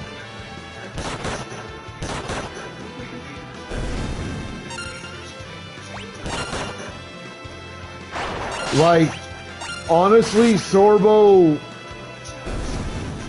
almost makes Kid Rock look like absolutely nothing when it comes to that ideology. That's how deep he is into it.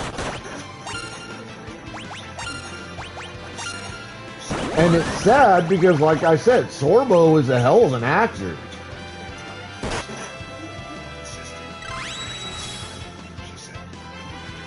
The man has some serious acting talent.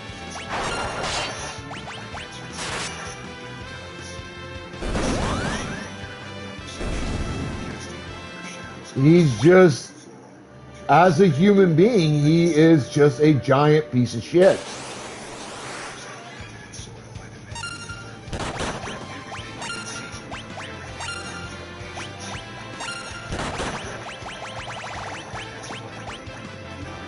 And I don't say that to be mean.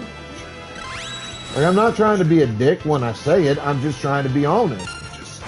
Sorbo, as a human being, is a douchebag. Sorbo, as an actor, is amazing. As an actor, Sorbo has some incredible talent. Unparalleled, even.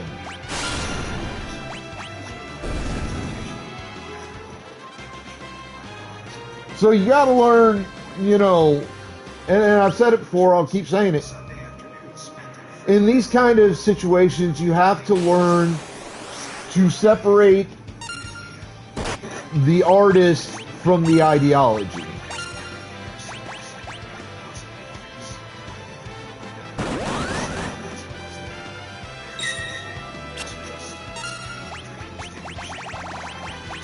You can appreciate an artist's work and at best hate or, you know, dislike or not agree with their religious and or political ideology. Like, it's possible to separate the two.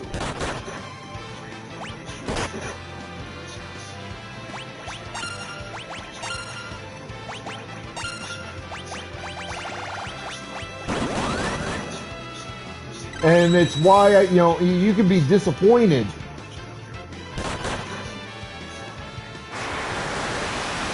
in what, like, an actor believes or does without denigrating, or, you know, a musician or, you know, whatever, without denigrating that person's body of work that they put in. Like, Charlie Sheen is a good example. And this time, he's not a political example. He's just, you know, the boy's a little nuts. Not gonna lie. I mean, if you know Charlie Sheen, you know that the reason he was taken off the show 2.5 Men and replaced by the worst possible replacement, Ashton Kutcher, is because Sheen took so many goddamn drugs and was drinking so much that he went nuts and got himself in a whole heaping helping of trouble and had to go to fucking rehab. I mean, that boy lost his goddamn mind. Like, that boy literally lost his goddamn mind.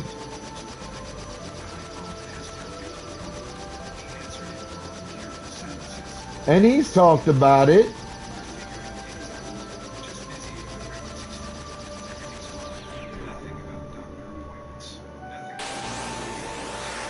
He's talked about it. He's admitted to what he did.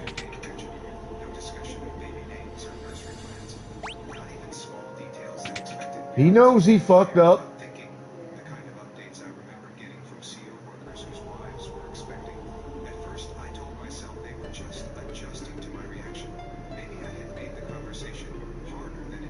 But like I said, it's a matter of separating Sheen's body of work from, you know, who Sheen was, at least, as a person before he finally started to clean himself up a little bit.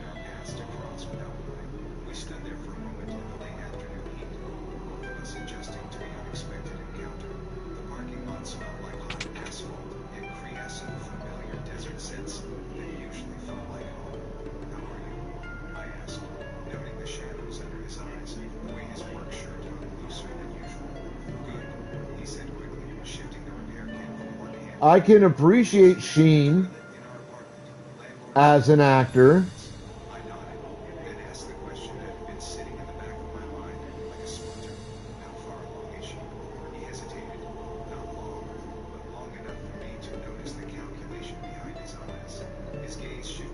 Without condoning who Sheen was as a person.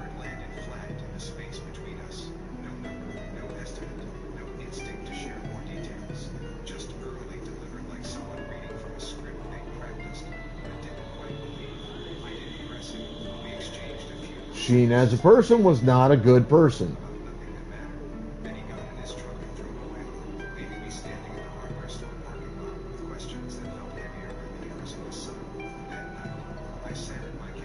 Sheen as an actor was pretty solid.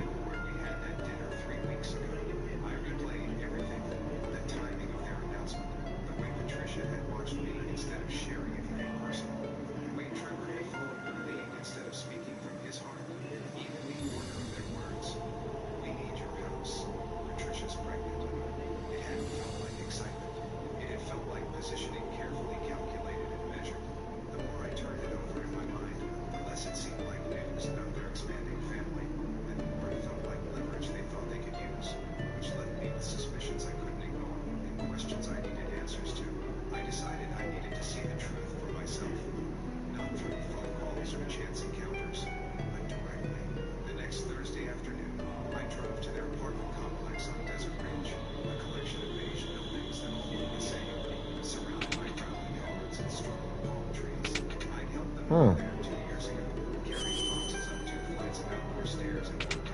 Interesting.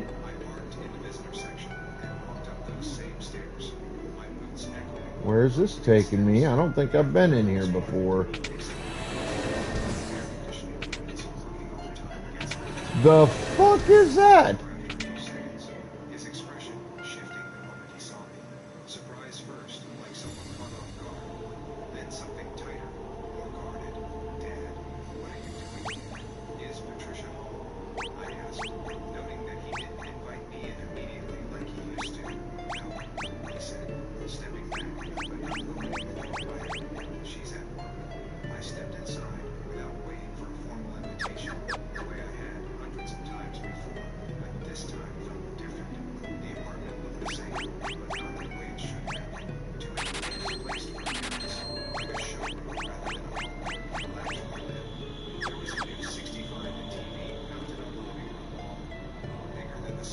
I am a little confused by where I'm at.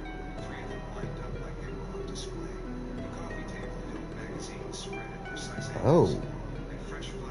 That'll get me to the black chocobo I've been hunting.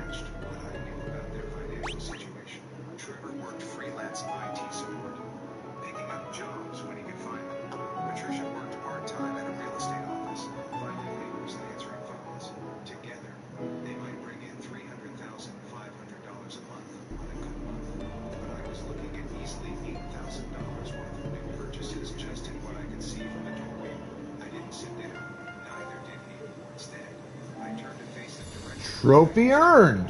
Pokeballs in chat too. So, trophy I earned is Piano Maestro. I became a master pianist.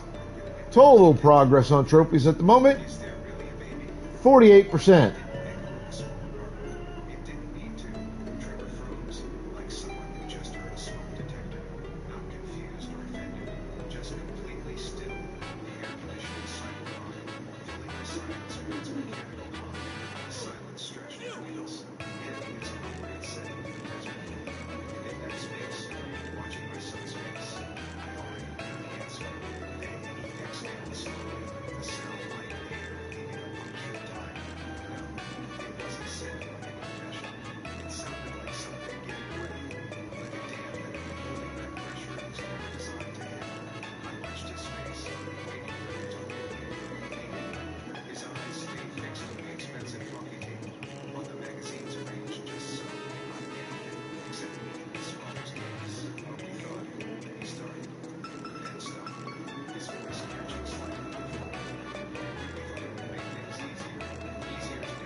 Okay.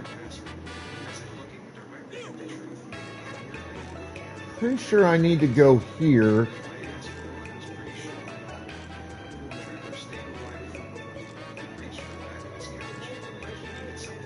But he can only land in a forest area, apparently. I'm not... I don't know what the hell I'm doing here.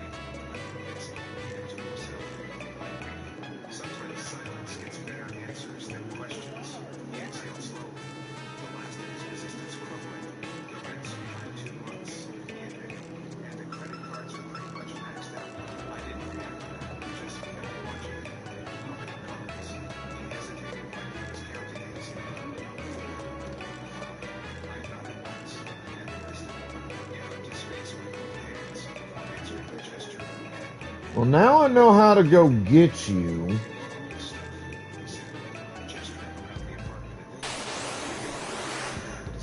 Next thing I need to figure out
Alright.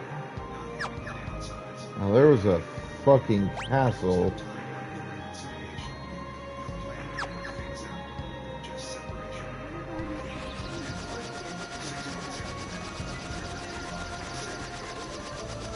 Well, there was shit I needed to buy.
might have a need to go through that too, and I'm not sure how to get there.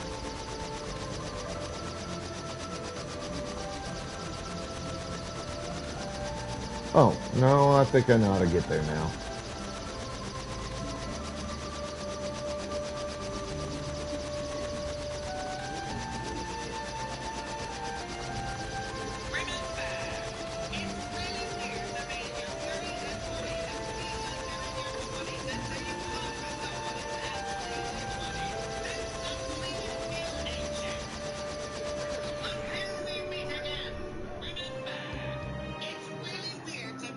Just because you know named Ryan was using a community room to swing laps as he often does for his workouts. Ryan claims that after spending quite some time in the pool, one of the other locals arrives and tells Ryan to leave his room somewhere else. Ryan declines the command and continues doing laps, moving to the furthest edge he could. He dares Ryan to the woman begins swimming laps as well, perpendicular to Ryan, causing their paths to collide. Ryan can be seen waiting his turn, but the woman swims directly into his path again. He can be seen questioning why she can't use the longer length of the pool. As he moves, the woman exits the pool and can be seen using her cell phone to call her husband to the scene.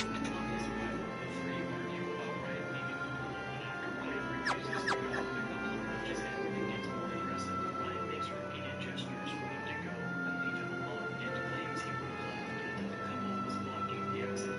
They argue, and the closer the couple got to him, each time Ryan would back up further and they would move closer still. Eventually, the man closed the distance to Ryan, threatening him and lifting up his shirt, revealing a concealed pistol. Ryan backed up again, gathered his things, and went to the parking lot to call the police. The officer responds within minutes to Ryan's 911. He speaks to Ryan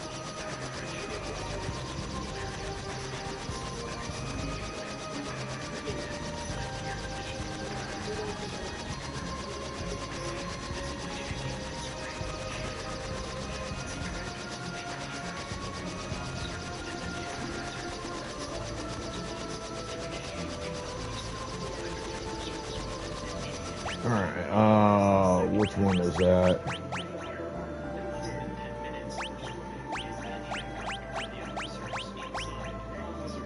Vessel Ball.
Okay, there's where I'm at on the map.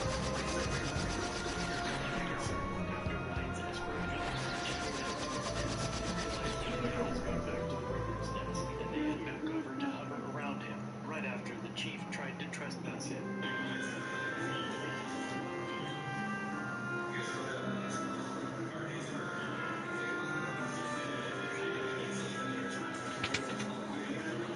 I don't think I've been here yet.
Cave up north, huh?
What castle is that?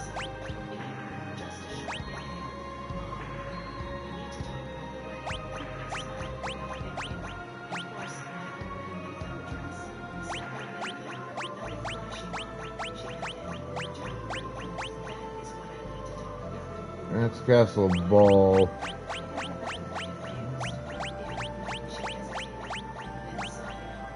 Kazu.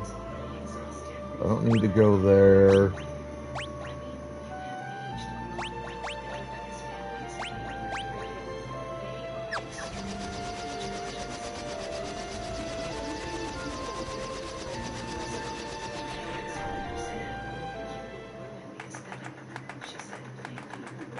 Oh, you guys don't have nothing left for me. I've already checked.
Where that one place I was just at is where I gotta go for that.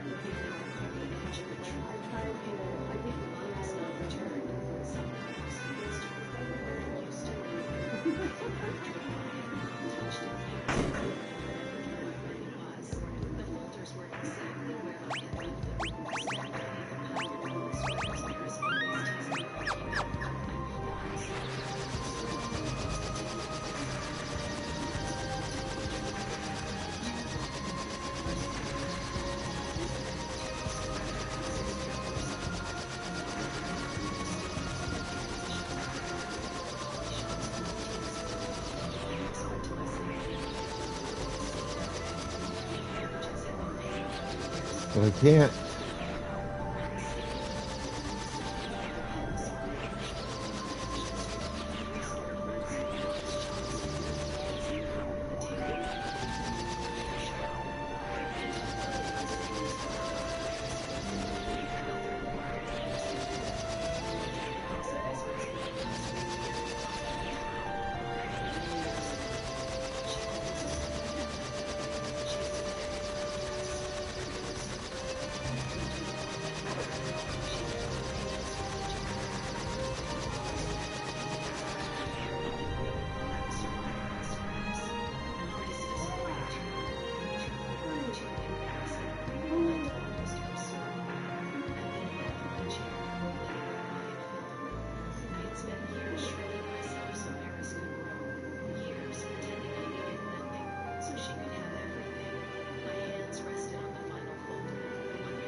Oh, great, more of these clowns.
Oh.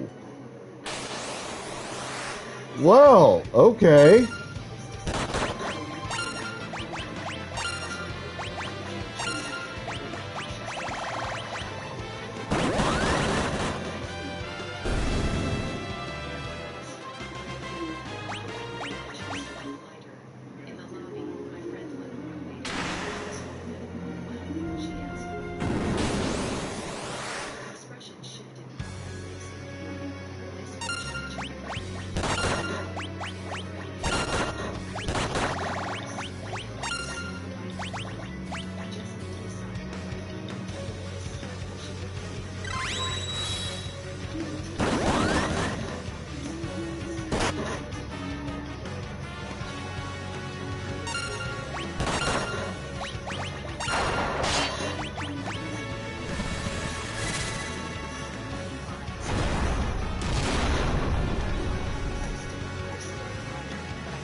Yeah, that's what I figured I had to do, is beat them both at the same time.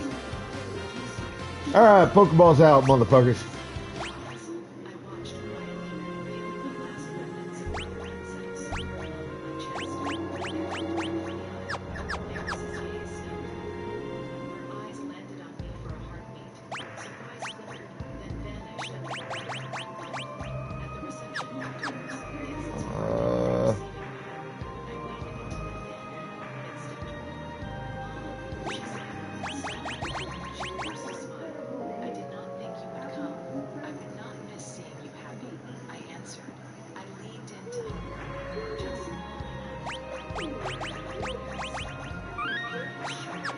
I've been trying to figure out how to get to this place for a while. This is where the next tablet is that I need.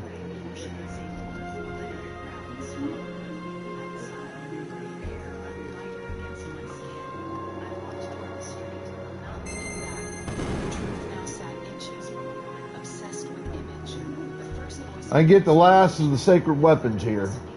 Well, not here. I get the tablet that helps me unlock the last of them.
He tried to hose me.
his ex-wife, Joyce's new man, a regional powerlifting champion, undefeated in his weight class for 6 years, a slab of a human being with a shape of a man.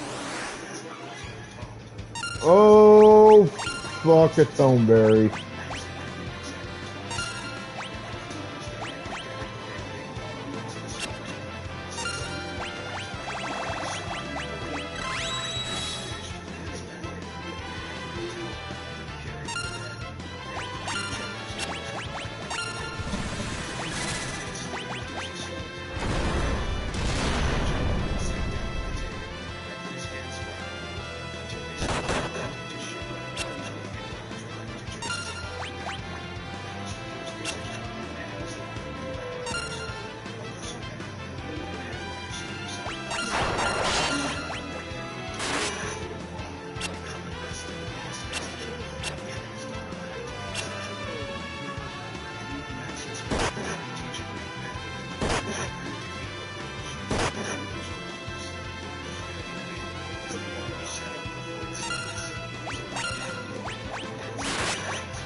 Let's get those Pokeballs out.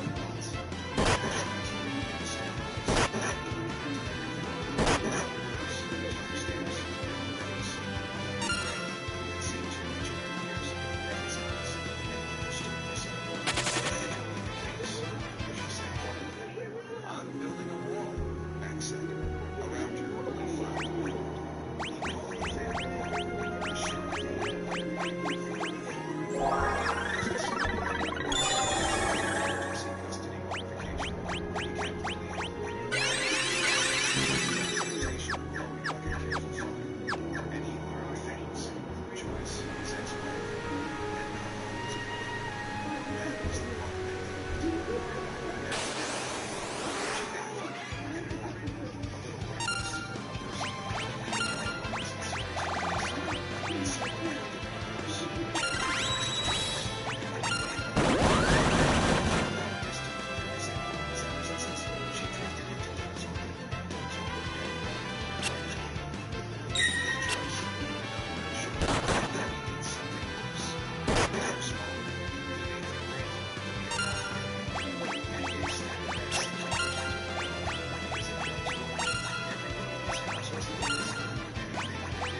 was a king touring his kingdom. He saw the way the crew arranged themselves around him, silhouettes around the star. All right, bathroom, coffee. Be right back. Hang tight. He sent Doug a message, anonymous, through a burner account that contained a single photograph, the X-ray of Lily's ribs. No words. He wanted Doug to see it. He wanted it in Doug's head, a small splinter, so that when the moment came, some animal part of Doug would already know why. Doug, of course, did not feel guilt.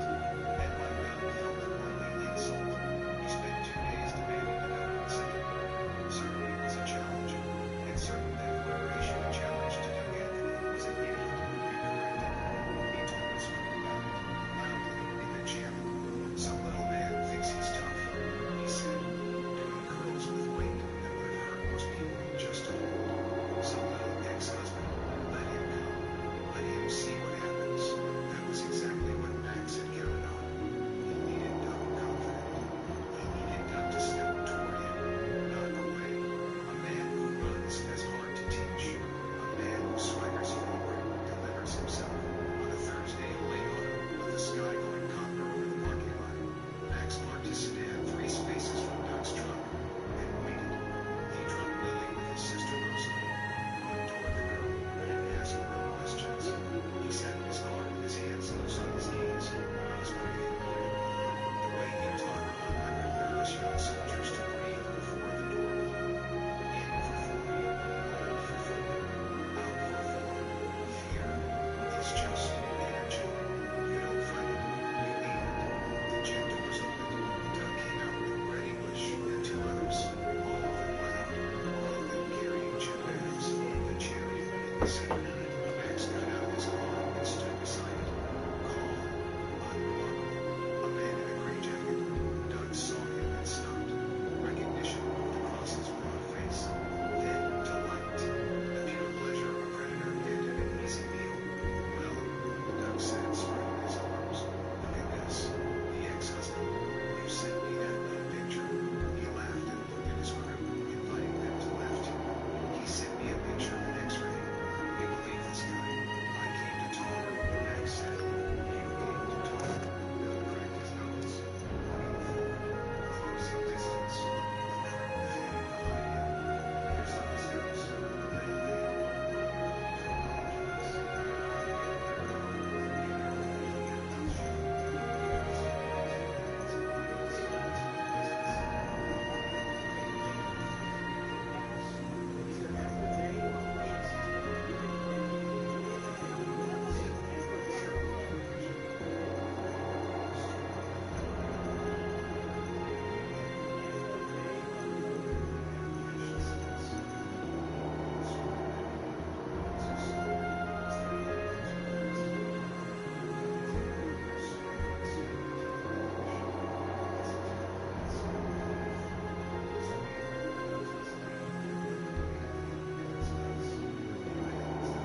Okay, I feel better. calling a child his property, and watched a hand-to-hand instructor with a clean record and a documented history of his daughter's injuries. And a man who by 100 pounds and had by his crews on the counts.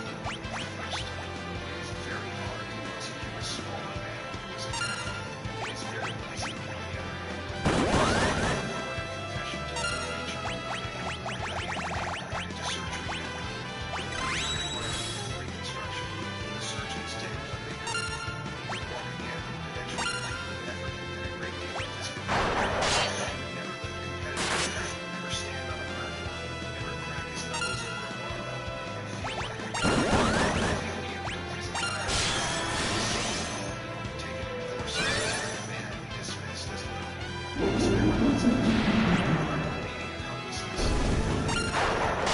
The simplest things for himself, demanded and diminished, while the felony charge through the court's power by his own voice on a recording he could never take back, was convicted. Recording sought to that.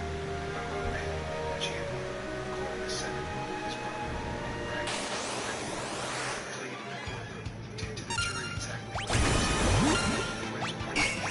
In prison, the reputation of a man who married child seized him, and the body that had once protected him no longer could. While other jurors philosophy reached some language turned out to a positive too, now that he was the lead. He learned that lesson slowly. Joyce came out of prison. The investigation found that her crime had been weakness, not cruelty, paralysis, or malice. She had been so limited that she had frozen longer down the chart, which is its own kind of failure, but a different kind. She got supervised eventually after a long course of counseling, after she'd gotten out from under Doug's gravity and slowly become a person again. Max didn't forgive her exactly, but he didn't poison Lily against her either, because Lily deserved a mother who was trying, and because cruelty in return wasn't illegal. Had only ever been a wall around his daughter. Red English and the rest of the group, who had watched Max speak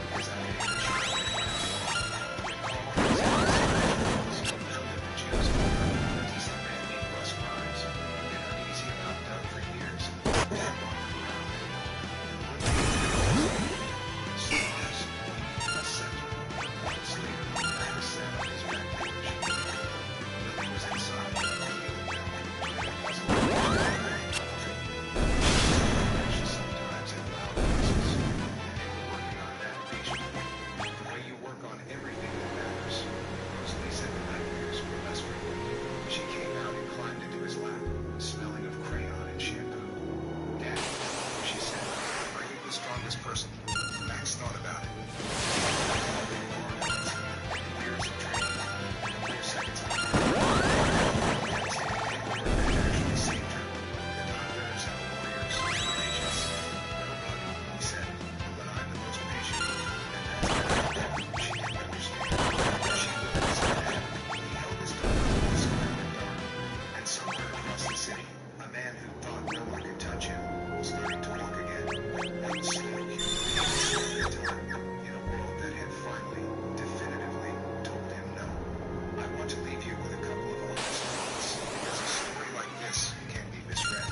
The satisfying part is the part for seconds, the chair, walk down. I get it. There's a clean, pleasure in watching a body being someone who can't be moved. But notice what actually saved that little girl. It wasn't the knees. Pokeballs out.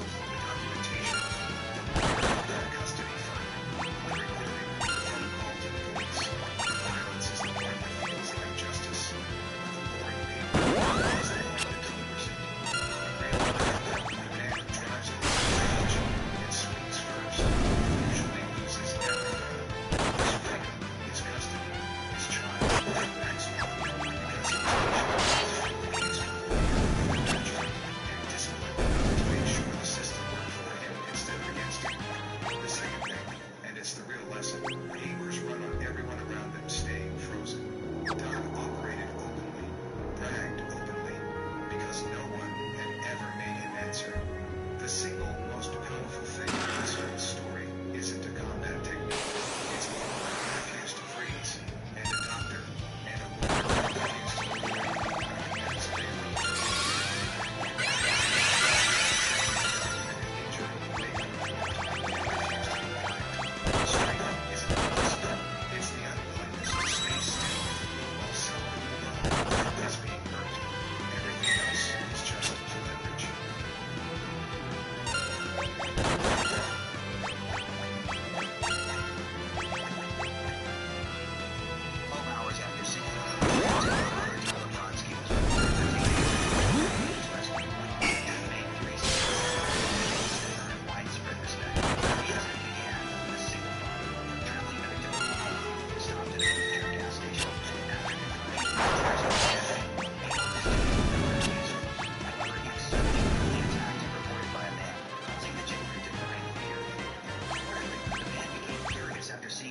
What the hell?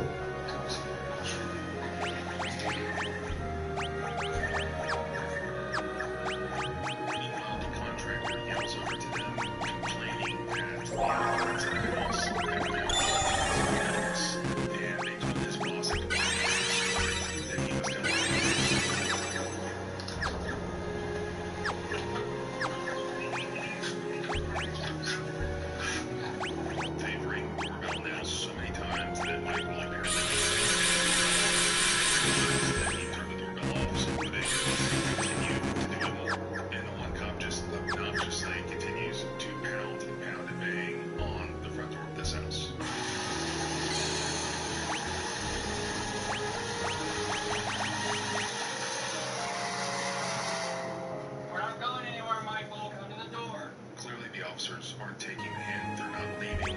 So Michael then actually calls the cops, calls 911 on the cops.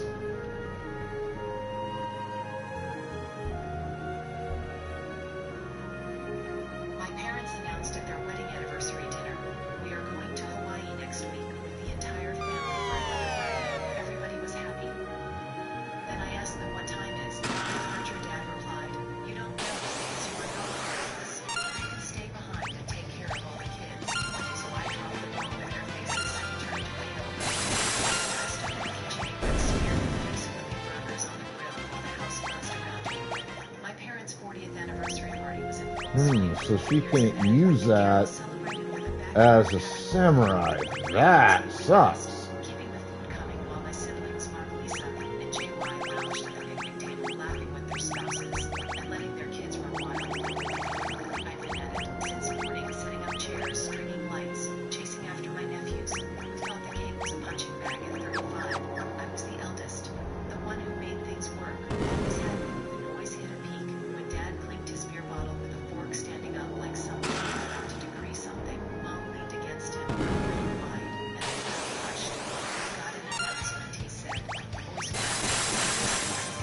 next week we're taking the whole family to Hawaii. Another party with dad and son cheers erupted. Mark hooped, Lisa clapped, and the kids shrieked about Circle. I felt a jolt of excitement too. Oh, shit. For the grind, I flipped the last burger, wiped my hands, and stepped closer. Well, what time's the departure? I asked, casual, figuring I'd need to shovel some work shifts. Dad turned his gray eyes narrowing like I'd asked something stupid. You don't need to know, he said, loud enough for everyone to hear. You're not part of us, stay here and watch the kids. Mom snorted a sharp little laugh and waved her hand like it was nothing. My stomach dropped. The table went quiet for a beat. Then Mark muttered something about flights. No one looked at me. No one cared. I stood there, spatula still in hand. Ink creeping up my neck after all I'd done, years of fixing their messes, working construction to pay their bills. So my siblings could live their lives. They didn't know. That looks kind of like a Digimon. Tossed the spatula onto the grill, grabbed my jacket from the porch, and walked out. Lisa called after me, Felix, you okay? But I didn't stop. The screen door slammed behind me, and I was gone. Scratching rattled my truck. I drove to my apartment in the cramped one-bedroom, littered with reminders of empty toys. Dad filled the garage. I took the car, and Jen's clothes left behind. I sank onto the couch, staring at the wall, 35 years old. I was trying to when I got ready to return, I noticed a babysitter. The anger boiled up hot and fast, but underneath was something else tired and slow. I couldn't do it anymore. I thought of Hawaii and beaches I'd never seen, and then of a place I'd always wanted to go, a coastal somewhere a few hours away, all docks and waves and freedom. I've driven over once years, that, and it stuck with me. No one needed me there. No one needed me. That was the point I didn't sleep. I pulled a duffel bag from the closet and started packing joints of you. Shirts, my old work boots. No plan, just motion. I grabbed my savings, cash for overtime, and checked the bus schedule. Boss fight, motherfuckers. There was one leaving at 5 a.m. Before the sun even thought about rising, I hesitated, thumb hovering over Sophie's number. She was in never seemed to get me, but I didn't call. She tried to talk me out of it, and I couldn't afford that. Not now. I'll take the past. To the door and walked to the station. Air was cool. Empty to my chest.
Thank God I put 2 white mages. Well, 2 characters with the ability of a white mage into the party. Because, damn, that tidal wave was nasty!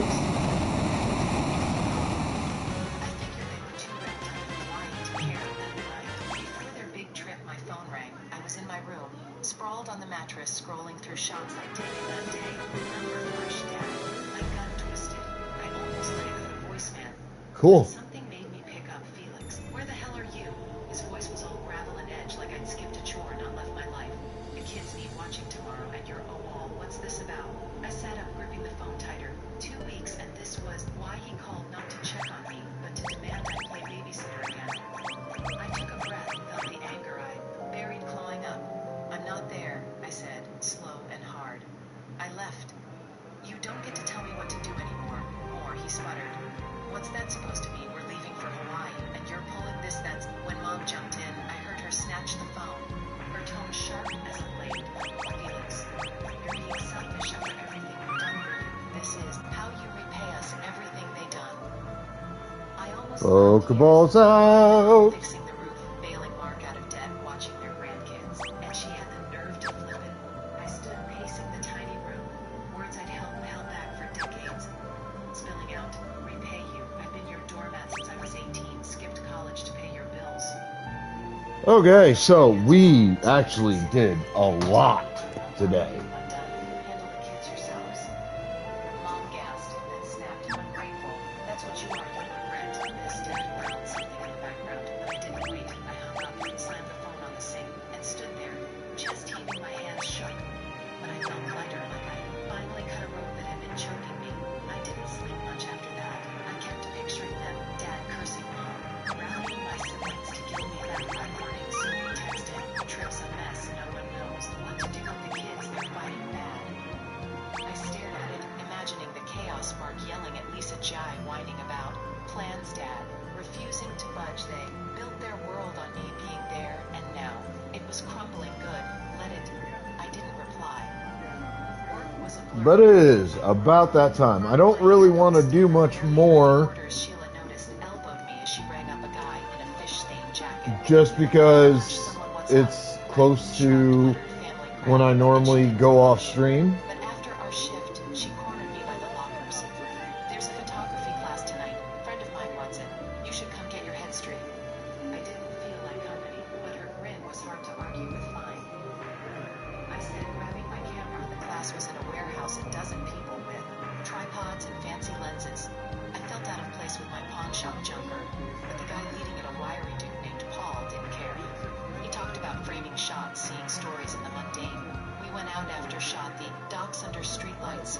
I got a decent one. 2 workers unloading crates. Shadows stretching long. Paul at it said, you've got an eye, keep going. It wasn't much, but it stuck with me. I'd never been good at anything that wasn't for them. That night, I lay awake, the bar downstairs thumping. As usual, Sophie texted again. They can L Hawaii, Dad won't pay for sitters, and no one's stepping up. I smirked, picturing their faces, Mom's pout.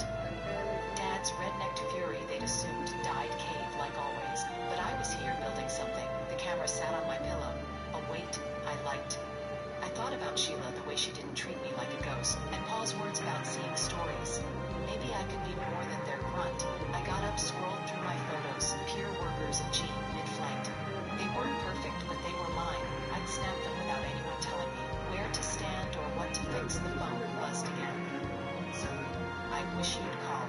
I wanted to for her, but not yet. She'd understand someday. I set the phone down, picked up the camera instead. Tomorrow I'd shoot the waves at dawn, then crash, whether my family figured themselves out or not. Then I'd be there, not holding anyone's mess, but my own. I'd been in the city 3 months. When Dad showed up by then, I'd carved out a rhythm, cafe shifts, late nights with the camera. A life that didn't revolve around anyone else's demands. The room above the bar still shook with noise, but I'd gotten used to it, even liked how it drowned out. My thoughts' work was steadier. Now I could whip up a latte without cursing under my breath. Sheila had become a fixture, always around with her quick jabs, and ideas like the photography class that had turned into a weekly thing. I'd started a portfolio shots of the docks, and the people pasta, Paul said, could go somewhere. I was beginning to believe him that day. I was behind the counter, wiping down the espresso machine when the door swung open, and there he was, Dad. Gray hair, thinner shoulders hunched, same scowl I'd known since I was a kid. My hands froze. Mid-wipe, he scanned the place, locked eyes on me, and marched over like he owned it. Customers glanced up, then away. Alright, Lizard Wizard, Gouda, Wolf, and Sherry Elise still here at the end of everything for today. Thank you to you and everybody else who showed up. Yeah, it's certainly that time of the evening. He shifted, uncomfortable, like he wasn't used to me standing tall. You took off. He said, left us in a mess. Oh, why it didn't happen. Couldn't without you. Family's been scrambling ever since I stared at him waiting. You left us neck-covered. I didn't think you'd stay gone. I'm sorry it came out like that, and the party come back. We need you. His eyes flicked up, expectant, like that was enough to erase it all. I laughed, short and bitter. You need me, that's why you're here. Not because you give a damn, but because your trip flopped and the kids are a hassle. He bristled, face reddening. Watch it, boy, you raised me. I cut in, voice rising. You leaned on me. I was 18. When I started paying your bills, 25.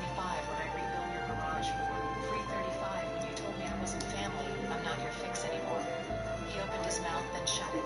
Fist clenched. Once he didn't have a comeback. Alright, we are going to raid to a Rhaekodactylus. So be good to yourselves, each other, the planet, everything else. Have fun, stay the fuck out of trouble, exercise your rights, responsibilities, privileges, and or duties of wherever you happen to be from. As viewers, show that love and respect to the streamers that you watch, alright? We really appreciate it. It 100% makes our day, makes all of this worth it. As streamers, show that same love and respect to your viewers. Because while we could do this job without them, it wouldn't be any fun, and frankly, what the fuck would be the point? Alright, this is your immortal Sith Emperor signing off, saying I will see you motherfuckers tomorrow. Later.